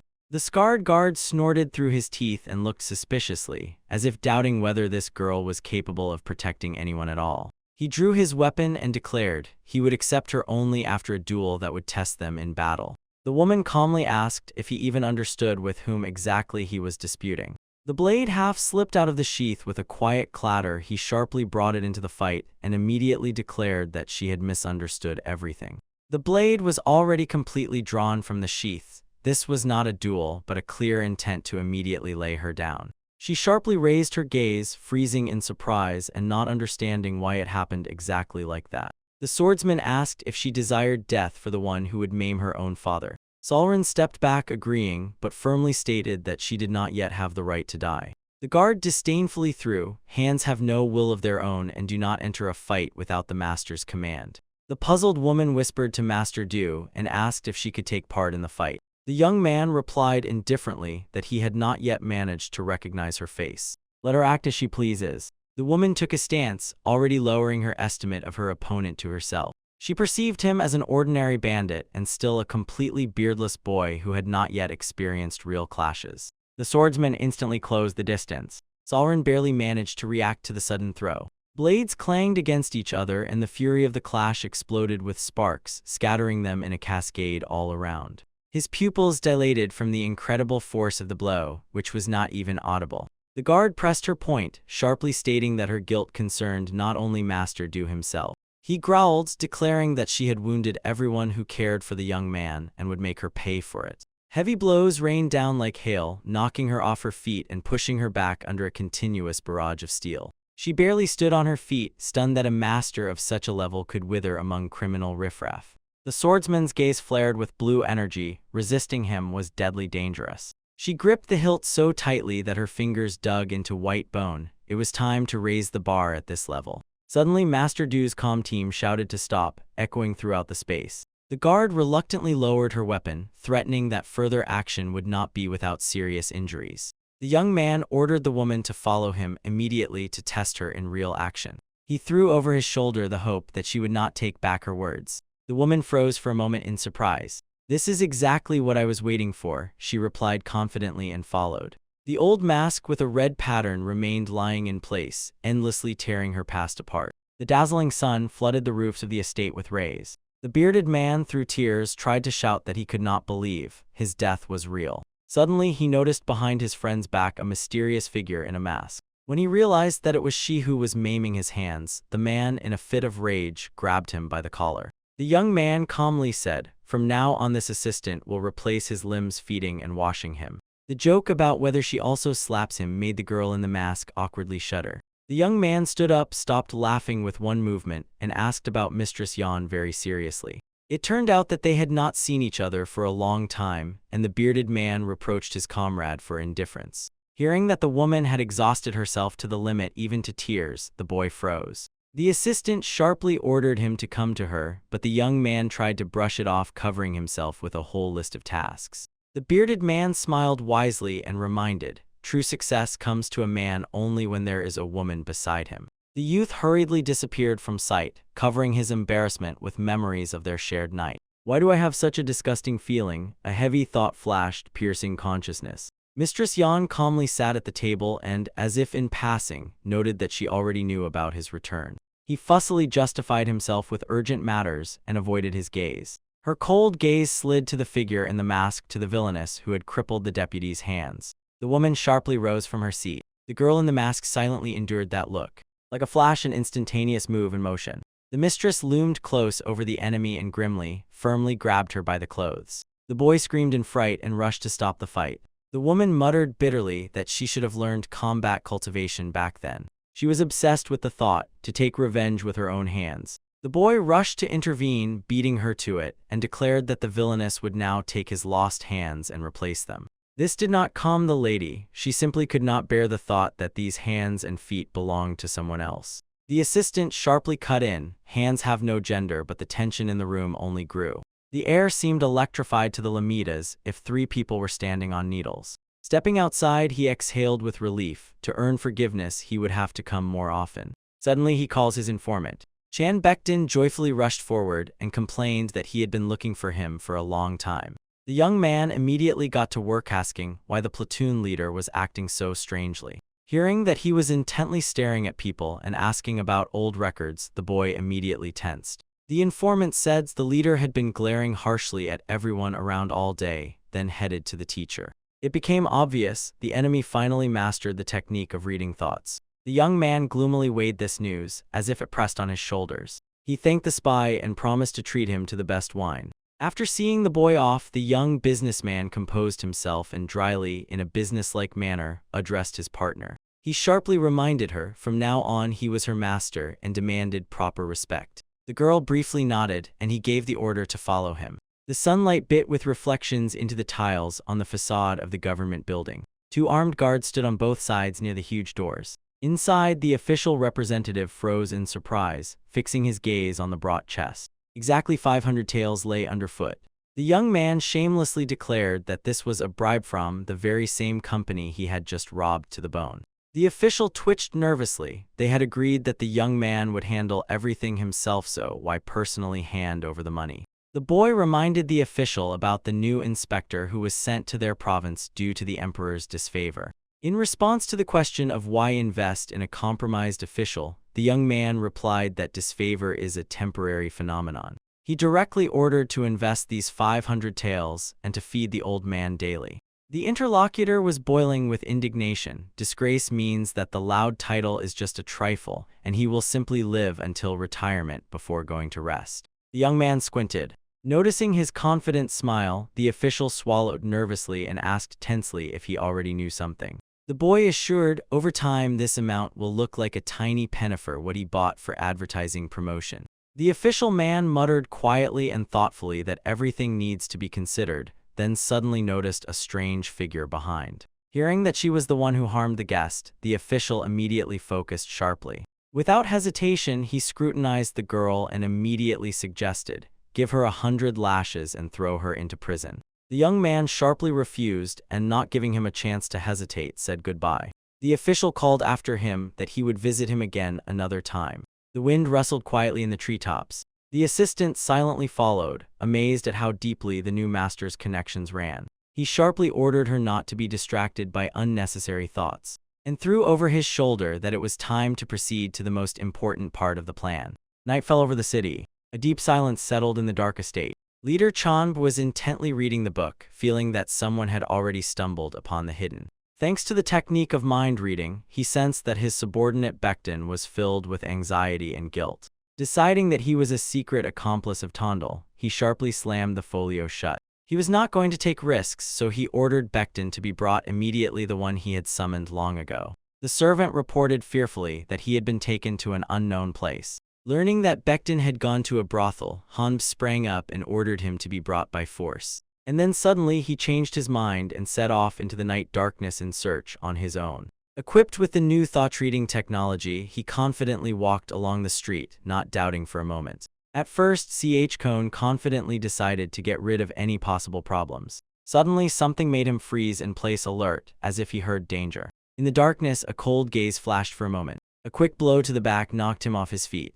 The enemy sank to the ground without resistance and froze, making no movement. With cold cruelty, Tondel threw aside the killed one, and he held no grudge against him. He emphasized, the mere possession of the treasure is the real crime. "Come with me for a minute," he whispered into the darkness, and a predatory seductive smile flashed on his face. Thus began the side story, the tale of Chang Beekton. He was an old friend of Tondel, almost like a younger brother, yet he kept one secret. Tiny detail. A small mole right under the nose. The eyelid twitched slightly. "Where am I?" Swallowing the words, the man whispered. He sat tightly bound on a chair in a gloomy basement. From the darkness emerged Tondel, and the prisoner, choking on words, named his own name. The captive shouted fiercely, demanding explanations for why he was being treated this way.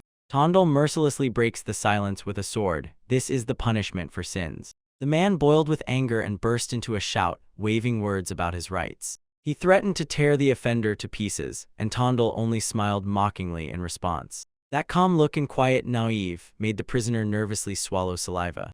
Panic did not move the boy, he simply was not going to explain anything to him. A single voice sharply asked, "Where did the mind-reading device go?" The prisoner's face twisted in horror. He pretended to be a fool and denied everything without exception in a trembling voice. Tondel sighed heavily with disappointment and gave a sign to his companion. There were exactly 15 minutes left for frank reflections. The girl in the mask was ordered to make the stubborn prisoner talk. The blade of cold steel flashed like a whirlwind. She nodded briefly. A fist struck the body with force. The girl whispered that she was no longer a noble warrior. Instead, she had become an executioner. Another devastating blow to the stomach tore a piercing scream from the captive, along with splashes of blood all around. Gasping from pain, he croaked where to hide in the office. Tondel stopped the raised hand with a clear gesture. He sharply leaned forward, demanding exact coordinates. The prisoner begged for mercy, and Tondel promised him a quick death instead. The order to draw the blade sounded immediately. The cold blade lay on the victim's shoulder. In a tone cold as ice, the boy ordered to cut off the leg just a little above the knee. Grinning a terrible smile, he promised that he would live through the horror of a slow death to the end. The captive screamed wildly. On the verge of madness, he whirled and tore from himself the whole truth about the secret supplies under the third shelf. With pleasure, Tondel said that he should have confessed immediately, then it wouldn't have been necessary to go so far. Then he coldly gave the order to his companion to finish off the prisoner. The prisoner desperately begged for pardon, swearing he would do everything they said. The icy sweep of the sword passed through the air with a sharp, devastating strike. Thick blood rapidly splattered across the floor. Tondel turned to the exit and gave the order to quickly clean everything up and put it in order. The girl froze over the mutilated bodily victim. She slowly took off her large hat from her head. Stepping out the door, Tondel heard his companion retching. With relief, he noted, the daughter of a noble family has it very hard when she enters the service of bandits. The main thing is that the girl still failed to escape. A new day dawned. The action shifted towards the Saiyan squad. The morning sun flooded the luxurious pavilion of the estate with bright light. In his office, Tondel ordered the lock on the found chest to be broken. The girl unquestionably handed him the needed loot. Inside lay the very same manuscript on the technique of reading thoughts. It was precisely this that he had painfully regretted in his past life. Master Chan Zhongbei came to my mind. Just a few minutes of conversation, and he already clearly read who this person was. The secret of this terrible power already in his hands. Tondel was so immersed in reading that he did not catch the servant's voice. She had almost shouted. The open pages completely captured his attention. He sharply raised his eyes and froze in amazement as soon as the girl reminded him of that dream. Tondel looked out the window and suddenly realized that he had not noticed how time had passed at all. For a long time, the mansion was enveloped in thick night darkness. He let his companion rest. She nodded submissively. The door closed quietly. Left alone, the boy could not hide his admiration for the genius of the author of that technique. The demand for complete concentration forced him to keep his attention at its maximum. Each page was covered with small hieroglyphs almost to the edge. Full comprehension would require more than one night. There was very little time left. To enter the Red Tiger community, it was necessary to master at least a third of all the material. He had to hurry. After all, very soon a degenerate will take the stage. His brother had just been released from prison. Meanwhile, the gray-haired leader of the community, Cho Chinwoo, turned pale from the news. The subordinate grimly confirmed the rumors. As soon as Chinwoo heard that his brother had already reached the city, he was overwhelmed with horror and ordered him to be found immediately. A relative of this man, the People Ripper, had served a full 10 years in prison. The leader nervously kept telling himself that he could buy his way out and save himself, when suddenly a piercing scream sounded from outside. The door was blown to pieces, and the bloodied guard fell into the corridor. The People Ripper himself stood on the threshold and smiled fiercely. Jinwoo twitched on the spot from horror, then froze. The guest without hesitation kicked and smashed the guard's face, as if recalling old times. He brazenly ordered his younger brother to arrange a rest for him in a brothel. The crowd people Ripper demanded an ocean of drinks and women, and all of it, of course, for free. Smiling slyly, he asked if Chinwoo had had enough time to play the king. Hyunian roughly grabbed his brother by the hair. The true ruler had returned, so it was time for the miserable fox to save himself and flee. The gray old man solemnly proclaimed the return of the true king before him. The foxes would have to retreat. The frame seemed to be flooded with red fabric. The blonde roared furiously, unleashing his anger at full volume. Did they really still consider him the same weak younger brother? He slammed his fist into his chest and proclaimed himself the only legitimate leader of the Red Tiger community, and that very night someone completely destroyed 3 of their brothels at once. The sun hung carelessly in the sky. Above the city towered the Red Tiger Estate Tower. The mangled hand twitched convulsively. Tondel irritably stared at his scars and grumbled to the doctor about complete uselessness. His fingers did not obey at all. The doctor cleared his throat smugly. Only he could have achieved such progress in a month, but the patient was not impressed at all. The doctor calmly recalled the recent commotion that swept through their town. Tondel indifferently said that the mad dog had simply returned there. While bandaging the hand, the medic smiled and clearly noted, "There will definitely be no shortage of patients in the near future." The doors slammed open, and enraged, so Kolb demanded explanations from the deputy for his constant disappearances. Tondel quietly sighed to himself. After the disappearance of the previous leader, this noisy old man simply squeezed into his place. It was obvious the new leader was only looking for an excuse to throw the crippled man without hands out onto the street as soon as possible. Kolb looked at him contemptuously, not hiding his disgust. To the sarcastic remark that no treatment would save the cripple anymore, Tondel calmly replied, "Just returned from another procedure." The girl in the mask silently approached Tondel and cold-bloodedly asked if she should kill the annoying guest. The old man recoiled backward, choking on a hysterical fit, shouting that they would not let this go. She calmly assured that it would take less than a second. Tondel smiled indulgently, mockingly emphasizing his fear and cowardice. He advised the old man to stick to his place and added that then he would live a little longer. Kolb twitched with rage and slammed his palm on the table with all his might. It thundered so loudly it rang.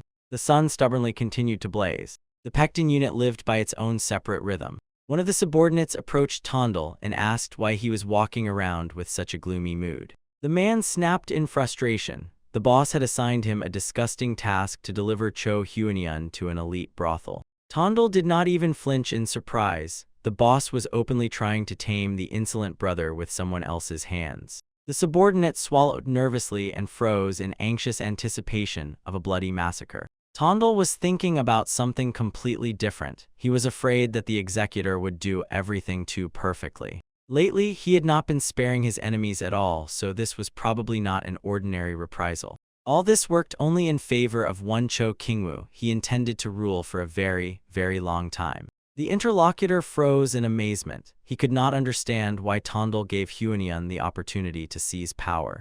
In response, he only smiled faintly mysteriously, without any explanations. Meanwhile, someone in the brothel decided to add fuel to the fire. An empty jug crashed loudly into the table, and cries arose around due to the lack of drinks. The servant politely reminded the rules of the establishment. Elite alcohol, only 1 bottle for 3. The gray guest lost his mind and overturned the table, demanding more immediately. While the employee begged him to calm down, the old man felt he was being deliberately provoked. Someone's nerves suddenly tightened. Chan Yusumu appeared in the hall. He coldly ordered the troublemaker to compensate for the damages if he wanted to leave here on his own feet. The gray old man shamelessly grinned and declared that these threats were the shortest path to the very bottom. The employee of the establishment twitched to pull the aggressive client away from the scene of the conflict. With enthusiasm, he declared that Yusumu was a true master of martial arts. It turned out that he had already worked for about 5 years as a martial arts instructor in the province. Realizing that the guard was stronger than his own teacher, the old man immediately became embarrassed and, without wasting time, hurriedly left. Tondel thanked Yusumu for escorting the guest away without unnecessary noise. The subordinate was frightened again. After all, Hyunian still remained a serious problem for their business. And Tondel had already calculated everything. The influence of Kinwoo would slowly fade. That man would definitely try to knock him out and take his place. Since Kinwoo could do nothing against him, sooner or later he would have to crawl on his knees to ask for help. In his former life, this ruler hired as many as 300 assassins for dirty work to force circumstances and leave him no choice of any path. It was enough to wait a little and let the community leader finally lose strength. In the inner courtyard, they settled down at the table. Tondel was enjoying the wonderful weather and carelessly asked the girl in the mask about her plans for the day. She replied that she was waiting for the procession of Huenian, but as soon as this was said, Tondel abruptly interrupted the conversation. "What happened, Namgun Kalhian?" Mechnik froze in shock. The girl in the mask fixed him with a piercing gaze. Kalhian handed her a book and said that he had obtained something truly useful. It turned out to be a manuscript with a special technique of displacement. The swordsman explained, this is not their family technique, but a method that earned great respect so that a one-armed cripple would no longer dare to be a target for strikes. Embarrassed, he admitted, it just seemed that she might need it. After completing the mission, Halkian turned towards the exit. At the very edge, he managed to order her to hold on, and the girl nodded briefly. Tondel silently stared behind his back. Suddenly, he sharply called the swordsman. As soon as Halkian turned around, Tondel immediately reminded him about the upcoming Dragon and Phoenix tournament. "We will win there," he said firmly, and the swordsman nodded gratefully. Halkian confidently walked forward through the bustling street, moving towards his destiny. Tondel was convinced both destiny and old grievances can be rewritten each time he had thoroughly learned this lesson after rebirth. His gaze sharpened sharply like a blade. The sun blazed dazzlingly from the sky, as if piercing the sight with brightness. He was certain even a curse obeys this rule. The man in the brown robe respectfully bowed his head and offered his help. He explained to the young man and his companion in a mask that their community leader had sent him here. Pride did not allow him to come himself. Tondel sharply interrupted him. Master Chan was not his servant and did not belong to their community at all. The guest reduced everything to duty, but the young man immediately waved his hand and dismissed these words. Then the envoy revealed his trump card. They were already preparing to overthrow the current leader and hand his place to Tondel. But the boy was not going to waste time on trifles. He insisted that he himself be put at the head of the elite Namgayan squad. The guest froze at such audacity. Namgayan controls the most profitable brothels and gambling houses. The man objected embarrassedly. He would never allow the community leader to agree to such a thing. But the gray-haired leader thought otherwise and without any emotion ordered to surrender this position. The ambassador could not believe it. Could Tondel really be capable of leading Namgayan? The leader cynically revealed his logic. This, supposedly, is the lesser evil. As soon as they deal with the older brother, Tondel will no longer have to resist for long, and getting rid of him will not be difficult. The chief mockingly said that the lame man at the head of their squad is the perfect excuse for a reshuffle. He growled that the main thing now is to urgently solve pressing issues. Soon Tondel was already standing in front of the luxurious building of the branch, staring at the doors and waiting for the smell of big money to settle in the air. He confidently pressed on the heavy, massive doors. Inside, he was greeted by dozens of subordinates. They bowed deeply and submissively to him. The young man's gaze flashed purple. He activated the mind-reading technology. Anger boiled in the heads of the old fighters. They were enraged by the fact that such a tasty piece went to the green newcomer. Deputy Cho Jinho stepped forward and stretched his face into a feigned, friendly smile. Tondel calmly accepted the greetings. With his very first order, he threw the deputy off balance to double the monthly salary of all fighters. Jinho panicked. Neighboring units would definitely start complaining about such generosity. Tondel Hitren barely smiled. Other people's troubles did not concern him at all. The night silence was pierced by loud, confident laughter. The girls retreated in fear before these rough bandits. It was the older brother who chose the place for nighttime amusements together with his entire gang. He shoved the hilt sharply into the sheath with disgust, pushing away the frightened workers. Suddenly a stranger stood before him and blocked the way. Tondel stood opposite him calm, with a friendly smile. He introduced himself reservedly and named himself the new leader of Namgayan. The older brother contemptuously fixed him with a gaze and waved toward the guard behind him. He openly mocked Tondel, calling him a boy hiding behind someone else's back. The young man instantly parried the blow. The opponent himself dragged along 8 dogs. This was enough for the former leader to explode with rage. His hand gripped the sword hilt so hard it cracked. The guard quietly asked for permission to execute by death, but Tondel ordered only to beat the attacker so that he nearly died. Just one lightning strike and the elder brother was thrown backward. He fell to the ground and bled heavily. The man was barely breathing, and Tondel was already brazenly exposing him to mockery before everyone. The guard slowly moved forward. For a hunter, all prey is the same. Choking with horror, the veteran raised his hand and humiliatingly begged to be stopped. The air was cut by a swift strike. The beaten man barely stayed on his feet before this immovable pair, and his gang lay nearby.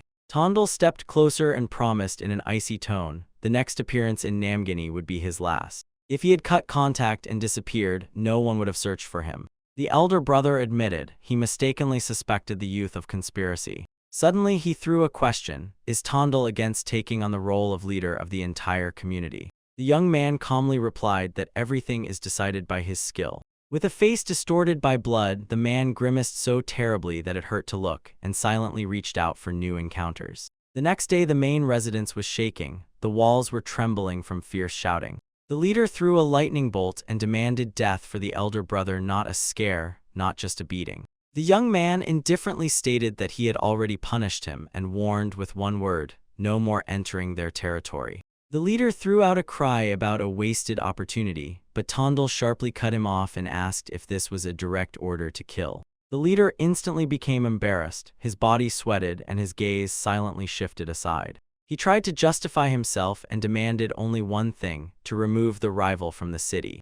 Tondel coldly reminded about honor and loyalty. These are exactly what distinguish a bandit leader from ordinary trash. The leader even turned red with rage upon hearing such a brazen lecture. The young man finished him off with a short, direct phrase. He stated that the concept of brotherhood is simply unknown to this old man. The mad leader sharply turned at the sound. His hand grabbed the heavy paper press. He threw it with all his might at the insolent one. The object shattered into pieces on the floor right by the feet of the emotionless couple. From under the girl's mask flashed a deadly look, and she repeated the request to give permission to allow the blood to be spilled, which made the leader freeze.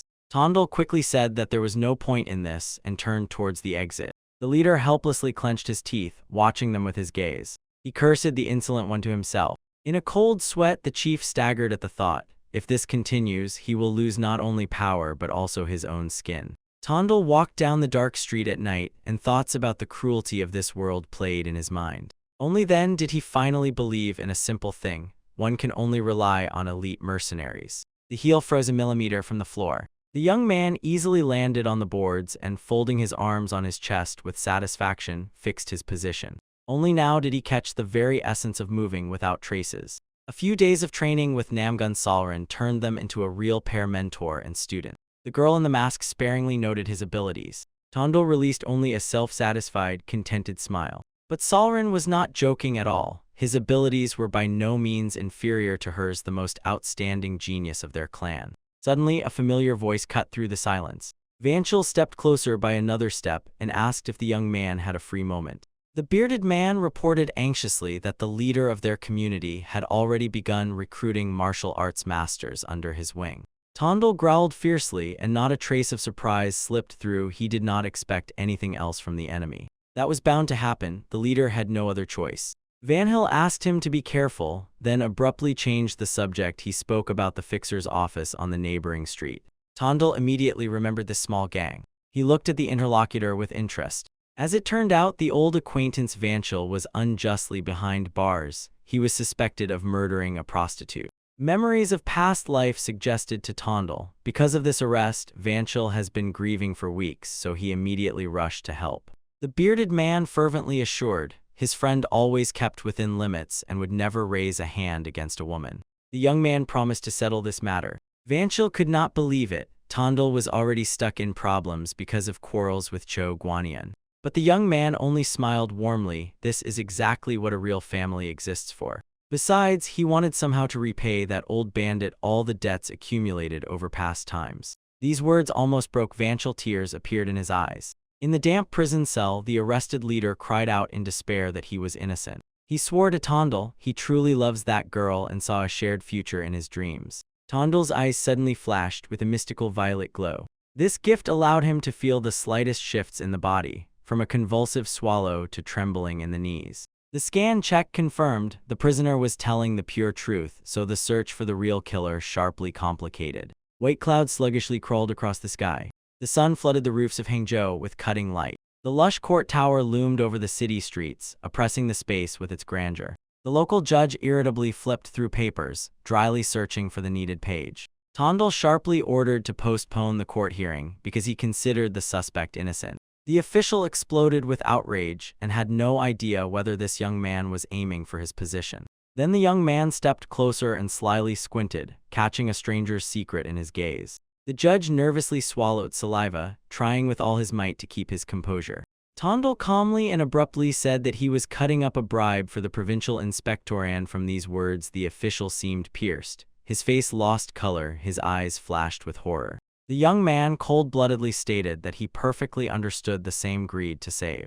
The broken judge agreed to all the conditions without hesitation and begged for only one thing: to name the source from which this information leaked. A victorious smile flashed on Tondel's face. He suddenly and mysteriously fell silent. His eyes again flashed with an otherworldly glow.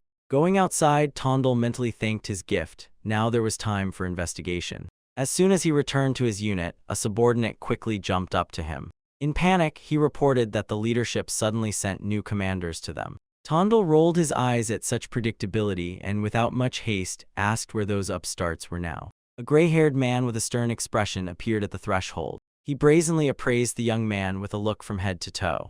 Tondel immediately recognized the senior Unisilbo by the recognizable scar on his cheek. The old man brazenly declared that his presence here spoke for itself. He ordered Tondel to get lost and didn't even turn towards him. He only briefly nodded to his partner. The elder involuntarily blinked in surprise when the young man calmly and ruthlessly ordered the guest's legs to be broken. In the next moment, Solrin launched an attack with lightning speed and smashed the uninvited guests onto the floor. The subordinate, trembling with horror, listened to the cries of the maimed elders and cautiously asked if some trouble might arise because of this. Tondel carelessly waved his hand. The community leader had already sent killers after their heads, so these rules no longer held power. Night covered the city. A pack of armed mercenaries stopped right in front of the luxurious estate. The leader ordered to kill Cho Guanian and postpone Tondel until tomorrow, but suddenly some order sharply interrupted him. A man with a cold gaze emerged from the darkness and declared that he would handle the matter himself today. He ordered the mercenaries to stay outside and prepare only to remove the bodies afterward. The tavern doors quietly and smoothly slid aside. The killer entered the hall and loudly asked who among those present was Cho Guanian. When a man with gray hair was sitting at the table, he twisted his smile and reproachfully scolded the guest for having too long a tongue. The guest contemptuously drew his sword, confident that in a moment he would harshly punish another scoundrel. Cho Guanian immediately recognized in him Gu Pilsen from the Red Wind sect. At that very moment, a crippled giant from the Black River sect rose from the neighboring table. He contemptuously greeted his opponent and said that he came to drink together with his old friend. Pilsen warned him not to interfere, but Shangir stubbornly refused to give up his place. The veteran fighter with scars grinned boldly and fiercely. He drew his blades and stood ready, prepared to defend the honor of the Black River sect to the last drop of blood. Vanchil listened to Tondel in shock. The clash of these two powerful schools was turning into a real bloodbath. The young man declared with obvious pleasure that this tiny spark would very soon ignite a full-scale war, and against its backdrop, any ordinary quarrels would look like child's play. Tondel's gaze burned with ambition. Once the smoke clears, the helm over the entire community will pass to him.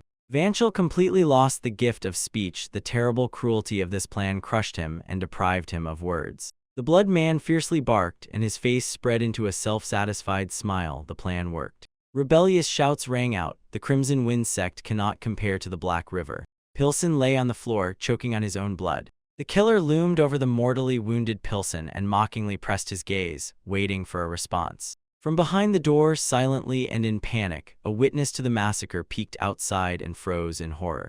A clear, bright sky without a single cloud. The mighty estate gleamed dazzlingly under the rays. Red-haired Hua Shane, master of the Crimson Wind sect, addressed the local elders.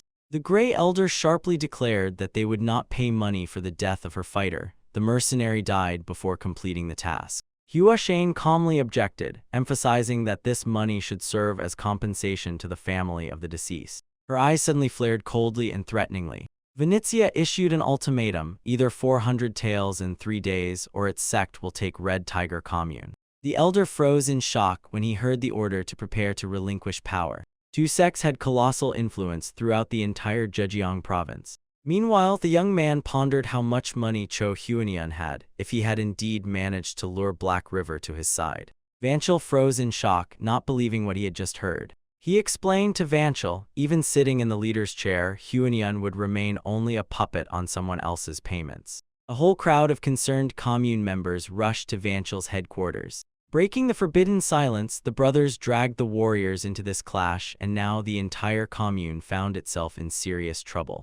Vanchel looked around the crowd in confusion and asked why people had come to him with this problem to a simple commander.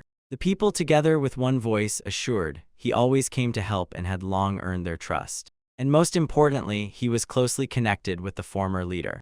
Vanchel pretended it was all a trifle and waved it off, advising them not to drag it out further, but to file complaints directly to the Cho brothers. The crowd stunned him. The people decided that Vanchel himself should become the leader of the community. The events moved to the hospital. Under the healer's fingers, the mangled hand twitched, showing living convulsions. In the silence of the room, the green-haired doctor carefully and thoroughly massaged the injured young man's hand. He grumbled skeptically that the fight would only work when the enemy himself stumbles and runs into a fist. In response to the question about the timing of full recovery, the doctor advised not to rush. He reminded, move step by step, otherwise you risk stumbling already halfway through the path. The girl in the mask quietly approached the room, making no sound. She reported that she had gathered everyone as he ordered. The fist slammed loudly on the table. The gray-haired old man shouted fiercely that he was the one who defended the community, while others sat in prison. He demanded to be returned his rightful place as leader.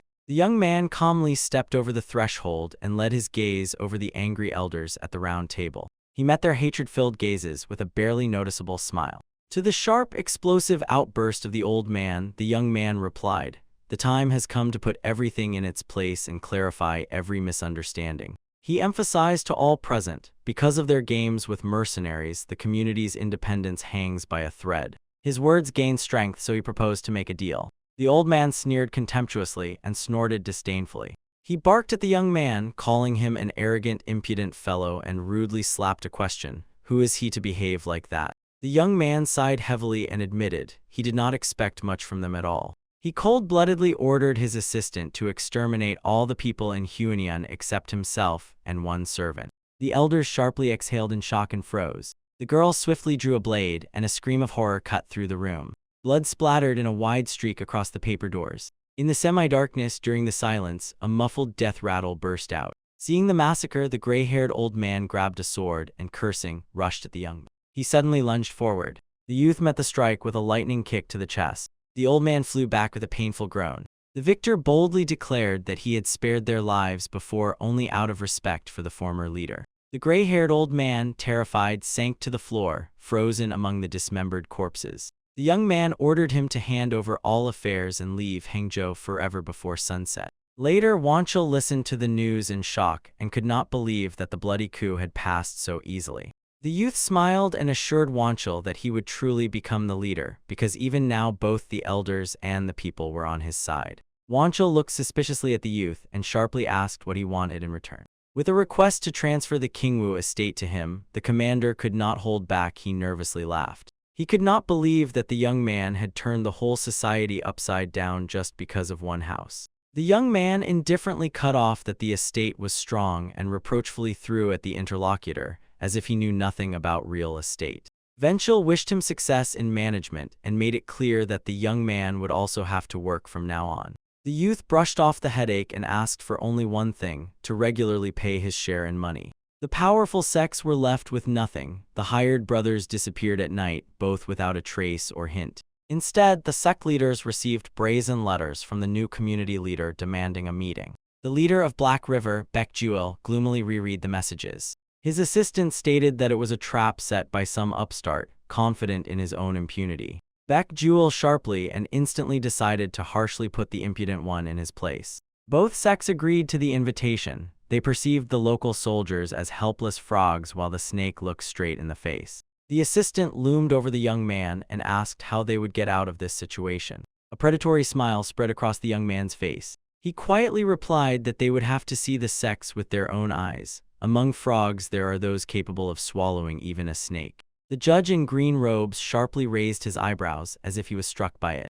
Suspiciously, with distrust, he asked again, Was the killer of that courtesan really standing before him? The young man with bound hands radiated complete calm, while the tied man nearby trembled uncontrollably. The boy calmly explained. The criminal surrendered himself. He was seized by pangs of conscience, and the captive, stumbling over his words, named himself O Shandu. To the judge's direct question, the poor man fearfully and incessantly nodded, confirming his guilt. Since the confession was voluntary, the judge decided to close the case, and the young man immediately asked to release their comrade Bekchanskik. Shandu nervously asked if he would have any problems, and the boy calmly swore on his own skin. The judge just clicked his tongue and called the guest a split in one place. The youth dryly warned him, "Don't relax." In fact, this killer was subordinate to Cho Guangyun. The boy deliberately left him yesterday during the bloody massacre. After the horror he saw yesterday, he wouldn't dare take a single unnecessary step. Fear shackled him at every move. The boy nodded to signal his silent subordinate in the mask, and he prepared to leave with practiced readiness. In prison, Bekchanskik learned that the real villain had supposedly already been caught and would be released very soon. The prisoner did not believe what he heard, but the young man sharply cut off his joy. He smiled slyly and added that the one who would be released would deal with his enemies himself. Later, in the judge's office, the conversation shifted to the change of power in the Red Tiger community. The young man reported the new leader was Chi Wanshil, the very one he had brought last time. The judge squinted cunningly, suspecting that the coup could not have happened without corpses. The boy assured that no bodies would be found, and after that, the official directly asked why he himself had not led this gang. The ambitious goal sounded simple: to become the emperor of the night. It is not necessary to sit on the throne of the underworld. The judge laughed and involuntarily wondered why everyone around was so obsessed with money. Suddenly, the guest invited the judge to his new home that same evening, and this threw everyone off balance. The smile on the young man's face became truly threatening. His lips barely moved. Instead of explanations, he uttered only one thing: that if he wants to show something, he should just come in. That same night, someone's hands confidently laid on the sword hilt. In the darkness emerged a gray-haired old man, accompanied by fighters, the leader of the Black River sect, Beek Juil. The young man stood opposite together with Wanshil and emphasized that he now coordinates the Red Tiger. He directly stated that he came to put this mess in order and asked if the sect was hunting on their territory. The gray-haired man frowned and cut in with a remark that their action was only a reaction to the Red Wind's provocations. The youth glanced, his eyes flashed with violet light. If it were just an ordinary reaction, he would not have reached as far as Hangzhou. The leader did not like this, but the boy did not back down. As soon as the Red Tiger intervenes, it is already his duty. Beek Juil threateningly asked if they were ready to stand against the entire sect, and immediately heard a confident agreement in response. The boy confidently declared even hundreds of similar underground groups would not be able to withstand the Black River. Smiling broadly, he suggested settling all disputes right here and now. The elder and his assistant exchanged confused glances. The rules were extremely simple: 2 fighters come out from each side, and the one who loses leaves with nothing. When everything went awry, the guy promised the sect full support, mockingly adding that the warriors do not have the status to take control of crimes. Instead, he proposed to give them a generous tribute from the entire income of the gang. The old man's face cleared up exactly like that, precisely, and it turned out just as they wanted. Bekjul distrustfully asked the young man if he would keep his word. He sharply pointed his hand to the side as if indicating a target, and declared that he already had a reliable witness. From the shadow of the night courtyard, a familiar silhouette slowly emerged. The judge threw a joke with a smile, saying that the fights could be watched endlessly. The young man solemnly introduced him as the city magistrate of Hangzhou. The sect fighters froze in place. They could not understand how the official authorities ended up at their secret meeting. The guy ended the dispute with an ultimatum: either they agree now, or tomorrow their enemies from the Red Winds will receive the same offer. The fighter with mutilated scars whispered to the leader about a bad premonition and suggested that the 2 of them enter the fight. The man shouted fiercely and decisively stepped forward, taking the first blow purely on himself. Confidently glancing at the opponents, he loudly issued a challenge. Vanchil calmly pointed at the girl in the mask. The enemy contemptuously ordered to hand over the man, but the decision did not move from its place. The young man cut their argument with a barely noticeable smile. The sect fighter decided that he was deliberately given the weakest opponent. Clenching his teeth in rage, he firmly gripped the sword with his hand as if it was an insult personally to him. The young man called the girl his right hand and gave the command to start, promising that the final battle would wait until tomorrow. She silently stepped forward and smoothly drew the sword. The opponents froze opposite each other, motionless, like a drawn bowstring, ready to enter the fight. The girl coldly fired at the boss, asking if he could be allowed to kill that insolent one. The young man flashed a blue gaze and ordered not to make new enemies. As soon as this was said, the girl rushed from her place. Her movements flashed faster than the wind. A muffled clink of metal shattered the silence, like a strike on steel. The enemy's eyes sharply widened with horror as soon as he realized the destructive power of this blow. The metal did not hold. A shard of the broken sword flew into the night sky. The girl knocked the enemy off his feet with one move and pressed him to the ground. The young man, with a self-satisfied smile, declared that the outcome of the fight had long been decided, and the cult leader turned pale with shock. The old man, angrily lunging forward, sharply cut into his distance, but the boy quickly blocked the attack and demanded the next duel. Sensing the threat, the cult leader drew his sword with his own hands. Its blade flashed with a golden glow. Everyone nearby immediately realized, this silent girl hides a power unlike any humans. The elder sharply barked that it was too early to celebrate a single victory and rejoice prematurely. He swore to prove that they were just frogs at the bottom of a well who had never seen the real world. With a resounding battle cry, the elder rushed into the very attack. But suddenly someone, exclaiming in confusion, wavered for a moment from the short. What? The judge's face twisted in shock. In the silence, a short whistle of a blade clicked sharply, and a cold, disappointed girl's voice asked, "Is that all?" The great leader of the sect was already lying in a puddle of his own blood, and near his throat froze, shining, the cold blade of the victor. A powerful blow threw the stranger back. He sprang from the spot and spat out blood. The leader of the sect, Red Wind, Ha Ch Kayun, froze in confusion and studied the fallen enemy with his gaze. The woman in the mask calmly ordered them to leave and move the showdown with the Black River to another place. Thus, two mighty fighting sects left Hangzhou empty-handed. When the storm subsided, Tondal realized their time had come. The old man sighed with relief, as if finally removing a stone from his chest. Cho Jinho took the defectors under supervision and sharply expelled the idle elders. The community Red Tiger plunged into its true bloom. Money flowed like a river. Venchil simply begged Tondal to become their protector. Rumors that the local hooligans were turned inside out, their legs broken, spread so far that the factory owners began to bypass this settlement with a wide berth. The funniest thing was that Hun Sanjun also did not budge and held his position. Yes, now he had turned into an obedient little dog. Officially, Tondal worked as a coordinator only according to the schedule, just a few days a month. He devoted all his free time to exhausting training. True talent ignites in him a genuine passion for battle, and excitement fuels skill, a closed circle of strength. Meanwhile, the first winter came in his new timeline.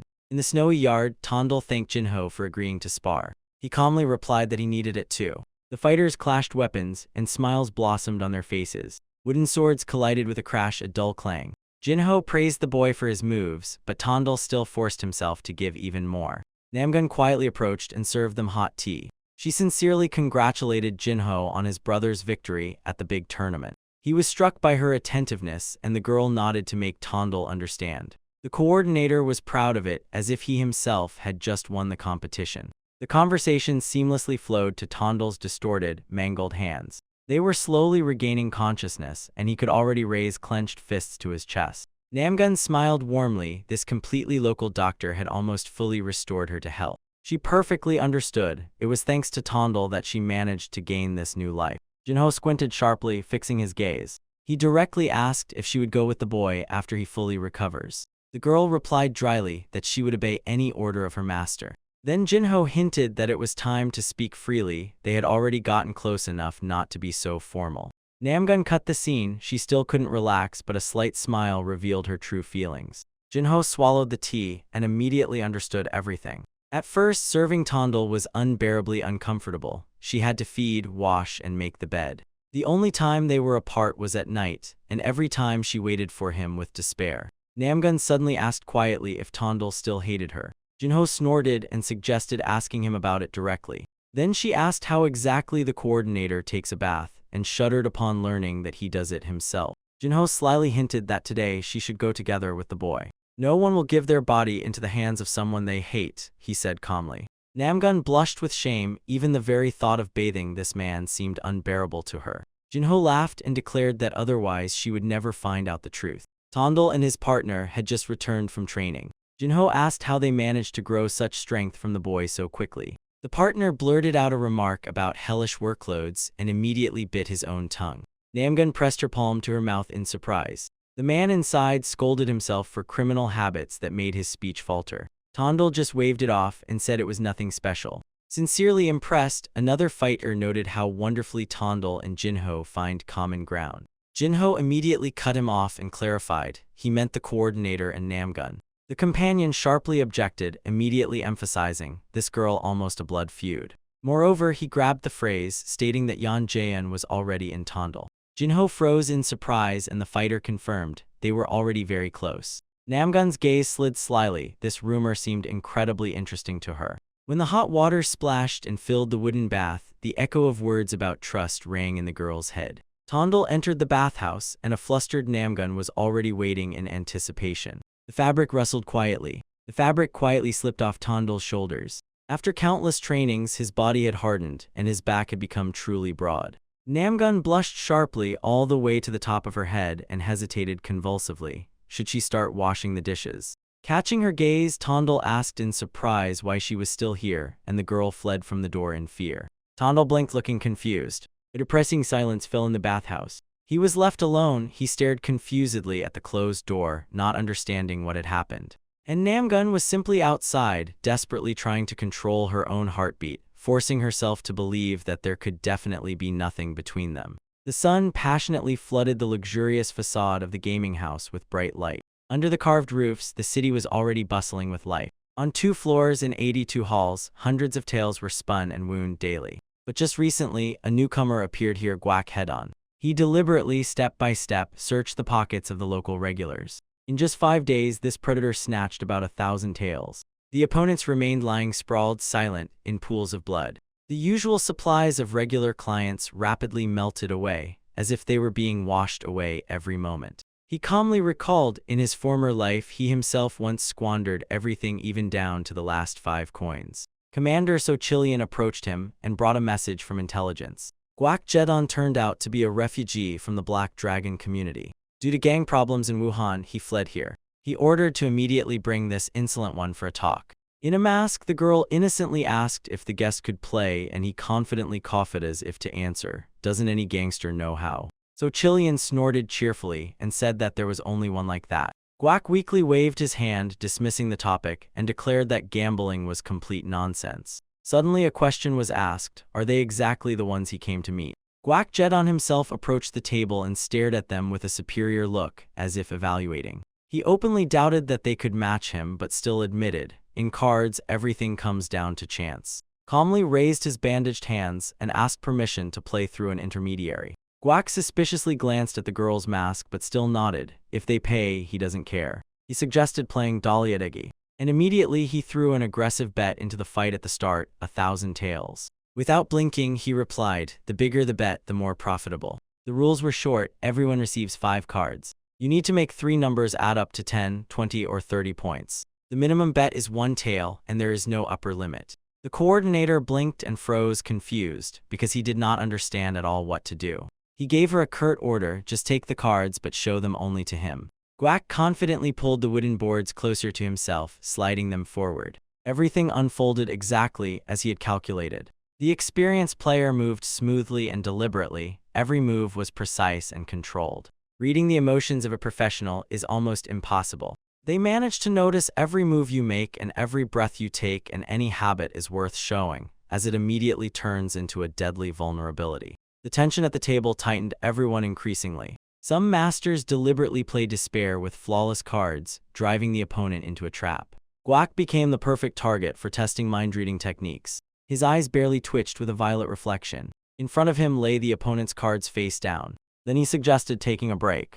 Guak agreed immediately without hesitation. 2 exhausting hours of boring tug-of-war brought only a miserable 15 taels. He admitted the opponent held positions firmly, although he himself maintained a flawless facial expression. The problem was different. The girl did not know the rules, and the mask hid her reactions. Silently, she confessed. After several rounds, she had already learned to distinguish strong combinations from weak ones.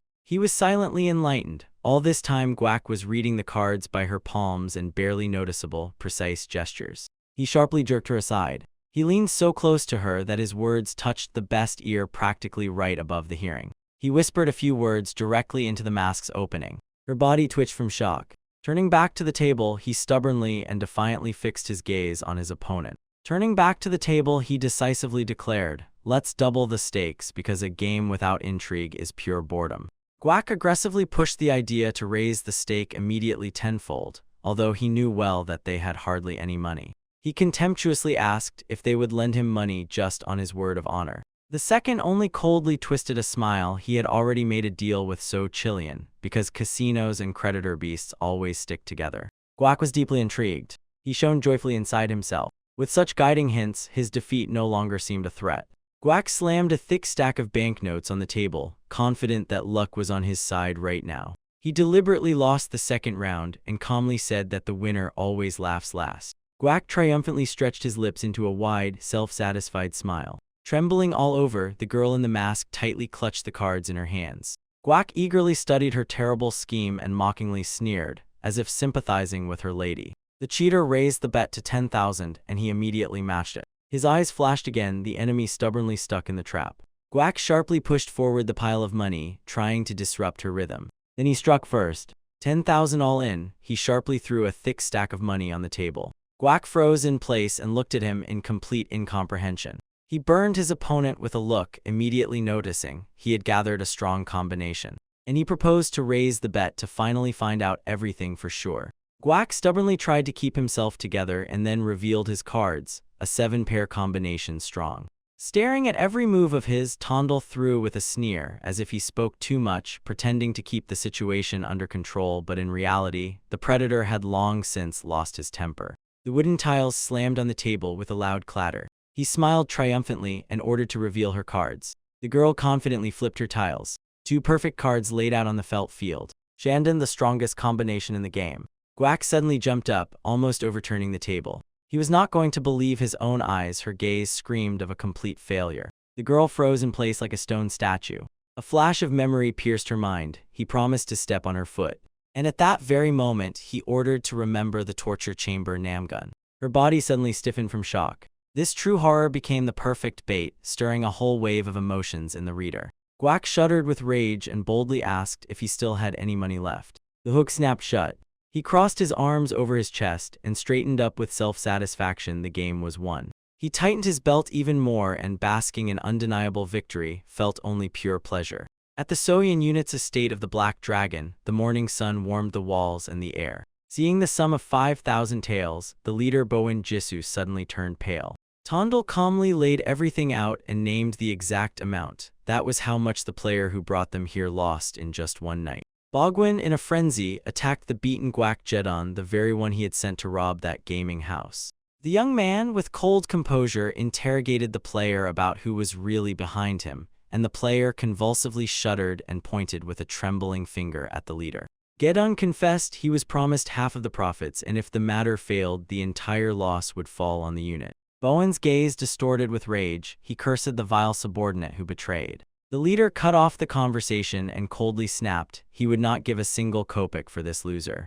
The gambler begged to be allowed to recall the entire wallet that had already been brought, but Bogwin angrily ordered him to shut up. Now he finally realized the Red Tiger Group deliberately sought a professional to sabotage the jackpot. Tondel stepped forward and asked if he refused to pay after such an obvious provocation. The air in the room thickened. It already sounded like an open declaration of war. Bowen waved off the threats and shouted that he owed nothing.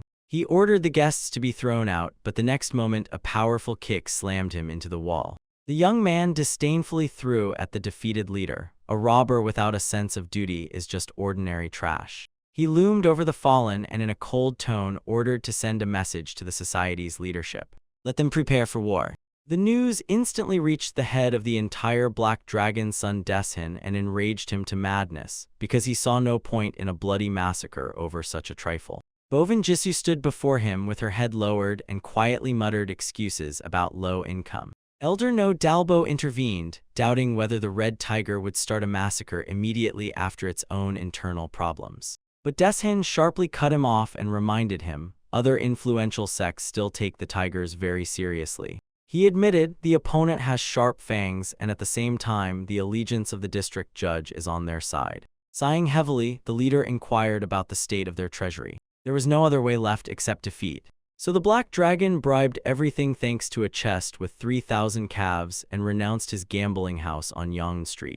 Tondel, by the way, informed his partner, 1,000 will go to compensate his unit, and the 2,000 remaining are his personal share. The partner exploded with indignation and firmly believed this money should belong to the entire community, not just one person. But the young man brushed this off. He needed money to live fully like a true king of the night, so it was time to head to the magistrate.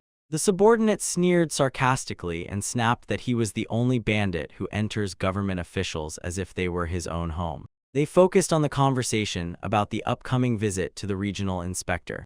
Tondel reminded himself again that the official's birthday was about to come, and such valuable investments could not be left without constant supervision. In the mask, he handed his assistant a pouch of silver. Her job was to make the inspector not lose sight of them. There was very little time left. But the young man reassured her there was no need to rush and shake the money right now. He suddenly invited the girl to drink in the evening at the establishment Stairs to Heaven.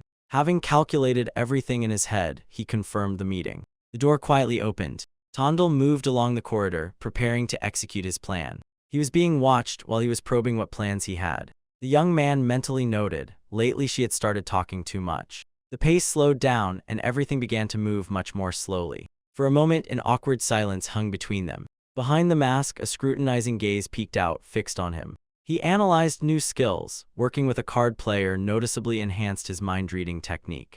It looked like an epiphany in battle against a strong opponent, thereby increasing his efficiency by a third. Previously, he thought simple memorization would suffice, but reality turned out completely different. Everything was much more complicated. Already at night, the assistant rushed into his room like a whirlwind and froze in panic. Too late, time was up. The young man reproached her for not reminding him about the meeting, and she sincerely objected. Why should she monitor his visits to the brothel? On the way, the young man noticed that she had been acting strangely in recent days, and the embarrassed assistant immediately asked what exactly had unsettled her. In the luxurious hall, they were immediately greeted by a woman dressed impeccably. She threw a remark with feigned indignation that guests had not appeared for a long time. A rehearsed, flawless smile froze on her face. The hostess greeted Coordinator Du, and he only laughed awkwardly, sensing from her a deadly, dangerous, oppressive mood pressing down from the very atmosphere. Meanwhile, the musician sat by the instrument and vowed to play a magical melody. The table was almost bursting with dishes as the guests enjoyed the performance. The young man fixed his gaze on the stage. He recognized this moment and came here just for it. His gaze settled on Shanxian, a courtesan with incredible musical talent. He almost silently informed his assistant that this girl would soon undergo the ceremony that secures the hair. Tondel immediately noticed how Xian was nervous. She was losing her rhythm, as if her own movements were betraying her, because this ritual meant coming of age for her. Now she was allowed to have relationships with men.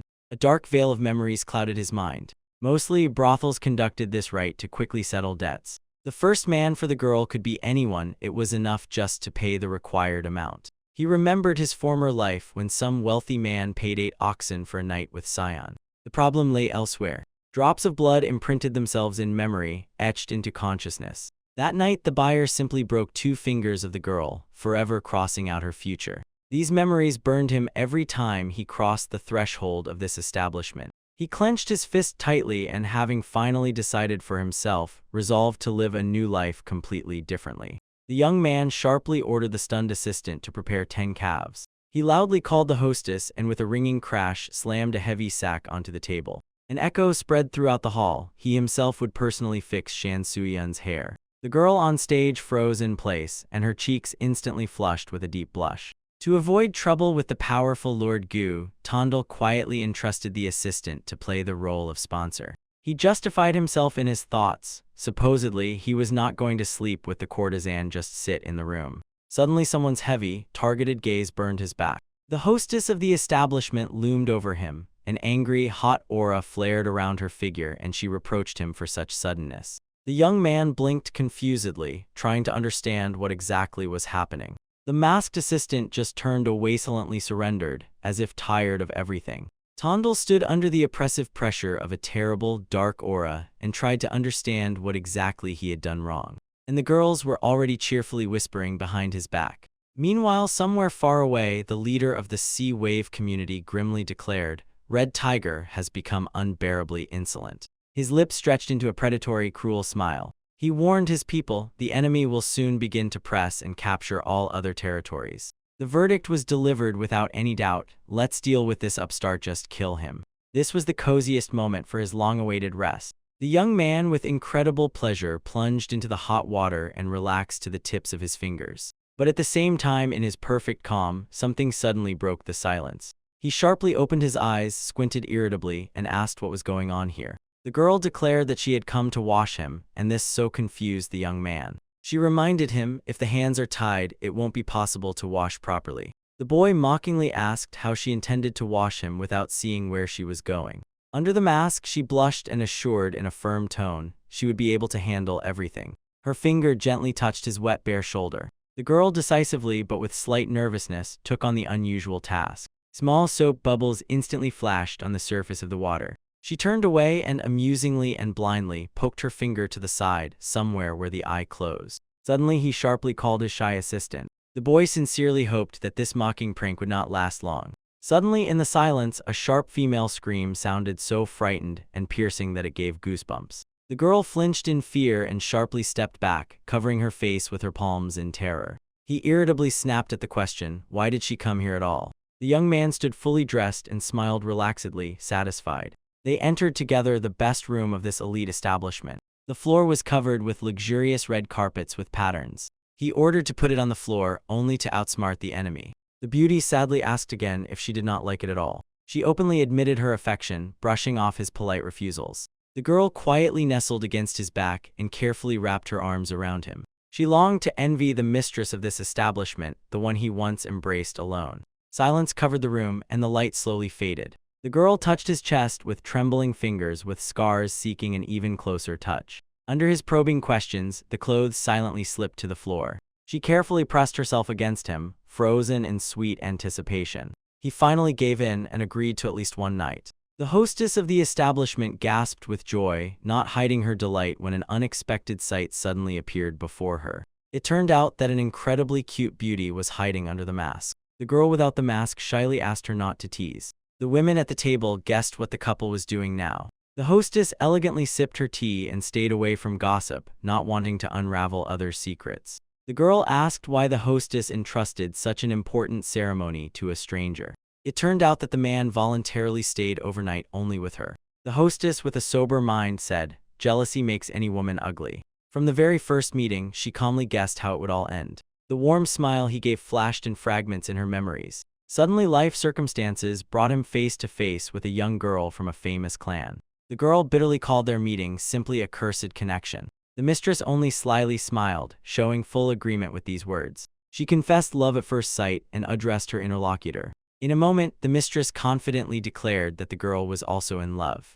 Wrapped in a sudden accusation, the girl blushed deeply moment by moment. Clenching her fist angrily, she could not understand why everyone was so fascinated by him. For some reason, all the worthy residents of this city continuously reached out to him, as if some inevitable need was pulling them by force. Even the coldest beauties could not resist his charms. The young man always gave people exactly what they lacked the most. He did it sincerely and from the heart, without any benefit for himself. His confident gaze and unwavering determination involuntarily captured the attention of everyone nearby. Standing next to such a man and resisting falling in love was simply impossible. The young lady painfully suffered because of his nights spent with another. The maid hinted that she herself was the perfect match for this young man. The daughter of a noble family always holds a much higher position than any ordinary courtesan. But the girl bitterly admitted she had long renounced her noble name. The accomplice calmly replied that time would inevitably put everything in its place.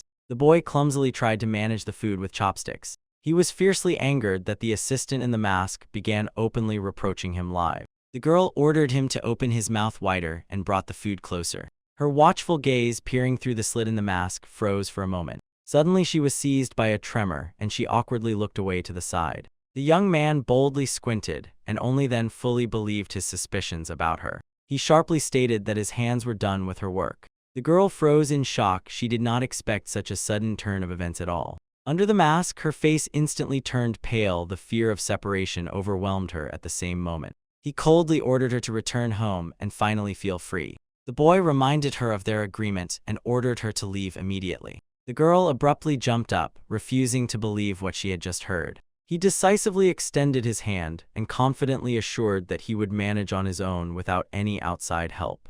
The young man directly asked if she had any other significant reasons to stay. He dryly thanked her for the completed work and ordered to give her the reward she truly deserved. Above the luxurious mansion, the sun shone brightly, dispersing what remained of the morning shadows. The majestic multi-story building proudly towered over the square, emphasizing the owner's power. Among the subordinates, someone asked confusedly what exactly had just happened behind the closed doors. The girl bitterly told about how everything happened with the exit and how completely incorrectly she interpreted the situation. The interlocutor was sincerely embarrassed why she was not at all happy about the long-awaited freedom they had waited for years. She tried to portray joy from the release, but it looked unnatural on her face. The boy frankly did not believe her. He had seen such a painfully sad expression on a face. The girl awkwardly lowered her gaze and tightly clenched the removed mask in her hands. Tears flowed from her eyes. The painful thought of her own worthlessness overwhelmed her like a verdict. The discarded mask lay on the floor without an owner, and the conversation was interrupted as if someone had put a full stop. The bearded man rolled his eyes with obvious displeasure. The young man waved his hand and cut off, saying they were not yet close enough to arrange a farewell, but the man emphasized they had spent the whole day together. He handed the boy a heavy red bundle. It turned out that the old Khan had managed to give him protective gear. Under the fabric was hidden a sturdy dark breastplate. Borodin added, thanks to this young man, the elder's daughter-in-law finally gave birth to a son, so he was even going to invite the boy to the celebration. He advised putting on armor because now no one covers the boy, and at the same time directly ordered to repent and return to the one he quarreled with. The silence of the night covered the estate with a solid veil. The boy couldn't stand it. He sharply whimpered that he no longer wanted to hear about that woman. At that very moment, an invisible threat tore space in half. In the darkness, a sudden deadly strike flashed, jumping out as if from the nail of darkness. The boy instantly reacted and harshly responded with a counterattack on the block. The enemy used the technique 10,000 steps weightless and released the shadow of the unearthly flash. The impact forced through the youth onto the stone floor, but he did not falter, instantly rebuilt into a combat stance. He silently admitted both skills were raised to the 6th rank, but further development was suddenly cut off without any continuation. The small spirit mentor immediately pointed out the mistake. The position is unstable. Relax the left leg and lean forward a little. A sharp, strong blow to the chest threw him backward. The young man grimaced irritably and muttered a curse. He had just remembered how he had gotten involved in this story at all. The training was going frankly badly and sleep was not going well either, so he was left alone with the night's silence. Suddenly, in the moonlight, a figure with a covered face silently emerged from the darkness. It was the killer of 100 sounds. His white shoes quickly slid across the surface. The killer, just one name of his made even the highest-ranking first warriors tremble. The communities of the Black Dragon and the Sea Wave buried up to 300 bodies for this professional fight. There was only one goal: to take Tondal's life. The killer, without any hesitation, raised the blade over the sleeping victim. In the darkness, the fabric on the clothing barely moved. In his thoughts, he swore to put an end to the young man's suffering, reveling in the calm on his face. The white-tailed killer plunged the dagger into the bed with all his might. The dark-haired young man barely opened his eyes and recoiled in horror. The blade lunged upward and flared, preparing a strike for a new swing. The boy sharply threw himself back, and the weapon crashed with a bang into the wooden backrest. He abruptly jumped to his feet and demanded, "Who sent the killer?" but received only a deafening silence in response. Dryly and grimly he stated, "There will be no other chance to hear an answer anyway." Glancing at his torn clothes, the boy smiled crookedly. Because of his sick hands, he never removed the hidden protection that had just saved him from a direct ticket to hell. The mercenary gripped the sword hilt tighter. A thought flashed through his mind. The clients did not pay for the death of this seemingly ordinary bandit in vain. With a firm step forward, without pausing for a moment, the mercenary jumped out of his place. He was absolutely certain that the target was no match for him. Attacks came in waves, but the young man harshly met every blow, muffling it with his forearms. Defending himself, the boy sharply replied that true masters retreat after a miss, but the killer gave no comparisons. He ordered not to put him in the same line with cheap amateurs. Declaring himself the killer of 100 sounds and the night terror of every warrior, he broke through the defense and made the boy bleed. The boy groaned quietly, staggering and retreated backward, tightly clutching the bleeding shoulder in his hand. The killer with white hair said coldly, quietly removing the target did not work. He sharply drew a dagger and rushed at the victim, pressed to the corner. Work is work. The boy helplessly fixed his gaze on the enemy. If only his hands were whole and the blade lay in his fingers, the fight would no longer look so one-sided. Fear gripped his throat. Could his path really end just like that right here? He never managed to get closer to the dreamed role of the Lord of the Night, and he had no time to truly live life. The attacker sharply raised the weapon, preparing to deliver a deadly blow. The youth gloomily closed his eyes and resignedly clenched his teeth, mentally cursing his own miserable fate. A terrible sound of flesh being pierced tore through the silence. Red splashes stained the wooden screen, dark marks appearing on it. Blood heavily dripped from the long blade and fell in dark drops onto the floor. The boy painfully closed his eyelids and waited for the moment to end. But there was no blow. He cautiously opened one eye. The killer choked on blood in shock. The sword pierced his chest from behind, right up close. A strong blow on the door sounded like thunder. The man froze, clutching the wound on his shoulder. Right in front of him lay a dead enemy, and above the body, with blood dripping on the sword, stood a mysterious figure in a hat. The wounded man, confused, grabbed at questions about his own hands, and the stranger sharply cut him off in response. They had already obeyed. Clenching his jaws, the warrior cautiously asked why the savior was here at all. He turned his head, hiding his face behind an exquisite white mask, and calmly ordered to start with words of gratitude for the saved life. After that, he coldly ordered to refrain from any familiarity, saying his rank was higher. The stunned fighter said one thing in confusion. What was this supposed to mean? The masked girl leaned over the freshly killed body, holding a bloodied sword in her hand, and coldly told the shocked youth that from now on she would take the Red Tiger community under her protection. Stunned by the blow, he burst out shouting and threw out the question, what was she even thinking? He was haunted by the feeling that her decision to become a protector was pure madness. She did not flinch and asked in a calm tone what exactly he wanted to achieve by sending her away. I don't need you, he blurted out in despair.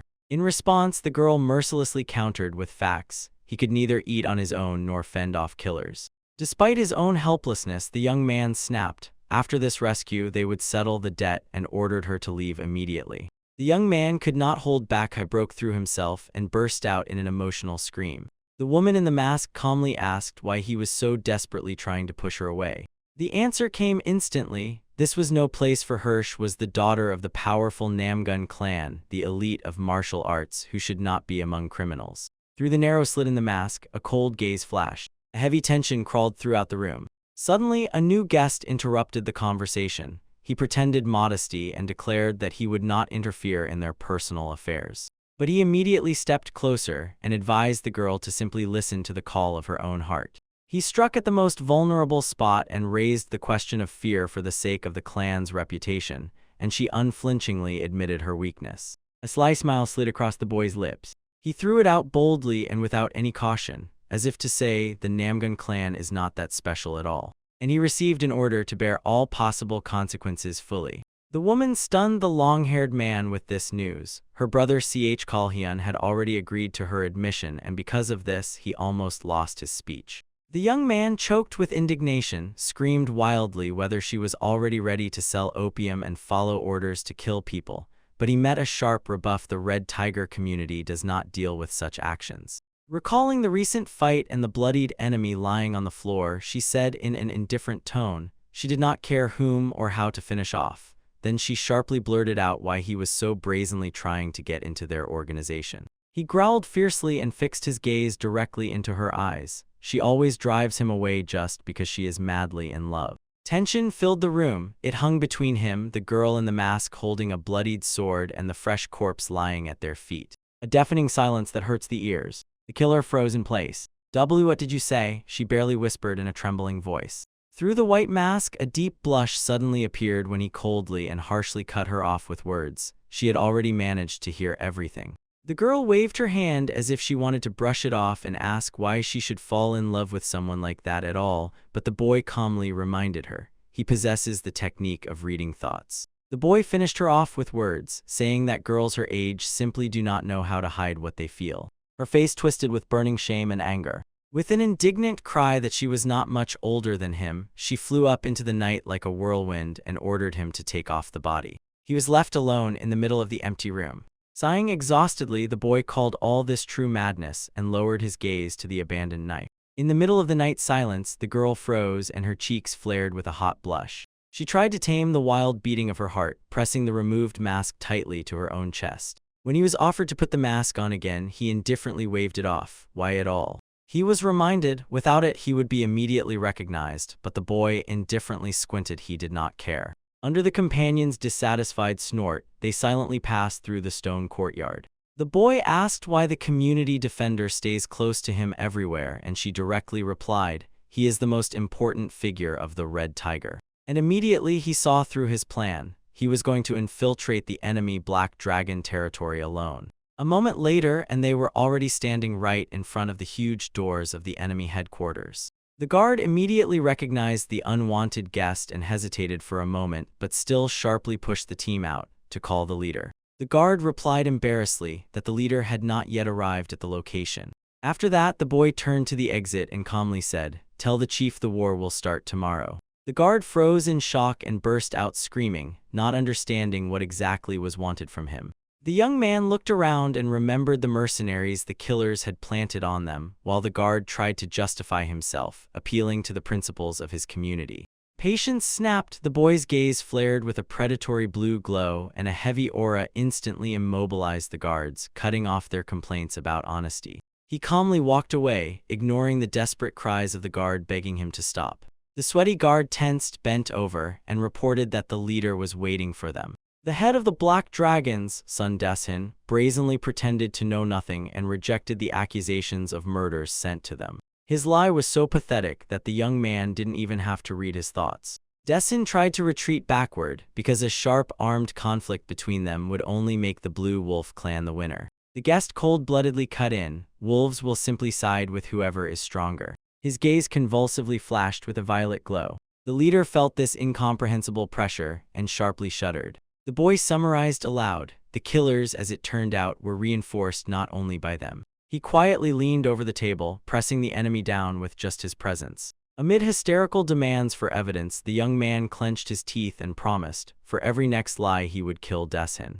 "The war will start here and now," he barked low and fierce. Everything suddenly fell into place. The Black Dragons and the Blue Wolves secretly united for his death. Above the quiet sunny roofs of the estate hung tension, the oppressive silence before the inevitable slaughter. The bearded man was almost boiling with anger and thundered about crossed lines, while his companion cautiously inquired about evidence. Why do they even need to prove what he said? The answer was delivered evenly and calmly. They just need to convince the subordinates. The short-haired girl narrowed her eyes coldly and without unnecessary words suggested simply cutting out all the enemies. It was the fastest way to destroy two communities at once. The young man smiled softly and dismissed this idea, because that way they would not be able to take control of their territories. Their own rules and connections had been formed there for years, so the confused bearded man, who was looking around bewildered, asked with feigned surprise what he should do next. The leader calmly stared at the bowed heads before him and passed the sentence. He gives the communities of the Blue Wolf and the Black Dragon exactly 1 month. Two subordinates froze in bows and absorbed the icy ultimatum. If the communities do not find a way out, they will simply be wiped out. To the question of why they have a whole month, the leader only twisted his face into a fierce smile. "In a month you will understand everything yourselves." He cut off the phrase while large pieces of fresh meat hung on hooks in the background. For now, the young man with the bandaged arm and his companion stopped right in front of a kiosk at the market, and the girl sincerely could not understand why they even needed this meat shop. The boy gently pushed aside the screen cloth and whispered in a mysterious tone that this place was by no means so simple. Crossing the threshold, he casually asked how the trade was going, and the gray-haired seller immediately revealed a smile, joyfully greeting Tondal. The guest did not come for ordinary purchases. He calmly asked to give the meat of the one who was caught less than an hour ago, and at these words the old man froze in surprise. He handed over the letter and warned that he would return exactly in a month, ordering to prepare the best of everything. On the street, his partner with a bandaged arm couldn't hold back and burst out with the question, "What was that?" The dark-haired woman calmly replied, "Under the guise of a butcher shop, bandits from the Hao clan were selling information."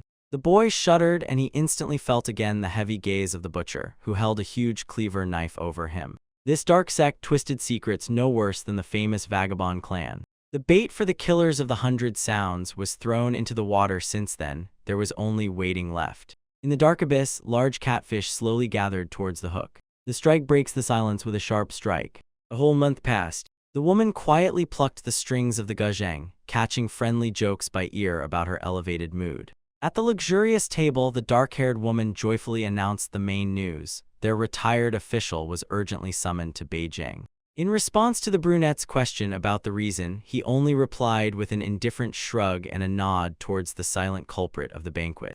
The brunette cunningly calculated, the challenge is his merit for great achievements, and with an instant reaction he immediately realized he hit the mark. They teased him that his smile stretched all the way to his ears, but the guest just waved it off. Why be sad if so much money was invested in this person? The girl jokingly reproached the guest, saying that as soon as he leaves for Beijing, he will quickly forget his old friends. The young man in green sharply waved off the luxuriously set table, expressing indignation. He smiled confidently and firmly and promised, he will always respond to kindness with kindness. The dark-haired man immediately handed him a gift in honor of the upcoming promotion. It was deadly compromising material, direct evidence that the leaders of hostile communities hired an elite assassin. The assistant silently laid the scandalous documents on the table.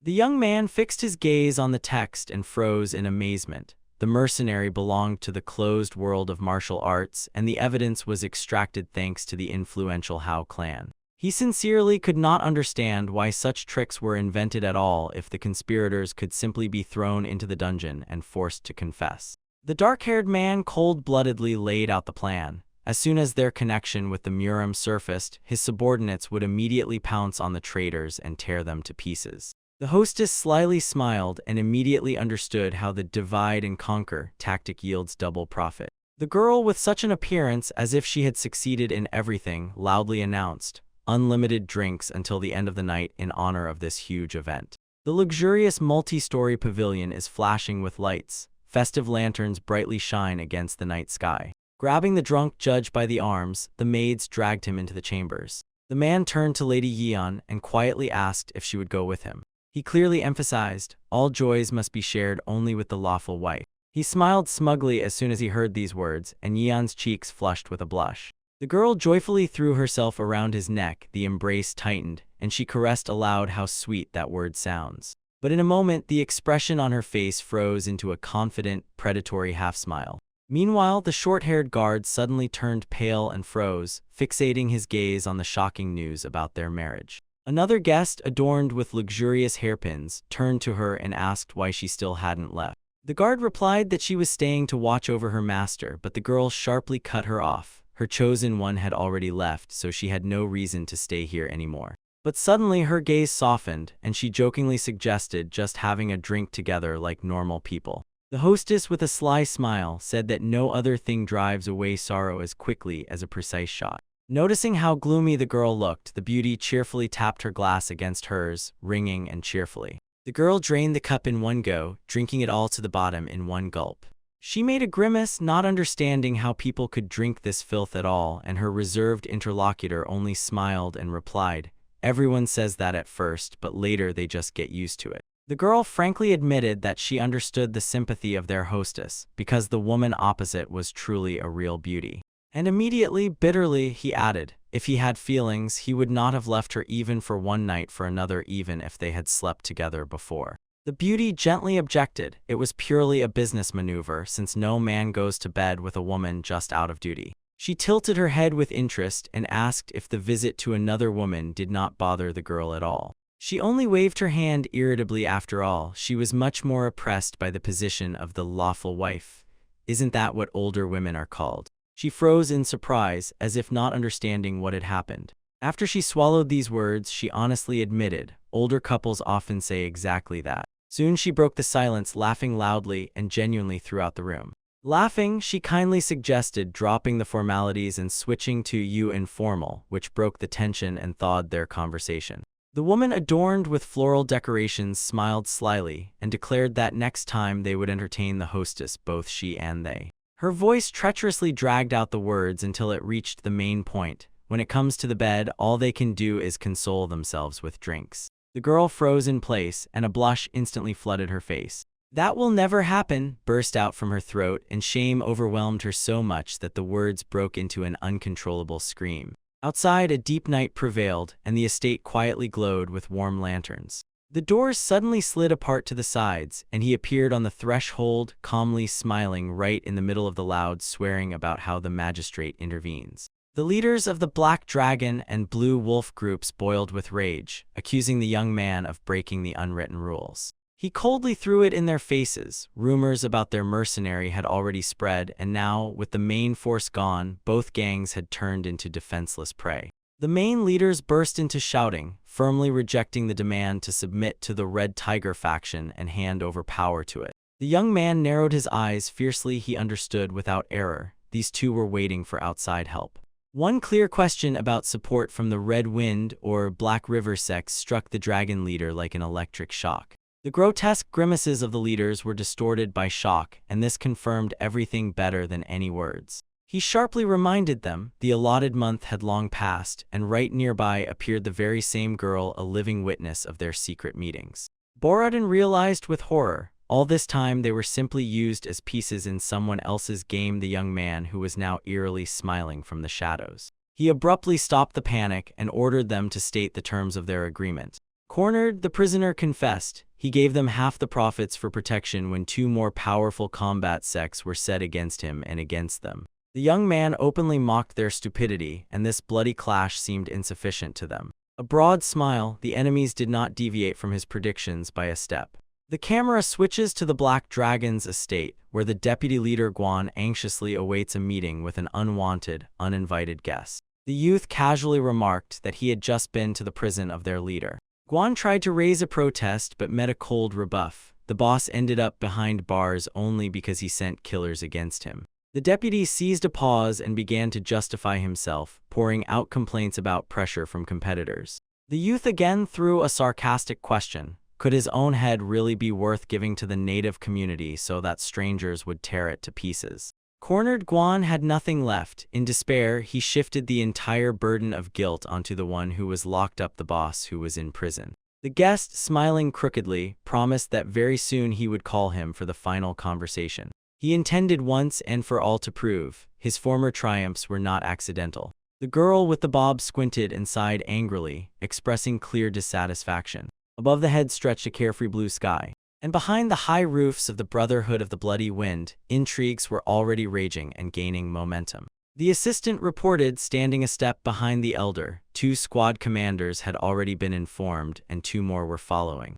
The head of the sect, Guan Tejiu, was interested in information about Tondal, and he learned that the squad commander Yo would become his opponent. Sergeant of the Spearlight Yo Shilso was among the top 3 strongest warriors of the sect, and her figure against the dark shaft already radiated danger. The young man instantly understood the plan and cut in with a question. Did the leader just want to send her far away? The old man waved his hand, brushing it off, saying it was just a usual formality, so Yo herself agreed, setting out together with 42 exiles. The squad of grim fighters with burning eyes looked perfect for this mission. To crush the criminal world, one must become part of it. These people will leave the ranks of the righteous of Muram, but stubbornly retain power in the shadows. When the rivals from the Black River sect were mentioned, Guan Tejiu calmly, without any hesitation, cut off the conversation. He stated that they would do the same. And yet taking such a step was far from simple. No shadow of doubt flickered in the predatory squint of his eyes. The dungeons of Hangzhou turned out to be a real gold mine. In the old man's imagination, a huge shiny nugget already hung over the rooftops. The gray-bearded man calculated everything to the smallest detail. Even if they had to give a share to the Black Village sect, their profit would soar to the skies. The interlocutor in red ruthlessly and cold-bloodedly declared straight to his face that he would personally deal with Tondal.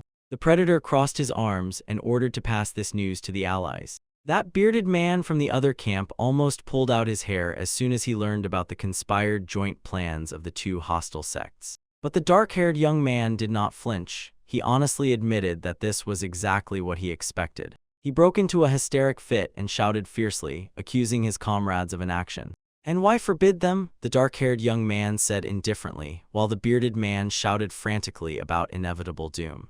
The young man squinted slyly and proposed to test strength in action. Who seems scarier, the enemy leader or their defender Namgun? The bearded man faltered and froze confusedly, as if he hadn't immediately gathered what had happened. Namgun flared with such a deadly dangerous aura that the man immediately dismissed all his doubts. When the young man finished him off with one phrase that even 5 hostile leaders could not defeat this girl, the bearded man just froze in place. He suddenly realized what power she really possessed. The young man barely smiled. Against the backdrop of minor sects, Namgun's clan looked like a true battle giant. The bearded man anxiously asked if they had any other way besides war, but the young man sharply cut him off. No. The boy calmly explained, a full-scale massacre was not profitable for them because even victory would cost too much. He turned away and with a sly smile, said that the enemies would have to reckon with them. After these words, they ordered to release 3 fighters equal in strength to the enemy leaders, and at this phrase the bearded man froze, staring at it in shock.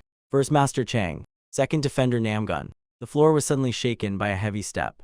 The boy with a self-satisfied smile poked his finger into his own chest. The bearded man almost choked at such impudence. A stunning silence hung in the air. The girl greeted the boy with a warm smile. Finally, he was able to eat with his own hands. While they walked down the corridor, he muttered about her familiar mood in his thoughts, and she meanwhile was already leading him to training for the fight. The young man looked at his own palms and quietly sighed. His fingers still had not recovered. Then why was there so much bravado? He stopped and said that he only wanted to calm down his brother Vanchil. A hand sharply pushed the door aside. In the room, a crowd of tense masters had already gathered. They were waiting specifically for him. Ahead, like a verdict, stood the grim deputies of the rulers of the Black Dragon and the Sea Wave. The boy smiled calmly and declared that he had come to bring to their senses those who worry too much. A question pierced with distrust broke out from the crowd. Could he really drive out the sects, Crimson Wind and Black River? He firmly promised. The mustached master tensed sharply. Wouldn't the Red Tiger seize all the communities at once as soon as the competitors disappeared? The young man was straightforward. They were to unite under the Red Tiger, and on the condition of complete loyalty, he promised to spare their lives and keep their current positions. The elders exchanged glances, and surprise flashed in their eyes as they collectively exhaled a long, approving sigh.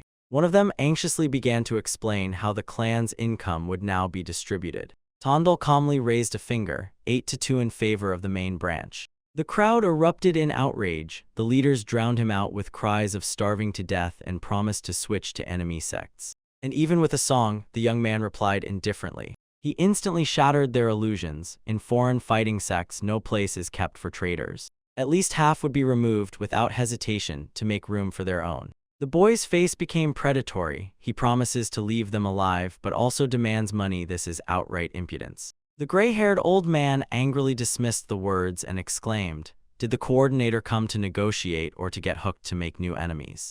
Tondal calmly shrugged. No matter how the enemies tear apart their communities, in the end everything will still go to the Red Tiger. He smiled brazenly and declared that he has as many as 3 fighters capable of crushing the enemy leaders in an honest duel, 2 defenders and himself. When deceitful shouts rolled around, the young man authoritatively extended his hand and declared that even an elite assassin is not capable of finishing him off. Her companion only rolled her eyes in thought. She clearly remembered how this braggart last time almost ended his life.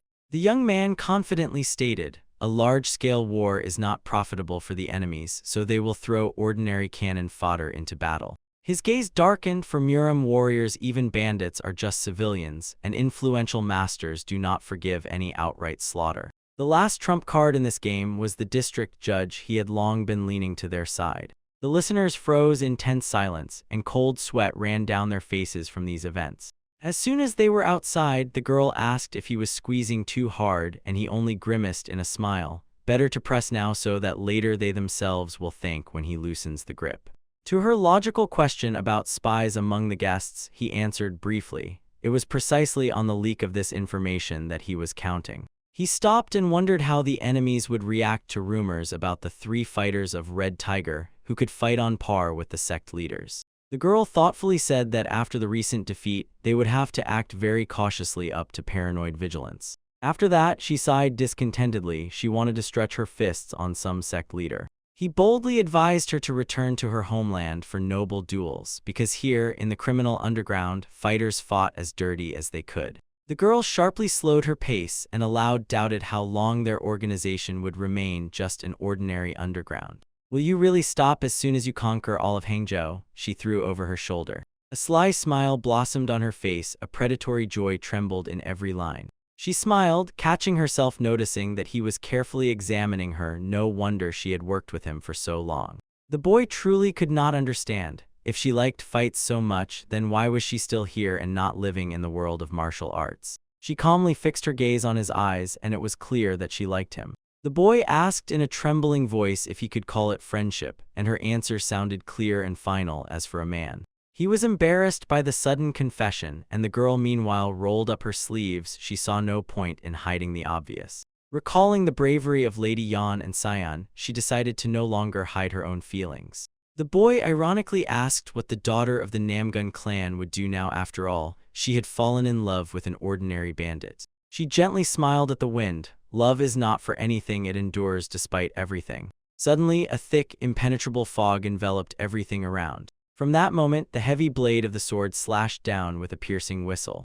The steel clanged with a metallic clang the girl barely managed to block, and from the force of the blow, an icy disgust covered her, spinning in her head. The shockwave instantly threw the boy backward. He sharply covered his face, hiding from the dust and debris flying in all directions. The girl's eyes sharply narrowed, and a fierce battle mood flared around her. The weapons clashed with a sharp, loud metallic clang. The warrior, in dark frenzy, fiercely swung his sword, sparkling white light bursting from his eyes. Their strike shook the courtyard with a muffled, explosive wave. Around the corner, tensely holding on, watched the leader of the Red Wind Sect squad, Yo Shilso. He had sneaked here to scout the true power of the Red Tiger community. The spy in shock understood. These fighters play in a completely different league. Cold sweat ran down her face. She instantly realized she needed to retreat and immediately report everything that happened to the leader. A dark silhouetted figure swiftly slid across the roof tiles. With one jump, Shilso disappeared into the night darkness.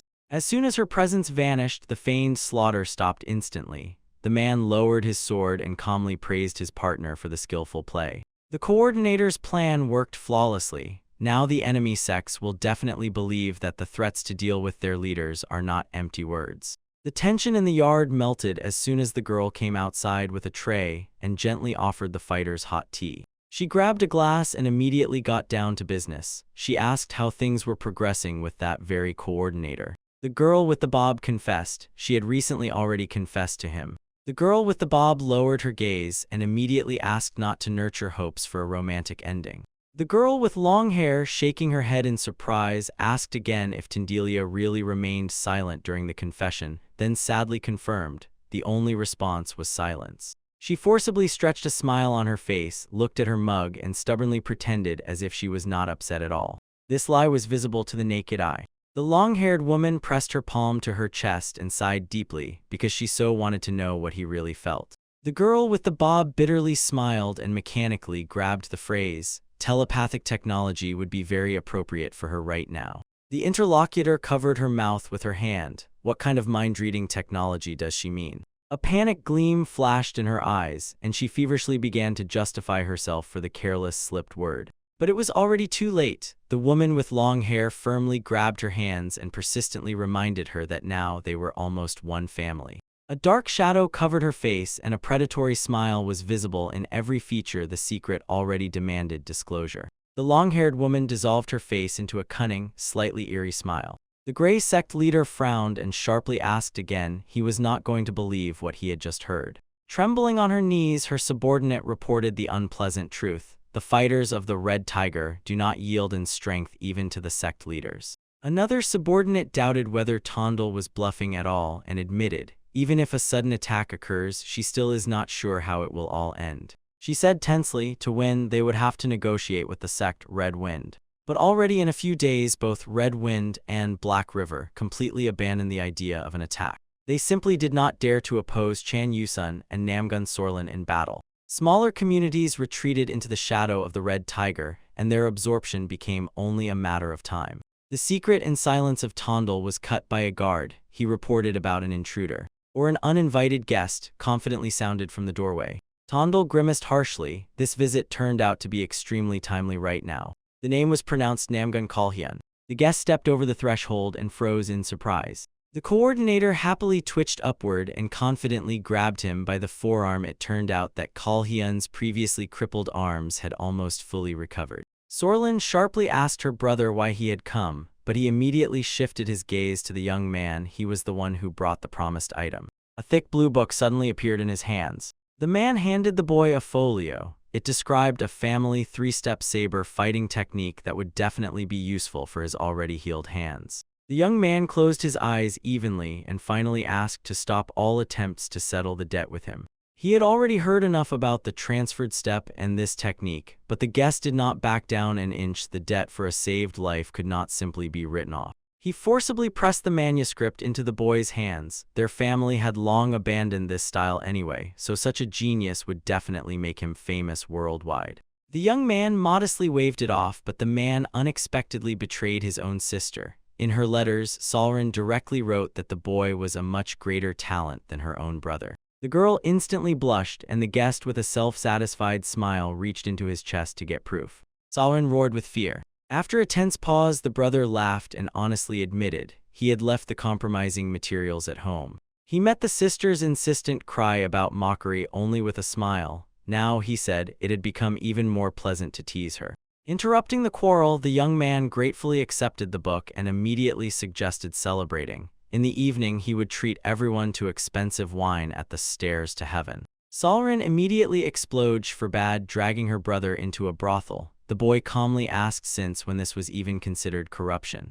A wide eye of surprise and a suspicious whisper interrupted the phrase that the brother had never once in his life even glanced toward a brothel. The man blushed and blinked confusedly as soon as he was directly asked why he had no such experience. The conversation sharply intensified. A clear warning sounded: the Red Tiger community does not deal with opium. The bearded leader frowned sharply. The subordinate cautiously voiced, such a guest cannot simply be thrown out the door, left with nothing. Even the most desperate underground criminals openly feared this dealer Mo Yinsen. The leader just waved his hand and relaxedly ignored the threat, confident that his protection would be enough thanks to Chan and Namgun. But the subordinate nervously lowered his gaze and revealed the enemy's decisive secret. Among the dealer's people stands Warrior Pike, a true master of the first echelon class even by the highest standards of martial arts. A dark figure with blood-red eyes left no doubt. Serious problems were looming over the community. The bearded man sharply cut everything off. Drive the traitor away, because the ban on human and drug trafficking is not up for discussion.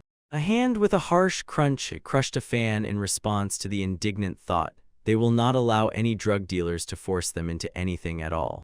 Overconfident pigs, the enemy hissed fiercely through his teeth. He took a deep breath through his nose. They scared some fox, and the pride soared to the very sky.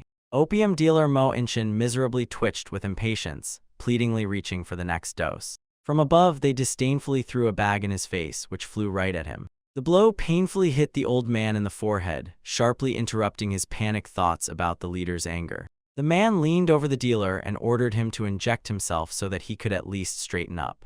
The work was already gaining momentum. Mo Yinsen greedily clung with trembling hands to the potion. 2 days passed. The lavish mansion was bathing in the sun rays.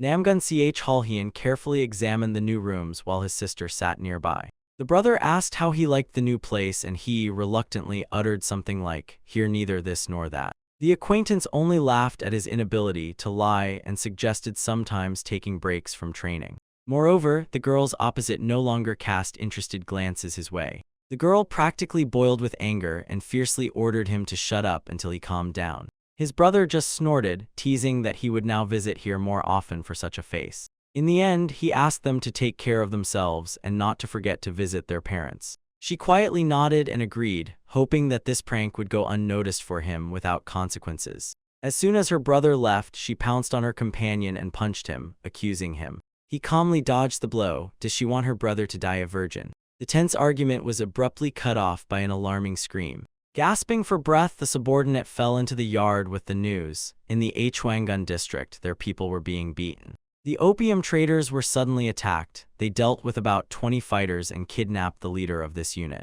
The young man grimaced and frowned. In his former life, nothing like this had ever happened to him. Only 2 reasons allowed one to enter into open confrontation, considering the reputation of the Red Tiger. Either they got a strong trump card, or they were completely overwhelmed. The girl only smiled confidently. Calling for reinforcements made no sense. 2 of them could handle it perfectly. The man in white crossed his arms on his chest with a confident look and ordered to also call Defender Chang. The fist sharply tore the fabric of the clothing, and this sharp push forward warned of the trouble that was already approaching.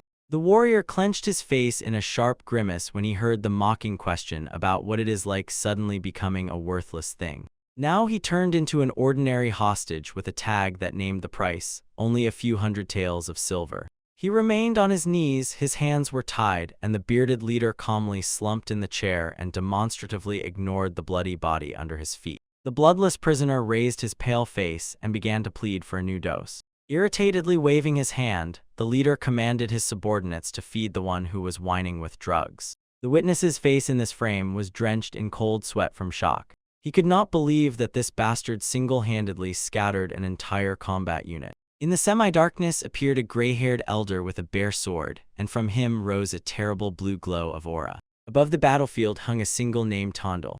AllMagic, the herb gatherer, barely stood on his feet, leaning weakly on a wooden stick. When he was advised to take a break, he twitched nervously and immediately assured that he was fine. The dark-haired young man calmly said that they were incredibly lucky to have come across this guide. The team advanced deeper into the forest, but hiding the secret opium plantation without this was simply impossible. Mugen stared in horror at his mercenaries and could not understand how these monsters could fight without any fatigue. Suddenly the young man squinted. They reached their destination. The endless poppy field stretched all the way to the mountains. The silence was broken by a mocking voice. Someone asked if these 3 had come together to squeeze out even more money. An unkempt bearded man with a scruffy beard laughed boldly. He boldly scanned the guests with one glance and without lowering his eyes, asked if this was Mo Yinsen standing before him. And immediately she made the young man a subject of ridicule, calling him a cheeky troublemaker. Mo Yinsen was not at all embarrassed. A faint smile touched his lips and he asked where Tondal had even learned his name. The bandit leader snarled fiercely. He recognized the celebrity from Hangzhou and was already anticipating a hefty ransom. The young man calmly ordered the hostage to be released, but the robber demanded money up front in response. The boy was not going to bargain. He immediately offered the bandit a deal to spare his life if he released the captive. The leader confidently cleared his throat and, crossing one leg over the other, immediately devised another game. He mockingly raised a finger and ordered the 3 guests to fight against one of his fighters. The robber publicly mocked them, brazenly disbelieving the rumors about their master's strength. The young man stubbornly demanded an honest one-on-one duel, unwilling to attack the old drug addict in a crowd, and even the enemy fighter admitted he would prefer to avoid it himself. The youth only sighed heavily in exhaustion, as if he already knew everything in advance. The young man wearily closed his eyes and hoarsely asked who would go to fight. His companions unanimously declared they were ready, so the leader was forced to ask them to reach an agreement. The dispute was resolved by drawing lots. Saurin, already satisfied with the result, won the right to the duel. The leader snorted at their frivolity and called his warrior a local drug addict. From the darkness emerged a terrifying gray-haired old man with sunken eyes, and he, hoarsely and heavily, exhaled a thick breath. A dreadful voice again emphasized the promise, and the young man calmly swore to fulfill it at the cost of his own life. The gray-haired fighter hoarsely gave the command, "Start," and the duel immediately flared up. The female commander in blue swiftly burst into attack. A whirlwind of sparks raged. Her weapon clashed loudly with the blades of the gray-haired old man. She studied the opponent's paired technique on the move so that, having assessed the distance, she could keep at a safe range. Suddenly, the old man was right above her, and she sharply jerked aside, dodging a deadly blow. The girl barely managed to dodge, stunned by the sudden maneuver. She froze in shock and could not comprehend what had just happened. Jumping back, she piercingly scanned her rival. With a glance, her attacks turned out to be much broader than she had calculated. The old man instantly closed the distance, launching into a lightning-fast, sharp lunge forward. Deflecting the chaotic barrage of attacks, she finally realized why he behaved so brazenly. The trajectories of each of these moves were simply impossible to read. A witness to the fight widened his eyes and burst out with a hysterical scream. This old drug addict turned out to be a true master. Let him stop his games and immediately finish off the girl. Cold sweat streamed down his face. No opponent had held out even after a single series of strikes against the old man. The crowd went mad. People shouted that the gray-haired man was a freak and threatened to withhold his dose if he didn't manage within half an hour. Fingers gripped the handle so tightly that it cracked. The girl in blue rushed into attack, but the old man sharply dodged the blow. In confusion, she noticed the old man seemed to have dropped the blade, and suddenly a scream pierced the silence. A young man nearby jumped at the scream and warned in panic, "Danger is already near." The weapon did not fall. The blade flew past, whistling as it left a purple trail behind. The girl screamed even before she could comprehend. She immediately recognized this deadly technique. The girl's eyes sharply widened in shock. She deciphered the technique. The blades were held on the thinnest threads, and only one master in the whole world possessed such a style. The warrior woman tensed and gripped the sword even tighter in her hand. The old man tightened the threads of the two death blades, convinced of a terrible suspicion. Von Dion stood before her. He abruptly ended the clash and, with surprise in his voice, asked what exactly connected her to the Namgun clan. "I am Namgun Solrin," the girl sharply blurted out, and the gray-haired man instantly recognized in her the daughter of Baekshun. Someone's fingers gripped the weapon's hilt so tightly that the knuckles turned white, and along with this, a feeble reproach to the cruel heavens burst out in a muffled tone. The girl reminded Master Von One in a strained voice that her time was running out. At that very moment, the gray-haired madman lunged at her, growling that he would kill anyone for a new dose. "Enough!" A sharp voice dominated the silence and cut off the pause. Master Chan intervened lightning fast and intercepted the deadly blow, shielding the girl with his own body. The leader burst into an indignant shout and declared that Chan's interference was a gross violation of their agreement. The impact force of the collision split the floor, and Chan coldly told the old man he was too naive. The girl sharply soared upward, pressing the blade, and mockingly looked at the crowd, asking if they even resembled the righteous. With the blade mercilessly, he crashed into the opponent, and he broke off in a desperate scream, like splashes of blood scattering everywhere. Landing, she boldly assessed that about 50 overly diligent ones had gathered nearby. Softly landing, she eagerly met the attackers with axes, a great warm-up for her hands. During the clash, she glanced over her shoulder at Chan, suspecting that he had a connection with this old man. Chan did not blink and grimly clarified whether she was really asking him to spare the enemy. The woman gripped the sword hilt tighter and confidently, without hesitation, confirmed the order. Two assassins abruptly sprang from their places and rushed forward straight at the gray-haired old man. Mo Yanshin could not stand it. He gritted his teeth and through a grimace said, "If Mo Yanshin dies, he will forever be without medicine." In the darkness, the old man's eyes flashed terribly. He would not allow this. He sharply spun in a furious whirlwind, angrily knocking off the daggers flying straight at him. The mercenary froze for a moment, as if he had been struck. Opponents dispersed on both sides and engaged in fierce close combat, where flashes flew from every clash. She was shocked that the opponent could maintain such an overwhelming pace while under the influence of substances. Sweat poured down the woman. She gritted her teeth and launched into another sharp attack. The old man acknowledged them properly and, as soon as he saw before him, recognized the famous pair of death blades Von Dayan. Growling hoarsely, he did not give up and drew a dense battle aura around himself. The second swordsman unleashed all his rage in a heavy vertical strike. Their blades collided, an explosive roar rolled through the air. The young man, with ostentatious pity, declared that hitting an old man in company was unfair. But in the next moment, he and his partner took flight and rushed at the old man with swords crossed in their hands. The old opponent sluggishly squinted and with grim concentration released a heavy purple aura around himself. Loud, ragged breathing abruptly stopped. A sudden smile flashed across his face. The fight ended. The young man stood among the torn bodies, clutching a bloodied knife and gasping frequently after the brutal slashing massacre. The remnants of the last living enemy squeaked thinly and pitifully while the victor pressed him to the floor with a firm foot. The man got scared and crawled away, but the boy sharply and mockingly snapped. Where did he think he was going? A cold promise of a prolonged conversation hung in the darkness. The young man snarled viciously and loomed over the defenseless victim. A broken hoarse cough shattered the silence. The old gray-headed man, exhausted to the limit and with a face scarred and mangled, convulsively gulped air. Unable to hold on, he collapsed onto the wooden floor right in front of two swordsmen. The woman exhaled deeply. She felt too cramped and close. She admitted if the master's mind hadn't been clouded by drugs, they definitely wouldn't have gotten out of here without serious injuries. A lightning-fast dynamic flashed sharply in the air, as if someone had cut through space in an instant. In the next room, the petrified bandits writhed on the floor, clutching their wounds with their hands. One of them screamed with animal terror, promising to take all the money from the workshop for himself. The young man in white calmly cut in. Not everything in this world is solved with coins. He convulsively and firmly grabbed the enemy by the clothes and, choking with hysteria, shouted that human lives are sold for silver. A yellow flash of the blade instantly split the bandit's face in half.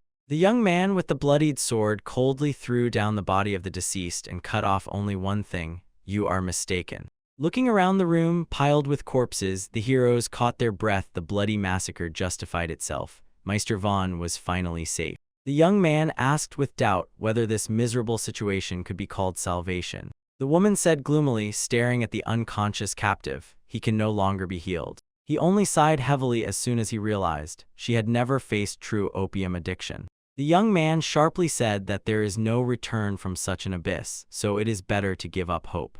A moment later, he playfully spun the blade in his palm and nodded toward the one that it was time to move on to the main event. His eyes flashed with a mad fire. It was time to scour every corner and find Mo Yinshin's money. To the surprise of the whole team, he boldly raised a finger and solemnly declared, "A true bandit must sweep profits from any opportunity." Comrades in their thoughts had already called him a greedy devil, but he himself frankly could not understand why they were so indifferent to their own future. The matter of rescuing the hostage Guan Chansak was completed. All enemy opium plantations were mercilessly burned to the ground. The luxury accumulated by the killed boss turned out to be quite modest, barely reaching 2,000 lion. Polished silver ingots lay in neat rows right into their hands. Examining the loot against the backdrop of the luxurious estate, the young man proudly praised the team for their impeccable work. The fighter with his hair tied in a ponytail happily stared at his comrade's hands. The wounds had almost healed. Full recovery was very close.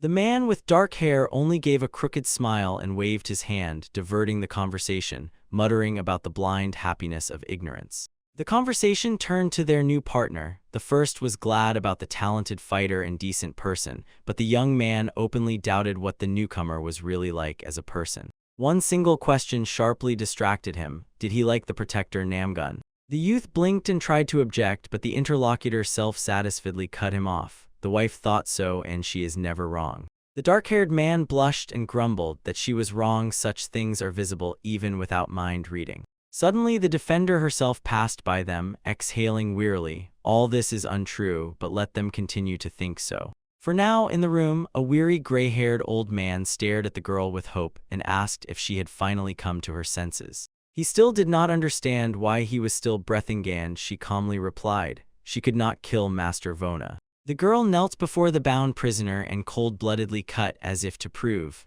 the world would be better without opium addicts. She promised him recovery, but the old man tore out in despair with his voice, saying he was not sick, he was cursed, and he only asked for a quick death. A young man with dark hair leaned over the prisoner and coldly, without any trembling, asked why the old man had not yet ended his life if he truly wanted to die. Trembling lips barely released a pitiful confession. He was too cowardly to take his own life, so he asked someone to do it for him. The apprentice suddenly broke into sobs, tears pouring down, and he burst out. How could the one considered the most powerful warrior, whose strength was feared by absolutely everyone, falter such a life? The boy could not comprehend how all this had fallen, and the old man silently absorbed the words with a weary, dull gaze. Suddenly he sprang up, his face twisted with rage, and he hoarsely spat out that it was precisely cursed valor and his playing the hero that finished him off. If he had remained weak, his wife and 2 daughters would still be alive. Before his eyes painfully flashed the bright smile of his wife and the joy of his little daughter. Everything that was written was crossed out by one villain, the very one he once punished. The hero's quiet family joy was cut short at the very moment the offender secretly visited his home. The degenerate harbored a grudge against Von Dion, and he struck where this weakness was most vulnerable. The villain's face twisted with cold, self-satisfied pride. He cruelly took revenge on the defenseless family. The hero ultimately found only the torn bodies of his loved ones lying in pools of blood. and the killer disappeared without a trace as if he had never been there. At that moment, in the bloodied eyes of Von Dion, which were already deathly staring into nothingness, a red, fiery wave of pure hatred flared up. The search for this scoundrel lasted a full 10 endless years. Grey Von Dion miserably curled up on the floor near an empty jug. Once his strength shook the whole world, but he could not protect his family, let alone take revenge. The title, the greatest hero of the Celestial Empire. The old man's face twisted, as if he was vomiting from unbearable pain. Old hands barely trembled, as if weakened by frailty. He was turned into a hated mark and endless humiliations. The only one now controlling his mind was Poppy. The legendary warrior crawled to the girl on his knees and, choking on hysteria, begged for a dose. She tearfully begged him to fight, but the old man only desperately resisted and madly demanded opium. Blood split his face and he pleaded solemnly he would do anything for that potion. Later, the old man was roughly dragged to the courtyard of the large estate, and from the doorstep came a sharp question: why was this corpse brought here? The local healer calmly, with cold contempt, stared at the uninvited guests. The girl reminded him that he was capable of raising even the dead, but the doctor curtly cut off. He had more chance of resurrecting a freshly buried body than curing this drug addict. The opium poison had reached the old man's bone marrow. An ordinary person would have long since not endured and died. The woman begged the man to at least try to help, even if there were no guarantees. He habitually rubbed his fingers, indicating whether he would get paid even if the matter failed. In his thoughts, he was torn apart by outrage. Touching someone else's family is taboo even in the criminal world, and now no one was going to pay attention to that. If that old man had been able to take revenge himself, he wouldn't be lying broken like this now. The man's gaze sharpened. If even the clan of beggars who are everywhere alert felt nothing, it means the enemy was not hiding at all. He convulsively exhaled heavily and slowly, as if the sound stretched in the air. He irritably admitted to the woman that he had no desire to get involved in this. She clung to his words as if to salvation, but suddenly it turned out he remembered one place where they could dig deeper and find answers. At her demand to act immediately, he responded with a crooked smile: such information costs money. I will pay. How much does it cost? She struck the table in despair, but the man sharply stopped her and ordered her to forget everything. He abruptly turned around and headed for the exit to collect the payment due to him. The money flowed into his hands by itself. The final point: the Assassin's Guild in Hangzhou.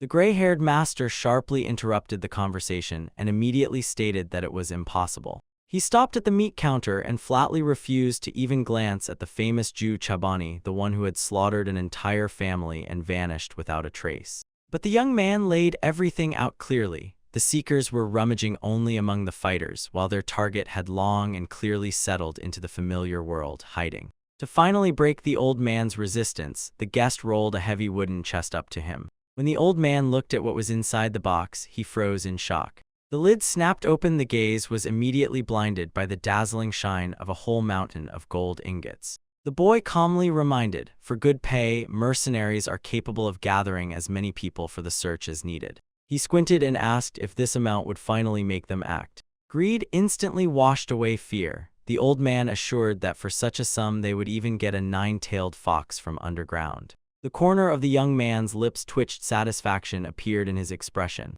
The city's night silence was shattered by the sharp ringing of steel. They clashed in a bloody duel. Sharp, heavy blows tore the air and cascades of sparks flew from the collisions. The woman closed the distance and with a smile confirmed that the boy had now fully recovered. She did not pretend. It was not easy for her to restrain his strength herself, but still she immediately tore the young man from the heavens and pressed him to the ground. A hot, fiery aura suddenly flared around her body, and the woman declared that the difference in their power was like that between heaven and earth. No matter how incredible Tondal's talent was, he still could not resist the pure power of the Namgun family. The young man silently sank into gloom. He stubbornly realized that he was still far from the true summit. He carefully examined his blade while listening to her promise to get a special miraculous elixir for his breakthrough. As soon as the companions set off on the journey, Tondal inquired about Master One. There had been no news from him for 4 months. Without unnecessary words, a cold proposal sounded to go and see everything with one's own eyes. In a dungeon with damp walls, a thin gray-haired old man hung on thick chains and in madness, shouted to be finally killed. The woman calmly watched the prisoner and said without unnecessary emotion, In the first months, he only raged, demanded a new dose, but now he was completely broken. The exhausted master admitted in despair. He had already become a slave to opium and could no longer break free from the needle. The bent old man pitifully begged to be released so that he could get a dose in time, but the young man struck him with a single name, Ju Chabin. The prisoner tried to pretend he understood nothing in vain. The boy's sly smile immediately revealed that his reaction gave him away completely. The young man made a proposal. He would give the coordinates of the mad butcher as soon as the old man walked out of the cell on his own feet. "Where is that beast who killed my wife and daughter?" A desperate cry echoed in the depths of the dungeon, striking the stone walls. The answer sounded dry and icy. The information would appear only after victory over the drug mire. He said coldly that the old man could kill him only when he himself got out of here. As he left, he confidently fixed a spark of hatred in Von Dayen's gaze. The prison guard was not yet completely lost. Meanwhile, somewhere in the city, someone's hand slammed on the table with a thud. Cornered, the man screamed frantically in panic, demanding to find the target as soon as possible, otherwise he would no longer exist. Trembling with panic, he rushed into the office and lashed out mercilessly at his calmer partner. Sweat poured down the guest like rain as he tried to justify himself. His people were already at the limit of their strength, but still prowled everywhere. But in response, he heard only a cold ultimatum. They demanded results, otherwise they would go to the other world together. In the sky above the city, high above the rooftops, white clouds floated calmly, as if indifferent to everything. The large estate of the Namgun family stood peacefully under the sun. Inside the hut, the gray-haired head of the family ordered his daughter to return home immediately, but she coldly retorted. Her home was already in Hangzhou. The father irritably reproached her, saying that she was hiding her talent in the trash, then sharply pushed her to choose the right path. The daughter's skeptical question made the old man growl sharply in response. A daughter of a noble family must master martial arts. Sauron did not let him finish and, embarrassed, deflecting from the topic, completed the phrase himself, and then successfully marry and continue the lineage. The father spread his arms wide and spoke with inspiration and complete sincerity. He was convinced that this was the only road to happiness.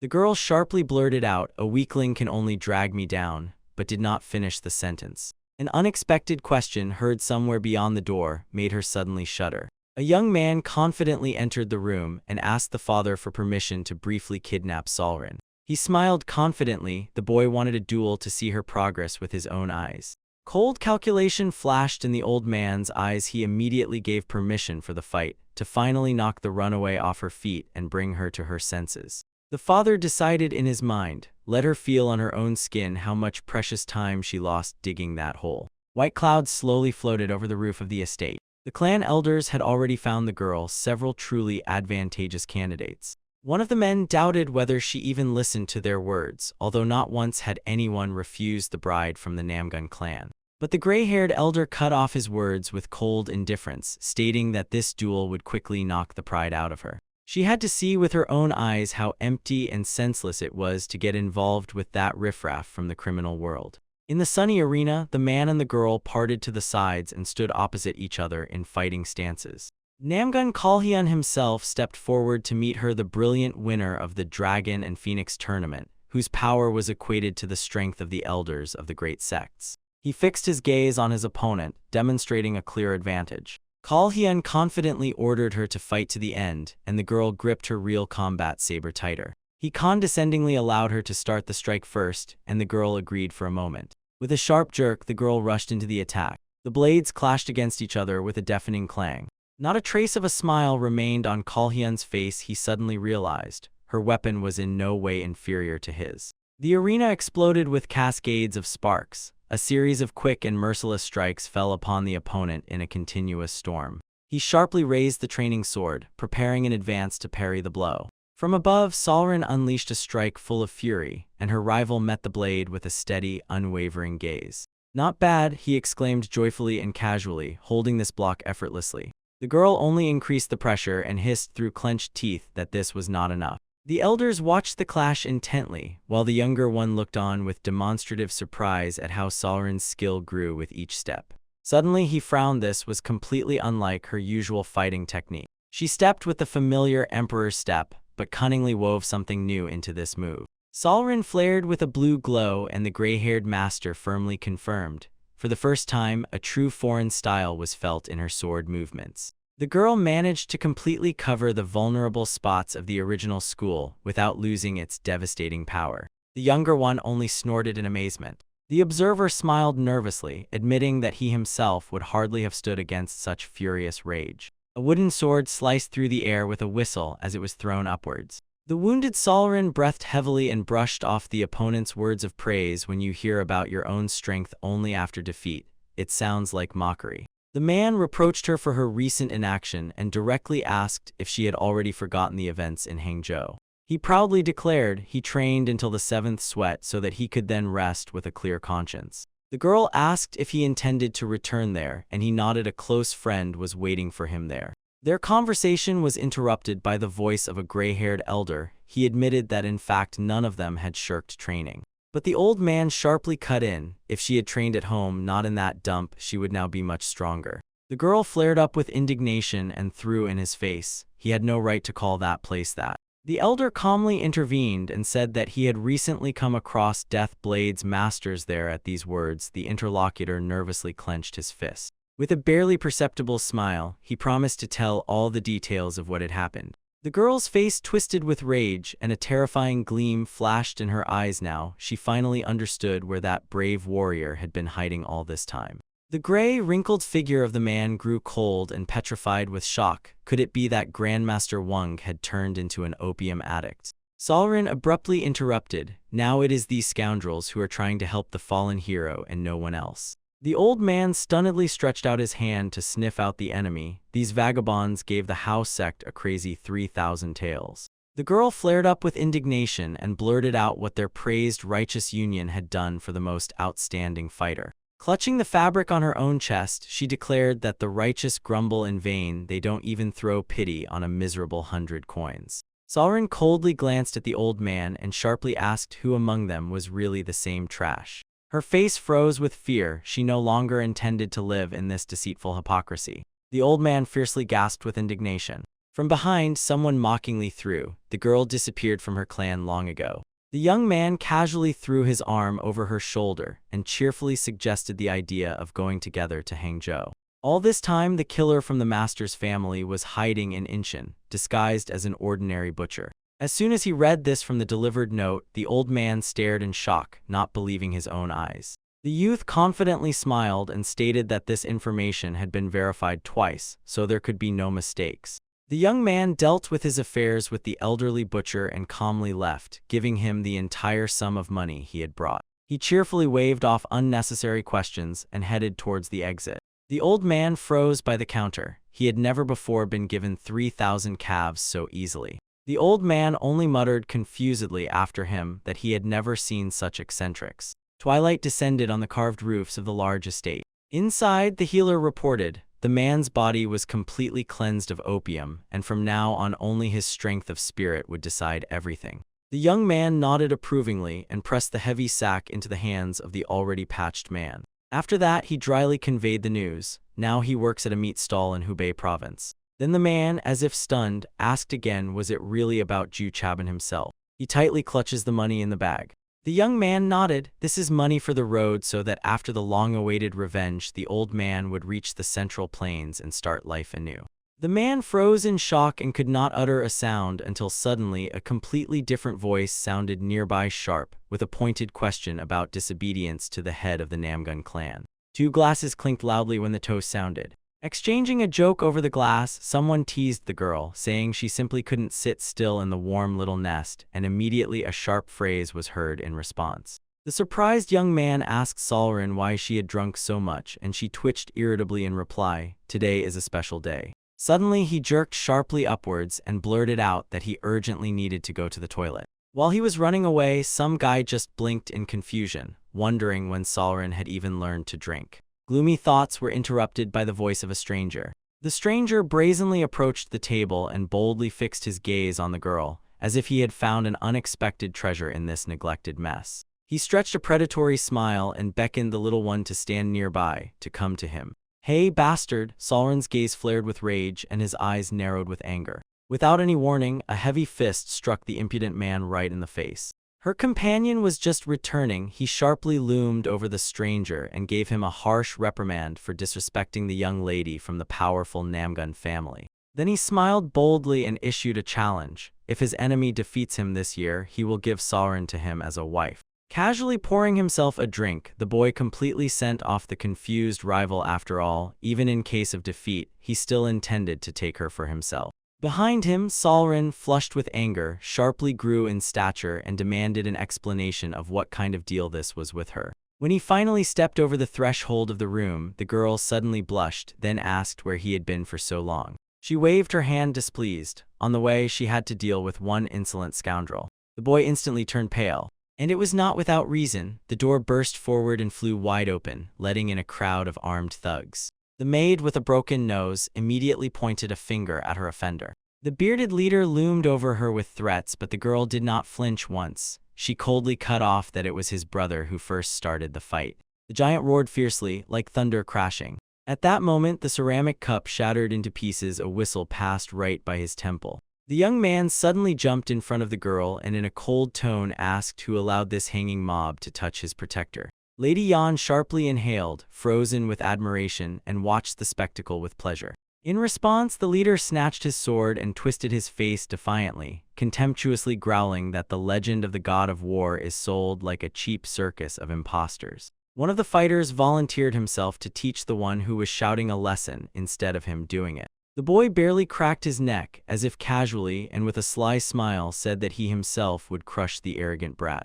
Tondal's eyes flashed coldly when he declared that he would deal with the offended defenders himself, then quickly asked Miss Yan for permission. She, smiling softly, asked for everything to be done cleanly, and the young man instantly sprang from his place. With one leap, he closed the distance to the enemy, raised his sword, and mockingly said, "Don't worry." A loud sharp strike thundered behind the paper doors. The defeated opponent whimpered pitifully in a puddle of his own blood, while the women above looked at him indifferently. Yan caught every moment of the spectacle with obvious pleasure, while her frightened friend was lost and did not know where to rest her gaze. Someone asked where Tondal had disappeared. The girl calmly replied that he had just stepped away to wash up. Meanwhile, the hero stood just outside, trembling nervously and scolding himself for overdoing it, not passing the dirty work to Sauron. His reflections on the strange whims of the girl were abruptly interrupted by the cry of some stranger behind. From the darkness emerged a confident, mustached gentleman, and as soon as he appeared, Tondal immediately recognized him as an acquaintance. The young man looked around warily and blurted out exactly who he had to deal with.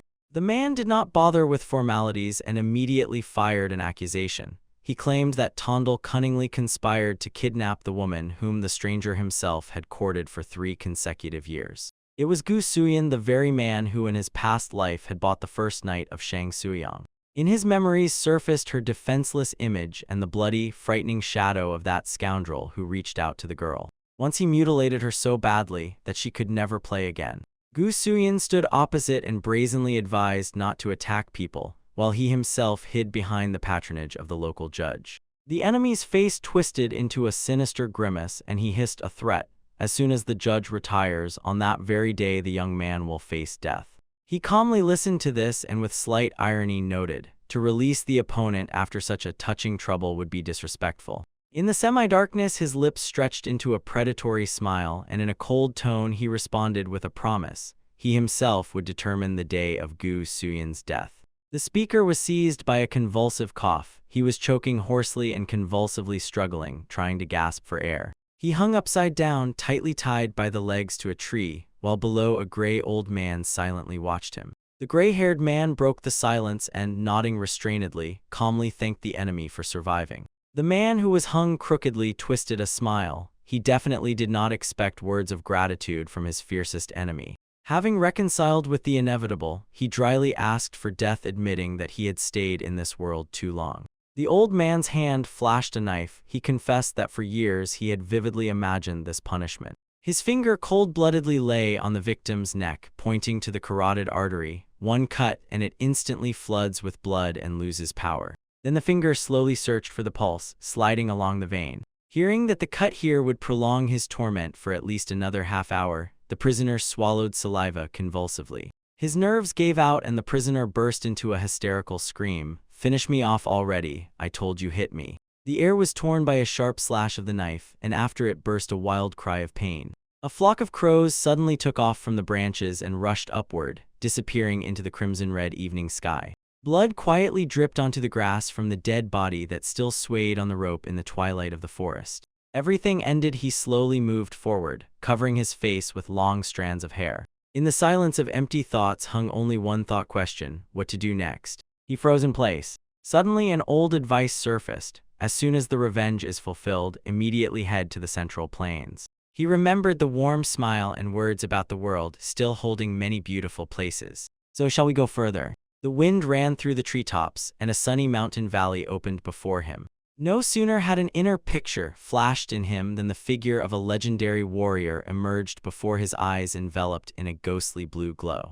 Meanwhile, in the manor, an official in green calmly announced his imminent transfer to Beijing. The dark-haired interlocutor replied that he had long awaited this promotion much earlier still. Sneaking into the Forbidden City unnoticed was incredibly difficult, so any step forward was already considered a huge achievement. The gloomy man with dark hair bitterly admitted that he would miss the judge, and the latter immediately assured him their connection was not so superficial as to be broken so easily. To the mocking question, they answered even more mockingly: does the capital still need friendship with some ordinary bandit? In his head, the words of the grateful official still echoed about the saved life, bribes, and how he was ready to hold on to this connection with a death grip. The boot crunched on the fresh snow. The farewell with him stirred emotions. In a previous life, they had not even crossed paths. The young man silently froze in the cold. Suddenly, he turned around and greeted Master One with surprise, because he unexpectedly appeared in the yard. The gray-haired warrior gloomily looked back. The master briefly confirmed that everything went without problems and thanked the boy reservedly. But as soon as the young man sensed danger, he immediately realized the old man would not have taken this path just to share someone else's success. One admitted that he intended to travel the Central Plains, but after his youthful battles, there was no unexplored corner left there. The old man sighed heavily. So he came again to ask for work, and the boy was frankly stunned by this. Dryly asked if their gang would even want to deal with him, but the young man vehemently denied it. He said that before him stood the most famous warrior in the world. The boy stubbornly insisted that the old man could scatter the top 10 fighters with one blow, but the old man calmly replied his body was no longer what it once was.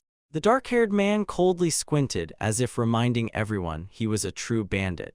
And time and again, memories flashed of how the old man quickly scattered enemies even under heavy blows. A grim truth surfaced in memories. To the whole world, the greatest hero of the Heavenly Empire had long been lying dead along with his entire family. The gray-haired man lowered his gaze and silently cut everything off. The dependence in him had faded along with his former life. He raised his gaze and stated directly, just now the young man pulled his body out of that world, so now he must answer for the consequences. The bearded leader sharply growled with disbelief. Could it be that the great master himself was really calling to join the Red Tiger community?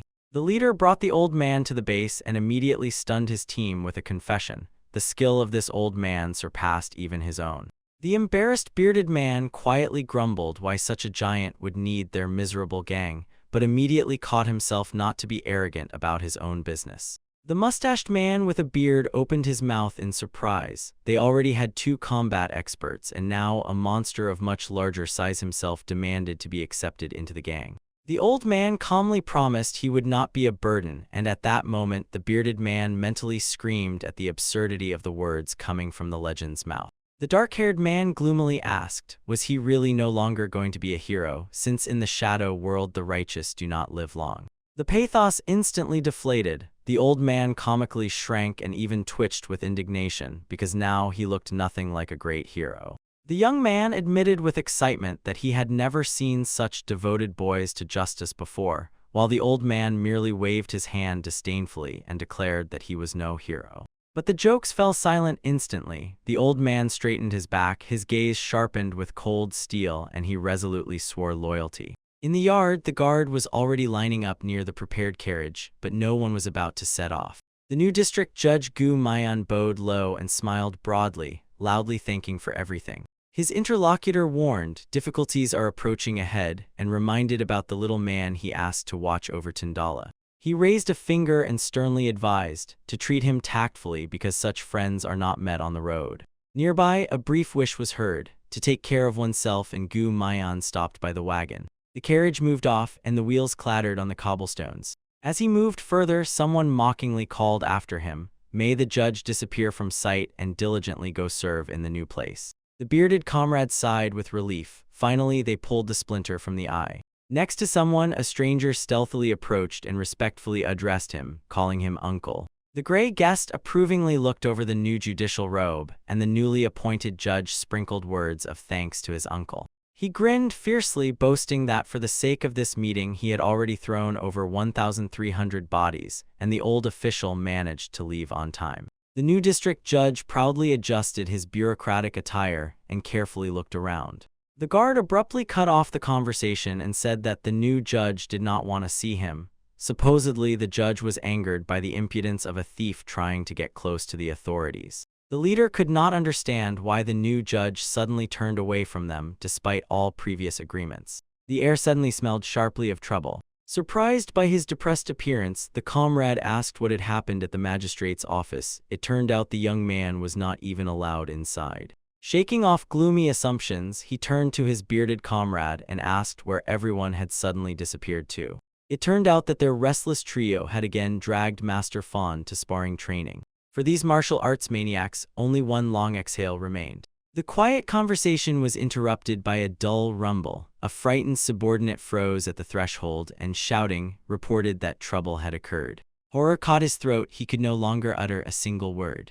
At that very second, a harsh command thundered from outside. All underground leaders immediately lie down on the floor. The district judge declared them arrested for murder, but instead of panic, a cold, calm smile blossomed on the leader's face. Huge wooden beams blocked the path to freedom. The stunned prisoners could not understand what had really happened. By order of the new district judge, almost the entire Red Tiger community ended up behind bars overnight. Borodin decided that they were simply being extorted for money, but his partner rejected this idea. Those actions were too rough for extortion. In an angry tone, the man shouted, "For what exact crime were they even detained?" Suddenly, from the semi-darkness of the corridor, an ominous laugh rang out, trembling with pleasure. The mustached Mr. Gu, frowning with satisfaction, approached the cell. The dark-haired young man calmly compared the facts and confidently concluded, "The new judge is his own nephew." He dryly advised Gu to weigh every step and decide whether a single courtesan is worth a quarrel with the entire Red Tiger clan at all.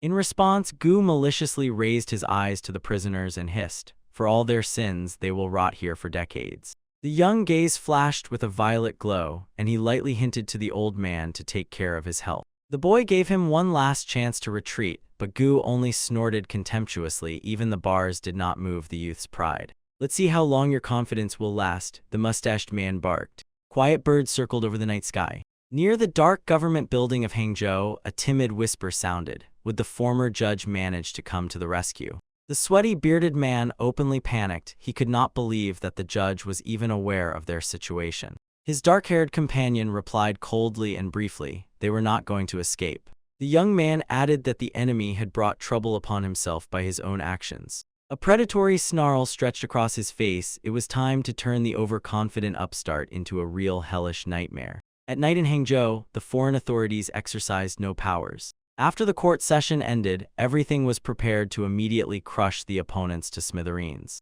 The satisfied mustached man arrogantly lowered his gaze to his subordinate. He ordered to gather a crowd of pickpocket witnesses for a future raid against pocket thieves. The servant reported crawling about the arrival of a mercenary from the Red Wind Group.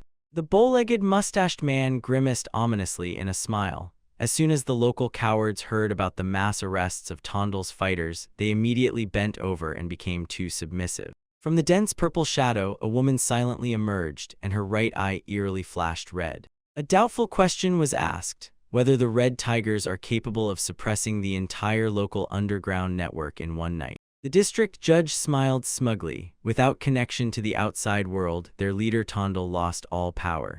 In prison, someone's fingers quietly reach for the cell and extend a folded letter. The young man calmly accepted the secret report from the loyal guard. He smiled gently, promising to do anything at the first demand.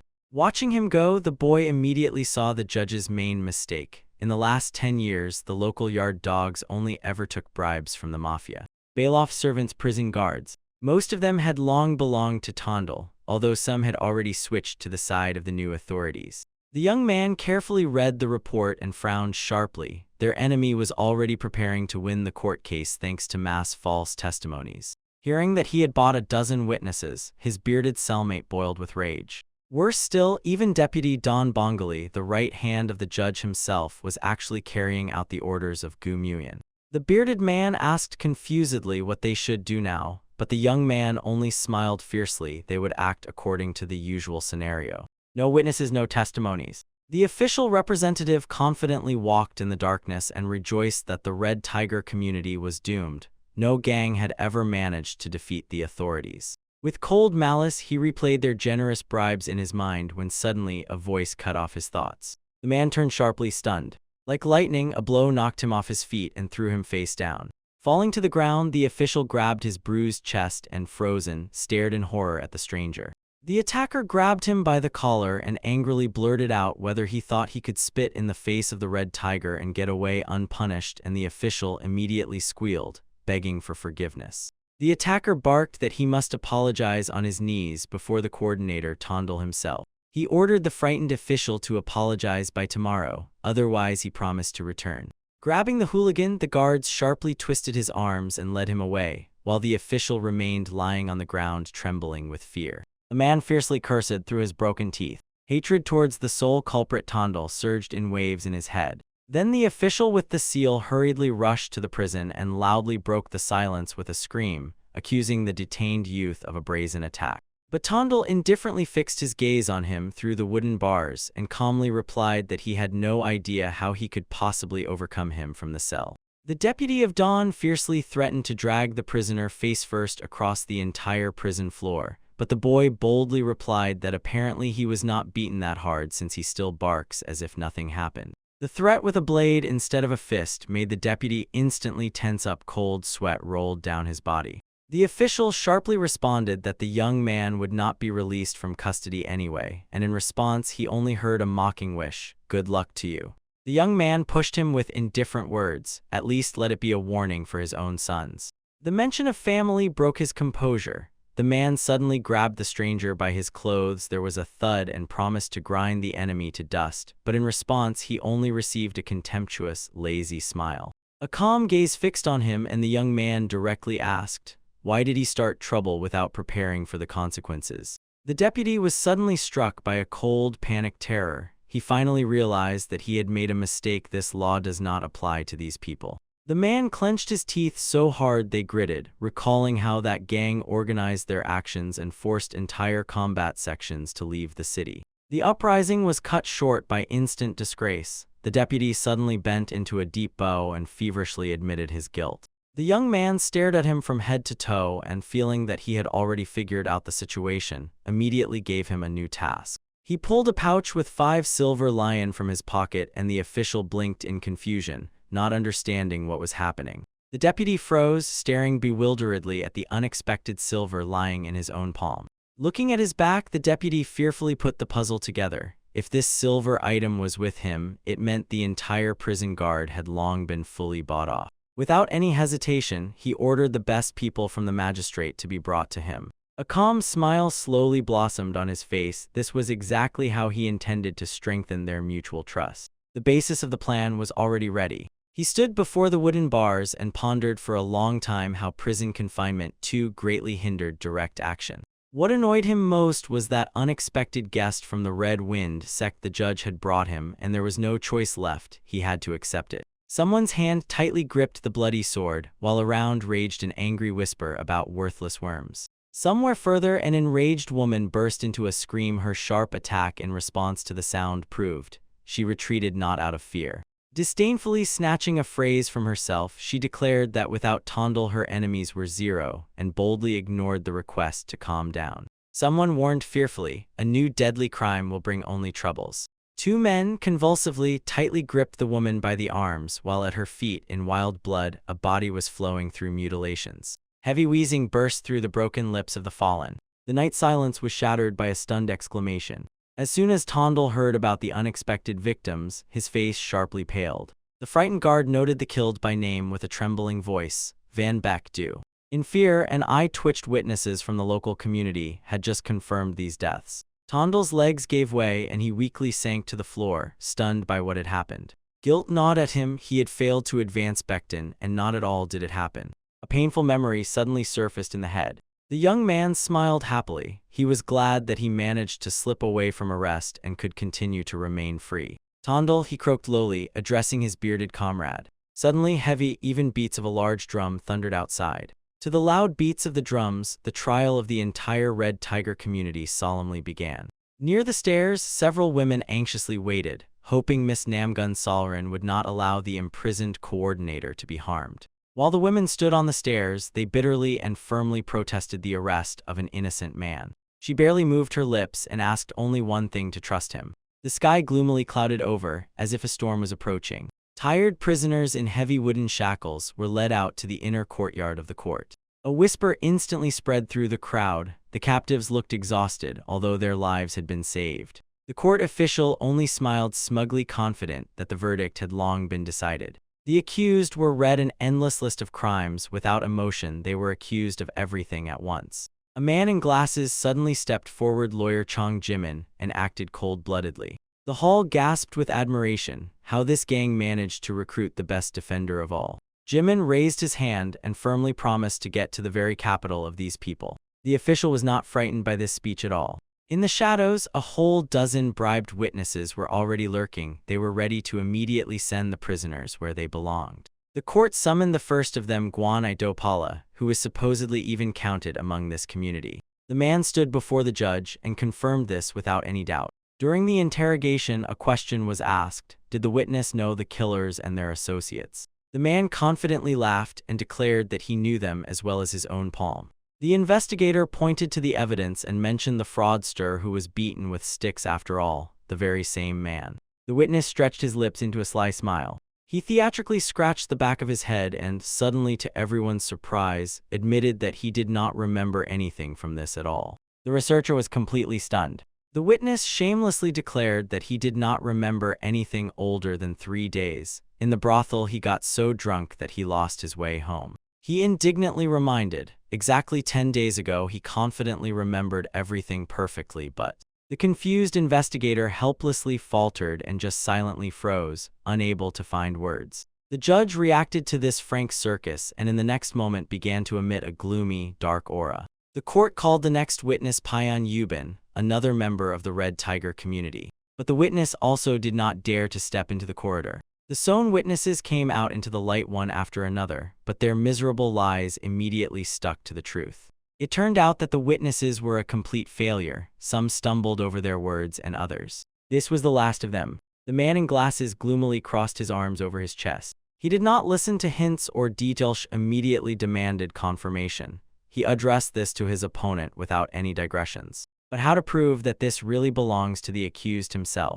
The man got confused, helplessly realizing that there were no witnesses nearby at all. Adjusting his glasses, the official speaks incessantly. The law requires ironclad evidence. The lawyer insisted that the court had confirmed the defendant's innocence for the second time and demanded the immediate release of the innocent. An openly thrown instant threato file a complaint to the Capital forced his opponent to surrender. A quick smile flashed on the official's face. 20 days of detention. He said coldly, only the judge will turn himself into a ridiculous and pathetic failure. Clenching his teeth until they ground, the judge turned his face into pure rage. The district judge of Hangzhou took a deep breath and loudly began to read it. Ultimately, it turned out that these people were completely innocent. The women exhaled with relief, tears in their eyes, thanking the heavens for salvation. The leader calmly inquired how his people managed to clean this up so quietly. Those who could not be scared away were not allowed into the court. They were physically prevented, and from there, they were cut off.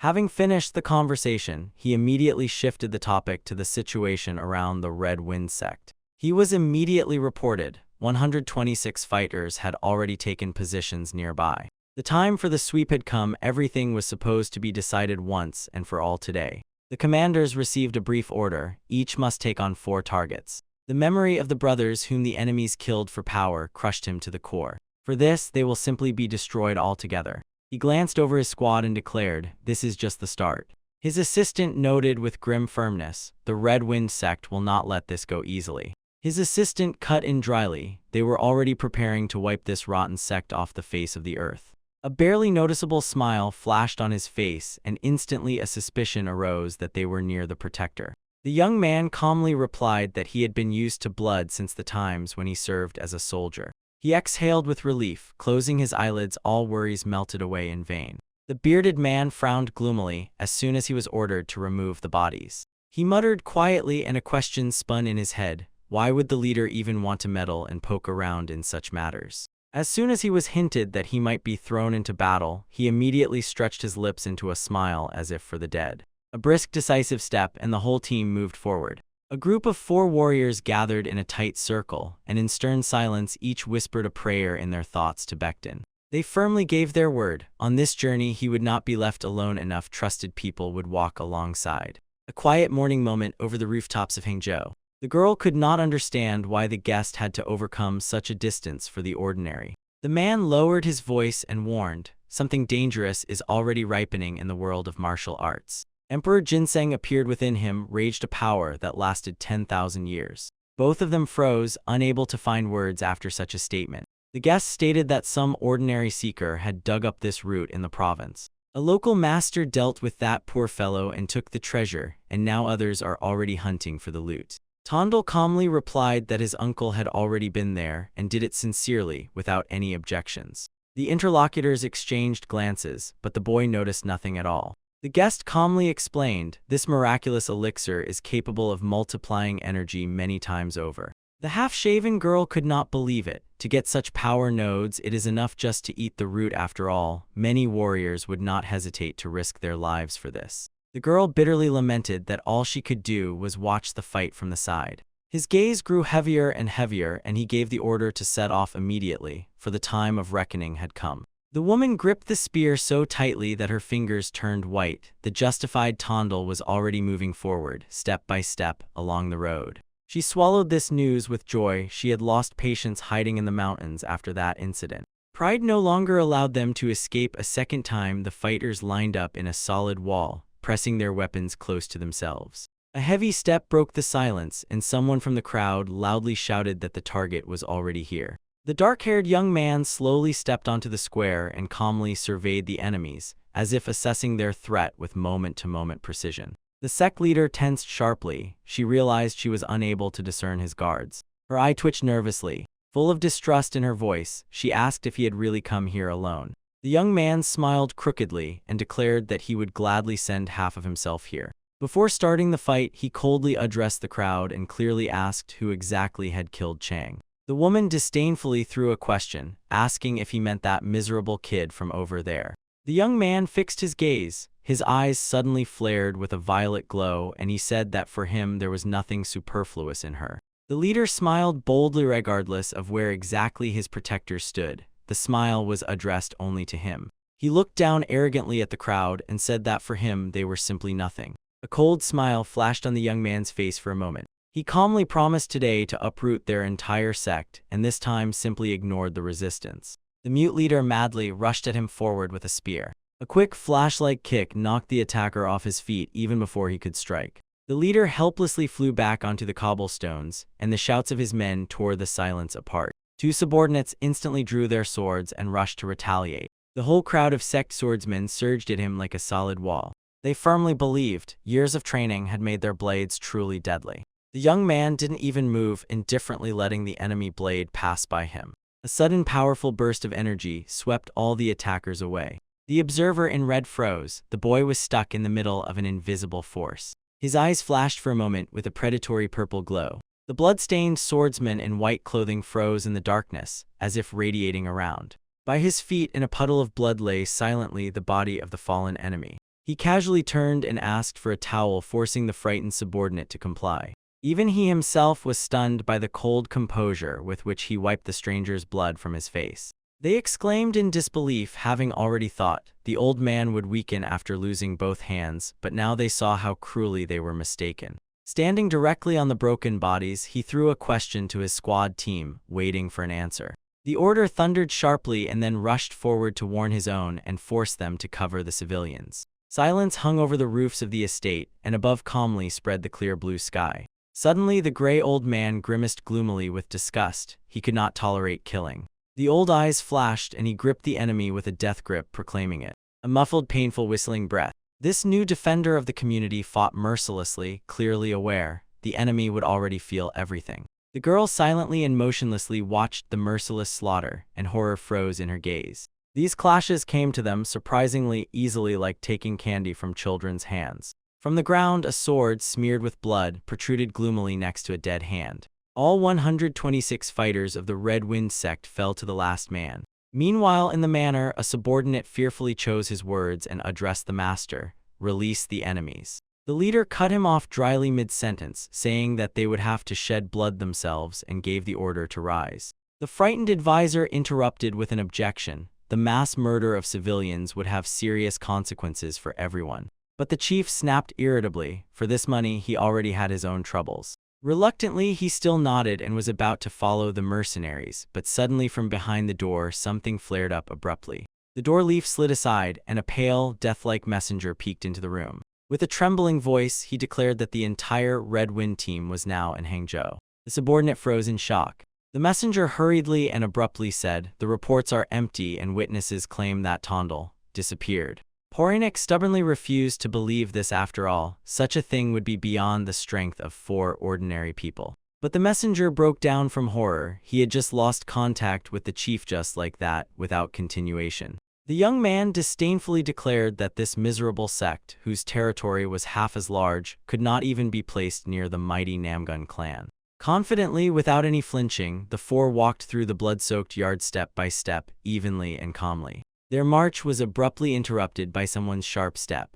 An angry man with a fan blocked the way, and behind him others lined up in a straight row. Calmly, without haste, the leader of the guests introduced himself, Tondel from the Red Claw of the community, and the man with the fan frowned, despite being already explained about the danger of these things. The strategist frowned even more. He had been told many times that 2 of these defenders posed a serious threat. Could the guests naively think they would enter with only 5 and leave peacefully? Tondel only smiled confidently. He grinned fiercely because they had come to fight anyway, so there was no point in wasting time. Suddenly the air was filled with a thick, heavy haze, and the frightened fighters, unable to endure, turned back. The gloomy leader of the sect emerged from the shadows. A man with a fan hurriedly reported, "This group from the Red Tiger has already arrived." The leader's eye twitched with rage. Some pathetic fours dared. The old chieftain suddenly broke out in a cold sweat from fear, and began mumbling something incomprehensible through his teeth. The subordinates froze, waiting for the attack order, but he only stammered in fear.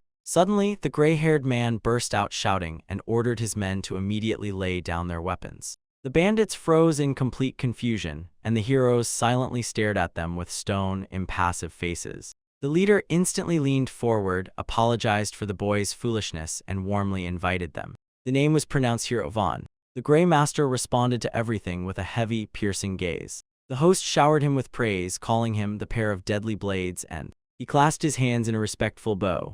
During tea, the old man admitted he would not forget Vona's face for another 3 years. To the surprised question about the protection of the Red Tiger community, the master snapped, "There is nothing more there." The old man, hearing that the legendary warrior lived with a stranger, opened his mouth in shock. He immediately tried to find out what exactly the gang was blackmailing Vona with, and at the center of it all was the main hero.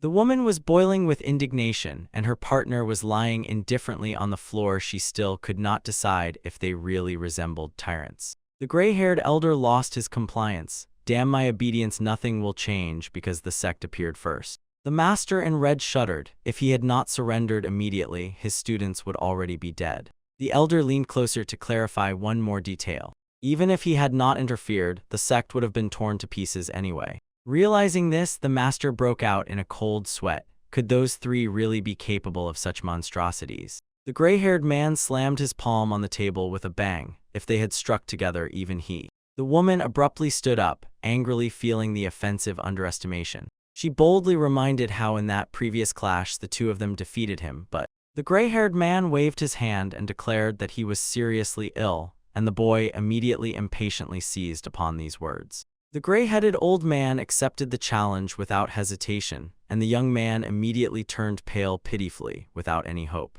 Too late their gazes crossed, and from that moment everything depended only on honor. Just a moment and the walls shattered into pieces, throwing the fighters outside, right into the wild expanses. A boot struck a stone with a sharp blow. The young man abruptly sprang from his place and defiantly locked eyes directly with the opponent.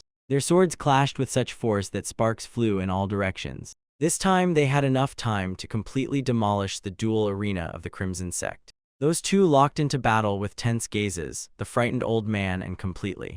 The old man could no longer stand it and shouted to stop this outrage, but the boy only indignantly responded. He exhaled heavily and without hiding, admitted, "In this meat grinder whirl nothing will remain of him."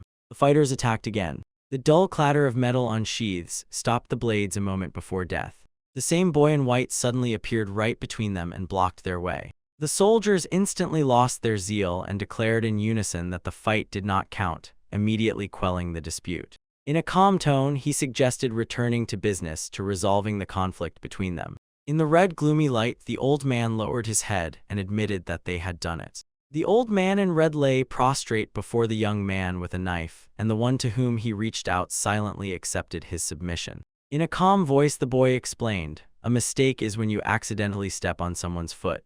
Is the murder of our people by your followers really a mistake?" He pressed on these words. The youth's eyes flared with crimson light. If they only wished, the entire sect would vanish. His figure seemed to be enveloped in a dense, destructive oral cocoon. He said directly that after these pitiful apologies he was not going to stay here so. The elder in despair snatched a sharp proposal, 3,000 silver bodies, and thereby forced everyone to listen further. But the sum was not enough for the victor. From now on they would have to fulfill all obligations. The old man hopelessly fixed his gaze on the floor, frozen with horror when he realized that his pride. Barely had the thought of becoming a servant to criminals surfaced in his mind, the elder frantically burst out with a sharp, categorical refusal. Silver ingots poured down from above in a continuous stream.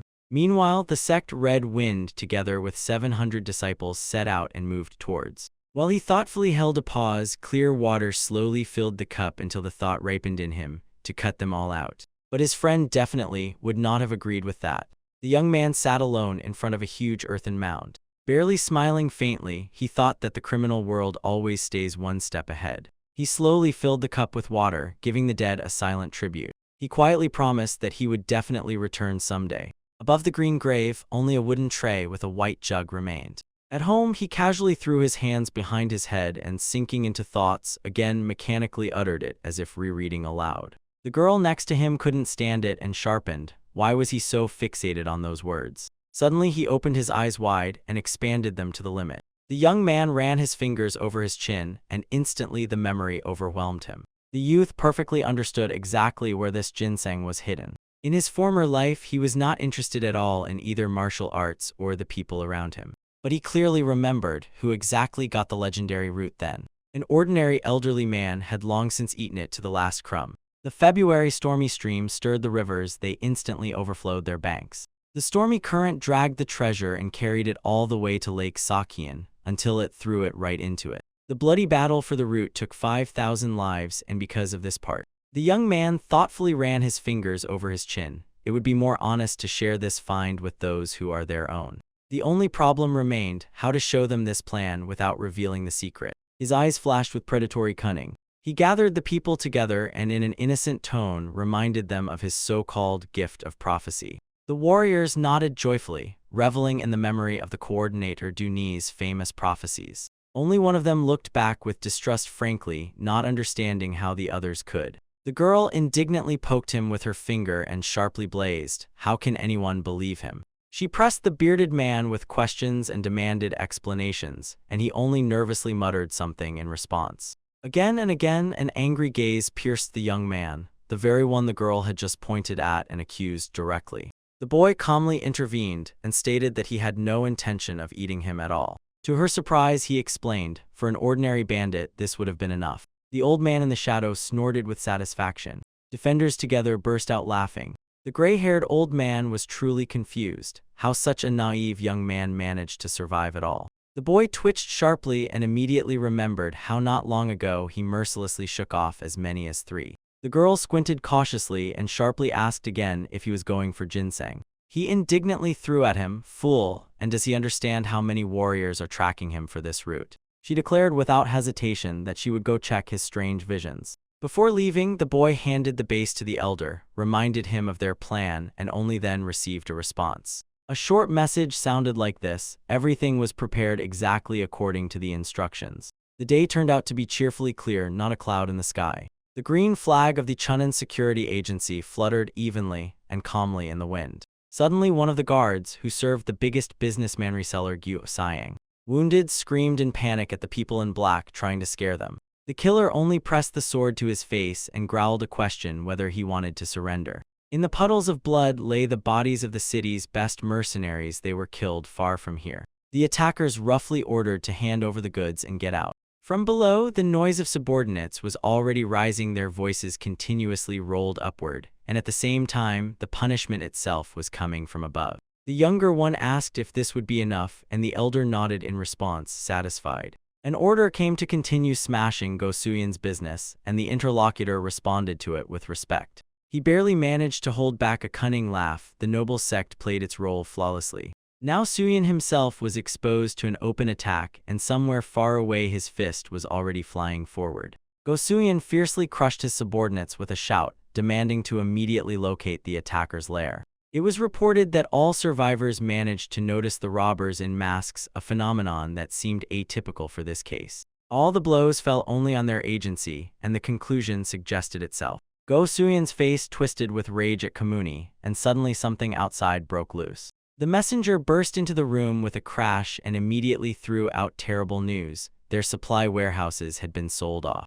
Flames engulfed 6 points at once, and the silk warehouses caught fire first. At the same time, the grain stores, tea supplies, and ceramics also ignited. Xuan sharply shouted, ordering to obtain evidence of arson at any cost. He was 100% sure of it. His hysterical order to thoroughly comb the estate in search of the culprit echoed throughout the entire estate. So far, 2 city guards remained calm and whispered quietly about stolen carts. One of them lazily stretched with a yawn and grumbled that his knees hurt, refusing to act. Through the openly wary eyes of the guards, a fat rat scurried past them, and they did not hide the obvious. He was trapped in a ring from all sides, so Go Suyan could only slowly wear himself out, digesting the hopeless situation.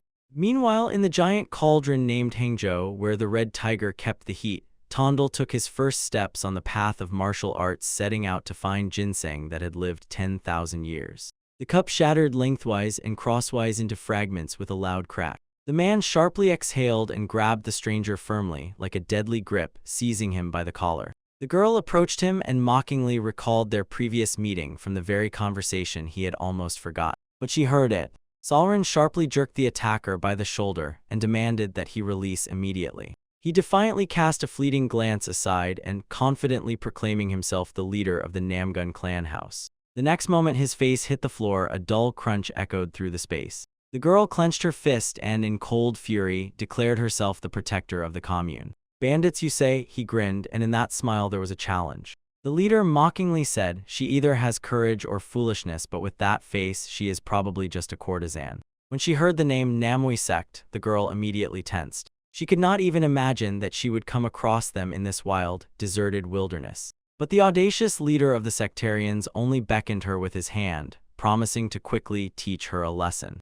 Noticing that she came alone, the sectarians contemptuously pounced on her with the question, did she really dare to come by herself? Only a cold voice sounded. The enemy did not start hitting them one by one, too lazy.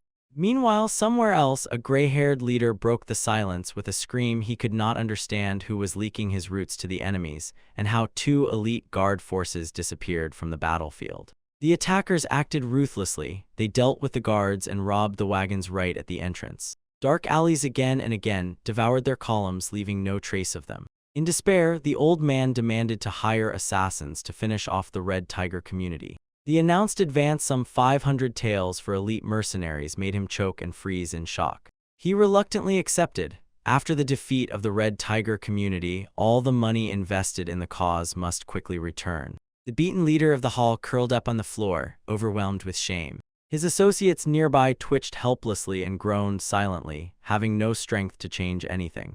For now, the girl calmly hovered over the fallen enemies, mocking their pathetic attempts to defeat her, when there were 6 of them against 1. A worried crowd was already gathering nearby, but no one could figure out what exactly was happening. Her silence was broken by a commanding shout. An angry man with a whole retinue rushed into the yard like a whirlwind. Warriors rushed with incredible speed to the fallen one, recognizing their commander on the ground. Tiredly and sharply, the girl sighed and stopped her partner, who was about to intervene. The sect leader loomed over her with a threatening shadow, but he received no excuses, only a cold challenge to a fight in response. She smiled defiantly, demonstratively despising his status and the inflated importance of his own speeches. Suddenly, she publicly exposed his shameful secret.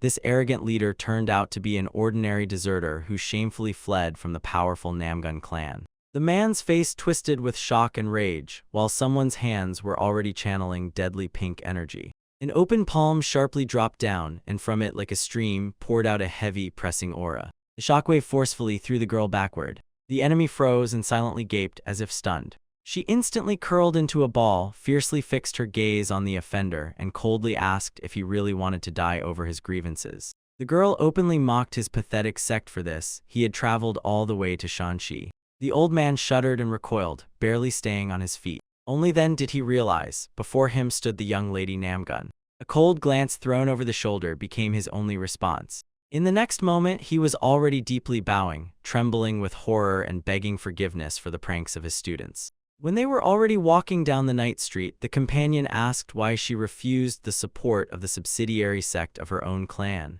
She sharply cut him off. She no longer belonged to the Namgun family. She no longer had to be torn between 2 worlds. From now on, she existed only as a bandit from the Red Tiger group. The man smiled slyly and advised her to seize all the advantages of life, immediately adding that she was still far from a true bandit. He suddenly grabbed her hand and did not let go. Indignantly, she jerked back and sharply said that men only need quarrels with women. The boy contemptuously reminded her of her bandit habit, swinging fists, and at this remark Solrin flared up with anger and blushed. No matter how the girl twisted and turned or tried, she could not get rid of the status of heir to the Namgun clan in the world of martial arts. So before the esteemed public, she had to wear a mask of politeness and smile flawlessly in public. 2 elders joyfully greeted her and immediately started talking about one thing: whether the clan was searching for the legendary ginseng. Exchange of courtesies dragged on until dusk. As soon as they left, the companion ironically threw her advice to hide her face again. Solrin sharply brushed off this suggestion because it is too hard to breathe in a mask, and just then someone loudly called her from the crowd.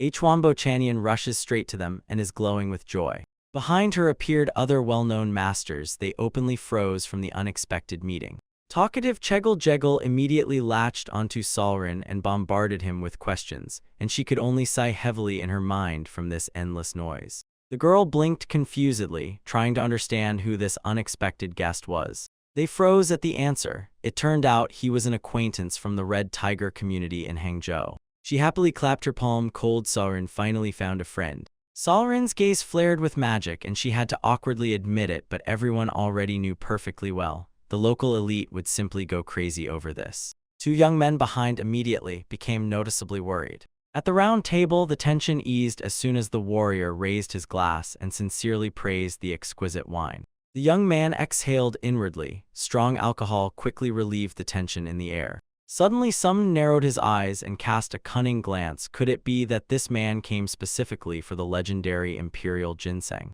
And he disdainfully waved it off immediately. A newcomer against the long queue of elite warriors has almost no chance, less than 1 in 1,000. Hearing the audacious reaction, the warrior's face suddenly darkened, and he coldly warned, "It is not worth underestimating his powerful Summoned clan." Instead, the young man only confidently smiled over the edge of the cup. So it turns out, he could have been mistaken for some petty sect. Summoned sharply cut in, "The Red Tiger community is not righteous people, but a dangerous shadow group," and this truth shocked everyone nearby. The cup sharply clinked and fell on the table. One of the people from the group nervously blurted out, "Does this mean they are recognized as belonging to bandits?" The answer sounded short and confident, without hesitation. The dark-haired young man reproachfully fixed his gaze on Solrin and asked why she was staying close to a bandit. The girl boldly retorted that no one forbids her to do so. He did not calm down and pressed on her reputation, suggesting thoughts about the possible anger of her uncle. A contemptuous laugh escaped his lips. He directly called bandits the worst scum, the kind even sectarians rake in. Solren's companion was unaffected and indifferently remarked that these words sounded too humiliating. He smiled slyly and immediately asked if they were jealous of that girl because of him. The young man opposite was twitching with rage. His hopeless attempts to grasp at anything were revealed so sharply and mercilessly. While the opponent was choking with anger, the boy mentally mocked his own vulnerability a little, but still decided not to get into a fight for the sake of peace within himself. Suddenly, right in the heat of the argument, Solren herself spoke. Without taking her eyes off the meal, she calmly stated that she came for him solely of her own free will. She simply likes him. The heartfelt confession thundered so loudly that everyone present froze and lost the power of speech, and only the girl herself glowed cheerfully light, carefree. Solren stated evenly and calmly. She had long confessed her feelings, so now she was only waiting for an answer, and this threw the interlocutor into deep shock. Her companion turned pale and reminded that the girl's brother, Halkian, would definitely deal with any of her suitors. The three sharply turned to the voice from the door. The unfamiliar question sounded unexpectedly. Were they talking about him? Halkian froze in the doorway. He looked warmly at Solren and asked what fate had brought her here. Suddenly, from behind, the girl was joyfully embraced by Tondal, joking about such an inseparable needle and thread. Halkian smiled and asked why they had come, since the old ginseng of this boy definitely could not interest him. Tondal casually replied that he came to obtain the root itself for Halkian and his sister, and at these words the entire assembly froze in complete silent confusion. Seeing the distorted faces, the brother sharply exhaled in surprise, and the sister asked in a trembling voice whether he was even acquainted with this person. Inside, she was overwhelmed with panic. The guest turned out to be a bandit from the local gang, Red Tiger, but Halkian calmly confirmed that he knew all about it. The companion nearby could not stand it and burst out shouting, "How can one find out the truth and still stick together with a degenerate?" Halkian's face immediately darkened. He sharply, in a cold tone, asked if he had just been forced into such to receive reprimands through connections with the shadow world. The man with long hair was trembling with indignation, berating the Namgun clan heir for an unthinkable connection with some bandit. Slanders aimed at the disgrace of the entire righteous faction caused only a slight, confident smile in the young man. Namgun abruptly rose from the table and harshly stopped the interlocutor, reproaching him for the worthless habit of judging only by appearance. For him, the bandit Tondal was many times more righteous than their entire praised community. His gaze froze like iron. If not for the generosity of this boy, the offender would no longer be standing on his feet. The man with long hair turned pale and tensed sharply, unable to believe that some upstart could surpass them in strength. His phrase sounded like a verdict. Tondal surpasses everyone, even the heir himself. One of the comrades tried to smooth over the quarrel and blame everything on feverishness, but Namgun sharply refused to back down. Since then, he ordered to treat Tondal only with dignity as his savior and possibly also as a future son-in-law. The friends froze in shock and could not believe their own ears. Could the heir of the clan really be ready to give his sister to some bandit? Namgun's younger sister Solren grumbled irritably that these revelations were completely unnecessary, but he immediately picked up on her just-spoken confession of feelings. The girl blushed with shame and burst into bitter tears, while the older brother continued to tease her as if savoring her passionate failing. She gladly propped her cheeks with her palms and demanded to be told all the details of the confession. "Jegeljeong, isn't it?" they addressed her. Their mighty clan was among the top 5 most influential families of Murim, having gained fame for intelligence and courage. In this circle of the chosen, the girl held unquestioned power. But there was one person she could never surpass. No matter how much Jeong trained, Namgun Solren still stayed one step ahead and knocked her off her feet. After all, both of them were only daughters of noble families. Chong gloomily admitted, no matter how talented they were, they could not escape the fate imposed by the family. At least that is what she once thought. Suddenly, the interlocutors shook her ground with the news. It turns out Solren spat on traditions, chose her own husband, and now races around the world with him without any chains. Someone sharply and loudly shouted his name, Tondal. Hearing this, the boy opposite froze, and a cold expression flashed in his violet eyes. The boy sharply warned his comrade not to take a step away from him, not even for a moment. She jokingly took it as an order, but he waved his hand, He could no longer tolerate anyone who clung like that. At her question about whether he was in love, young Chan waved it off. It was ordinary curiosity which directly depended on their relationship. He did not know all the details. But he did not doubt Chan is consumed by envy or an inferiority complex, and a breakdown is only a matter of time. They moved on. The girl asked if it was his mind-reading technique that gave the result, and then, blushing slightly, honestly admitted to herself, such an arrangement suited her. At the market, two men were negotiating a deal that worked flawlessly and cleanly. The gray-haired informant noted with relief, Coordinator Du pays generously, and Lord Gu has already become that very thorn for everyone.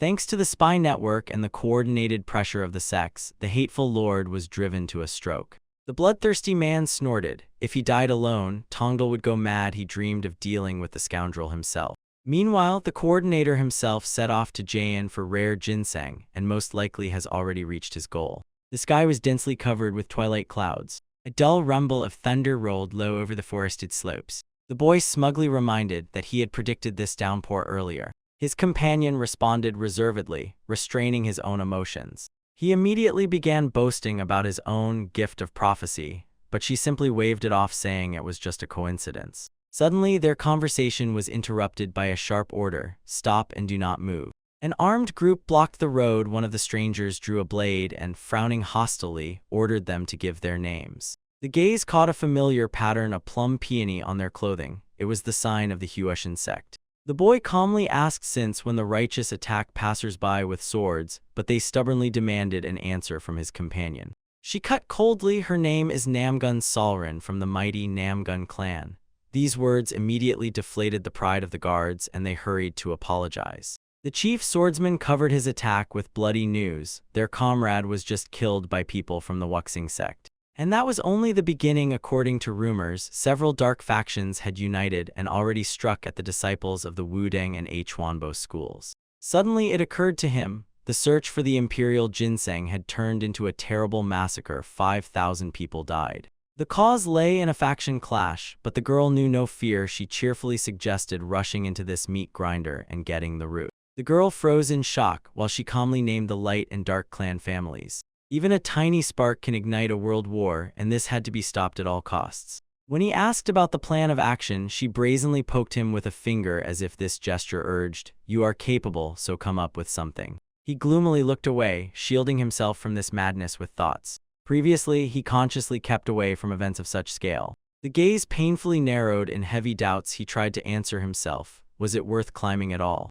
Intervening in the very history, in this inevitable whirlpool of events. Imagination, in a fraction of a moment, fired in the head mountains of distorted corpses. When the bloody frames of another's death flashed before his eyes, he only resignedly and calmly exhaled and moved on, tightly gripping the sword. Under the downpour that poured incessantly, two enemy camps looked at each other. Between them lay only distorted bodies of the dead. Two observers quietly settled in the bushes and counted the crowd, where there were at least 100 armed people. The rain dully beat a rhythm on the leaves. On one side of the clearing stood motionless representatives of the orthodox, light faction. Directly opposite stood fighters of the unusual, dark faction. The girl noticed, exactly in the middle of the clearing lay 5 completely fresh corpses. The only wounded survivor lay helplessly among the 5 bloodied corpses. Someone sharply and indignantly exclaimed that the students of Communal could not deliver the first blow, but the survivor simply asked why he should lie.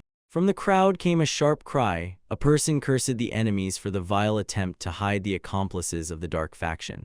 The young man listened gloomily to these cries. As it turned out, the so-called righteous were ordinary hypocrites who themselves committed dirty deeds. The girl whispered together a riddle. The orthodox and the dark had clashed because the only surviving unorthodox accused the light ones of the first strike. The tension between the leaders reached the edge. It was enough for one person to grab a sword and this place would immediately be engulfed in a bloody massacre. The youth sharply intervened in the course of events and with a loud command forced everyone to stop immediately. He breathes heavily and deeply, as if a whole world of burden is leaving his chest. In the tightness of the rain biting into the wall, a clear thought flashed like lightning in his head. He stepped forward confidently straight to the mutilated, bloodied bodies and for the first time in his life dared to take on the role of mediator in this quarrel.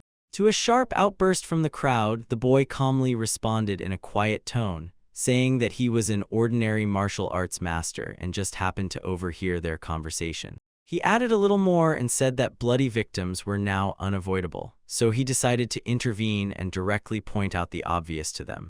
When he was disdainfully questioned about things that were already clear to everyone, the boy barely moved the corner of his lips. It was not only this that surprised him. At first, he waved his hand toward the bodies the witness claimed a fierce clash, but the dead lay too close to each other.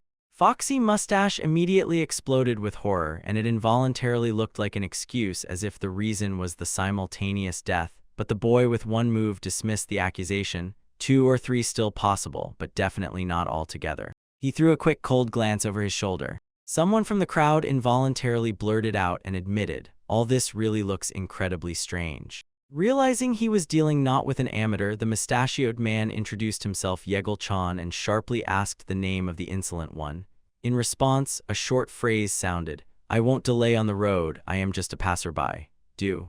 The young man calmly smiled through the rain because she never called him by his real name, and he willingly agreed to young Master Do. He mentally noted her cleverness. The girl pretended to keep her distance as if he was completely a stranger to her, to hide his dubious origin, and skillfully supported this invention with the authority of the Yegel family. Politely greeting, he immediately got down to business and asked what exactly about the arrangement of the corpses seemed strange to her. Miss Jegel confidently stepped forward, coming out from behind the backs of her people. She named 2 key contradictions: how far apart the dead lay from each other and what their overall bodily form looked like. The girl stopped by the dismembered body and directly asked the living one how much time had passed since the massacre. Pornitz answered embarrassedly, "About half an hour has passed," and at that moment he suddenly tensed. Jegel explained dryly, "In such a short interval, the bodies would have completely lost blood as if they had been lying here for at least 2 hours. The man immediately flared up and began to respond sharply, demanding not to make hasty conclusions from a single glance.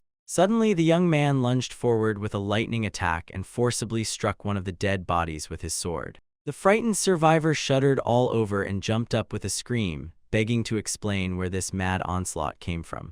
The blade stuck in the corpse's body, and the boy said cold-bloodedly. The wounded man claimed that half an hour had passed, but not a single drop of blood fell from the wound just inflicted on the body. The young man calmly stopped the angry men and ordered them to look more closely at the dead, more precisely, at the shape of their wounds. He explained the weapon found at the scene physically could not have left such marks. The bald giant and his assistants exchanged stunned glances. Under the cold rain, the young man stubbornly unraveled the stranger's lies. These 5 were killed elsewhere, and only the bodies were dragged here to clumsily stage the scene of a clash. The blood-stained witness trembled and screamed wildly, insisting that he saw everything with his own eyes. The first blow was dealt by a member of the Hueshan sect. The young man cold-bloodedly advised him to see a doctor and check his eyesight. With a barely noticeable smile, he sharply kicked him right in the stomach. The witness's eyes filled with blood from furious rage and curses. He sharply drew a dagger and with fierce determination rushed forward at the attacker. But the young man did not even take a step back. He instantly clutched the blade with bare fingers, and sparks flew from under the metal. Pushing the attacker away, he laughed loudly. How did this clumsy upstart manage to survive that bloody massacre if he can't even handle the nameless young man? He was overwhelmed by the realization the stranger possesses martial arts. He immediately adjusted his position and oriented himself as precisely as if even he himself initially thought it impossible. The young man perfectly understood why Sauron focused specifically on him. Guan Taeyun from the Chamal squad narrowed his eyes and looked angrily at the young Du master, accusing him of excessive interest in this matter. The young man coldly cut off the conversation and said that there was no benefit in it, and the old man sarcastically teased, "Did he intervene out of kindness?" The young man insisted that the falsehood looked too obvious, even though many people had latched onto it, and that was exactly why he could not just walk by. His patience ran out. He suddenly burst into a shout and ordered Guan to carefully examine the eyes and facial expressions of the wounded man. He sharply called the old man blind and gave the order to stop this senseless inspection. Guan grimaced with indignation, muttered something about not wanting to get involved in warriors' affairs, and suddenly sneezed amusingly. Irritated, he threw, "They always refuse the truth for the sake of the show," and in an authoritative tone ordered the crowd to clear the way. A heavy muffled step in the rain. "Understood, please send the next line for revision." Unrelenting rain poured continuously over the dense mountain forest, flowing heavily and dimly through the canopy. Under the continuous rain he stood, exhaling with relief through the tension, finally able to skillfully break free from trouble. But silence did not come. Did he really stop the bloody massacre of 5,000 deaths? Without his intervention, they would have undoubtedly already started the bloody massacre. The young man frowned and in his thoughts prayed that this step would not turn against him. Suddenly he was drenched by a cold wind. He sneezed sharply and loudly, then decided to wait for Sauron. A voice rang out boldly from behind, mockingly asking if he was waiting for someone. He turned sharply. Before him stood a girl with a white veil on her face. The boy rudely cut off, saying she needed to go her own way, but the stranger only smiled and compared him to a frozen puppy. He cut off the conversation and declared that he would not accept help from a person in a mask, and the girl cold-bloodedly retorted, supposedly he had no choice anyway. He barely managed to react when she suddenly lunged forward straight at him. A powerful blow. He barely opened his eyelids and could not understand at all where he had ended up. Alongside the rumble of rain, he entered silence and suddenly realized he had been carefully covered with a warm blanket. The unexpected voice of a stranger made him jerk sharply. Sitting on the bed, he calmly told the veiled woman if she was so concerned about him, it meant that she clearly did not intend to kill him. When consciousness began to fade, shameful memories of Sauron overwhelmed him. Then he had similarly helplessly collapsed from the enormous difference in strength. He tensed sharply and ran his fingers over his head. This woman possessed mastery of the highest level. She unconditionally bypassed him. The stranger assessed his iron composure. He immediately calculated her strength but did not even raise an eyebrow and continued calmly, without haste, analyzing the situation. Suddenly the space was engulfed in an oppressive violet glow, and her gaze dimmed. She slowly stretched out her hand. "You are very dangerous," she pronounced her verdict. He sharply thrust his hand forward, pleadingly reaching for it, and in panic demanded at least a minute. Noticing that the veiled girl was not going to kill him, the young man cautiously inquired what exactly she wanted. The stranger squinted, sensing that the warrior before her was not ordinary for a moment. She clearly saw his recent fight, but he calmly insisted that he did not belong to the world of martial arts. The girl did not believe that such skills could belong to an amateur, and he logically retorted, "If she defeated me in an instant, then how terrible must her own power be?" She sharply cut him off. "This power is enough not to fear naked men." The young man awkwardly pulled the blanket over his chest and sharply asked if she was trying to provoke a fight between the martial sects, but she only snorted in response. Otherwise he would have been dead long ago. Her gaze suddenly sharpened. Could it be that he really, unwillingly, interfered in someone else's quarrel? As soon as she received a brief confirmation, she immediately struck with a new question. Whom exactly was he waiting for there? He closed his eyelids and cut off the conversation, stating that it was a secret. Her pupils flashed with a predatory threat, but the young man did not look away, boldly suggesting to get the answer through torture. A suffocating silence hung in the room, so loud that it rang in the ears. The young man, bare to the waist, sat next to the mysterious woman whose face was hidden under a white veil. She admitted, for the first time she had to encounter a person so emotionally closed off, and he calmly cut in through her fabric. "Nothing is visible anyway." The woman pondered aloud, "If he really is not a warrior and does not interfere in other people's affairs, then there is no reason for hostility between them." But in 13 years she had not met anyone whose thoughts would be a complete mystery to her. The young man tensed sharply. He had just realized that for this woman all other people looked thoroughly read, like an open book. A brief oppressive silence hung over the place. She continued the analysis and noted how his gift effortlessly attracts crowds and conquers people with iron logic. It never occurred to him that he already had a whole army of supporters. In the noise of the rain outside the window, the boy gloomily said that they would never become friends. The woman's eyes shone slyly in response. She smiled as if this gesture would only make their common enemies flustered and falter. He fixed her with a keen gaze and admitted that he had long been unable to understand what this veil meant. And now he finally believed. She hides her face only because she is too beautiful. The man smiled warmly and said that no veil could hide the beauty of her eyes. It sounded almost mocking, but he asked if this stranger was trying to veil his compliments. The woman sat calmly nearby. At least now, she saw no reason to kill him right here. She promised, as soon as the prisoner told everything about his home and work, she would be released. But the man put forward a counter-condition. Noticing her displeasure, he hastened to add that he would not demand anything serious from her. The woman silently fixed him with a gaze from beneath the white veil. He was drawn to catch a glimpse of her face with at least one eye. Meanwhile, elsewhere, Solren angrily pounced on the young man and began interrogating him, where he had been so long and whether he even understood how much she had worried. Somewhere off-screen, the young man guiltily waved off the reproaches, as if he had simply been kidnapped. The now grown man sharply grabbed the youth by the shoulders and, breaking into insistent demands, forced him to name the attacker. The boy admitted that he was bound by an invincible warrior woman with a veil covering up to her eyes, and as soon as the man realized this, he instantly turned to stone from the revelation. The youth slyly squinted. The warrior woman in a veil, skillful and flawless, could only be one and the same person. Hasuren, strategist of the Northern Demons. It turned out to be complicated. He was used to thinking that she walked the path of righteousness, not that she acted otherwise. His companion suggested. The leader intervened personally only out of curiosity to see who could stop the bloody massacre. Suddenly she froze sharply, fear pierced to the bone. The girl held her breath and cautiously asked if he had already seen the true face of Hasuren. The youth boldly, and only with the corners of his lips, smiled seductively. A scene flashed in memories. A beauty with golden eyes bright as a flash emerges instantly. He again replayed that meeting in his mind and admitted aloud in his own thoughts. In his 2 lives, he had never seen anything more divine than those features. She hid her face behind a white cloth and asked not to look for her anymore. The partner nervously tried to convince herself that no one had received such an honor in 5 years, but he confidently and calmly cut her off mid-sentence. I saw. The girl, with a shocked scream, broke free and grabbed him by the shoulders, demanding explanations, but he indifferently waved his hand, pushing her away. Solren impatiently tugged the young man by the collar and fixed him with a gaze, demanding that he continue the story.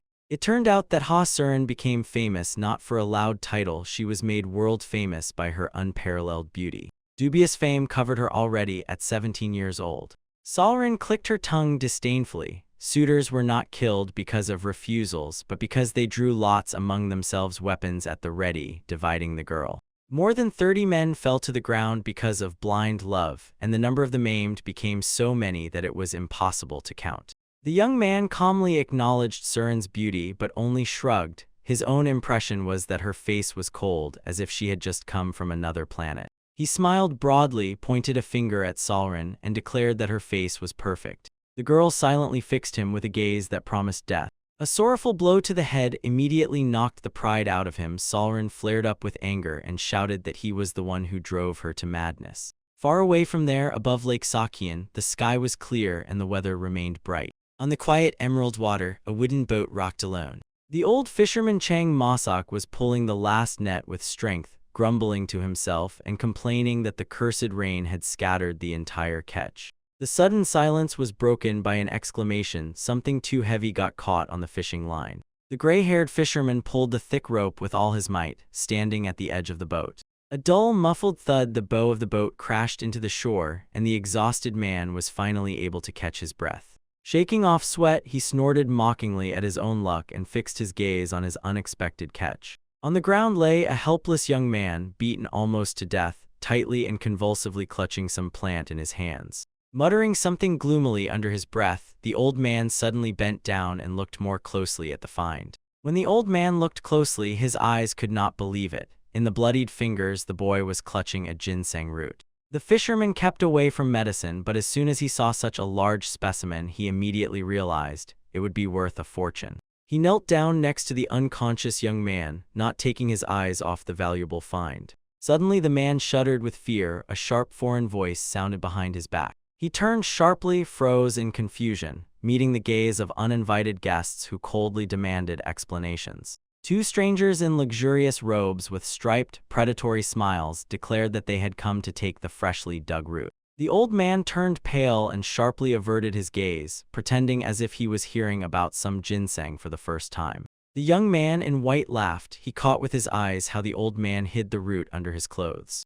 The old man sighed heavily, resigned to defeat. He realized he could not withstand a confrontation with such an opponent. The boy raised his palms in a peaceful gesture. He did not intend to rob anyone and offered a fair price. The old man sharply refused. Money no longer mattered to him, just like his own life. The young man did not back down and slyly asked if he had at least one desperate wish left. Maybe someone's life. These words made the old man shudder. Pressing the bloody body to himself, the old man asked in a trembling voice who stood before him.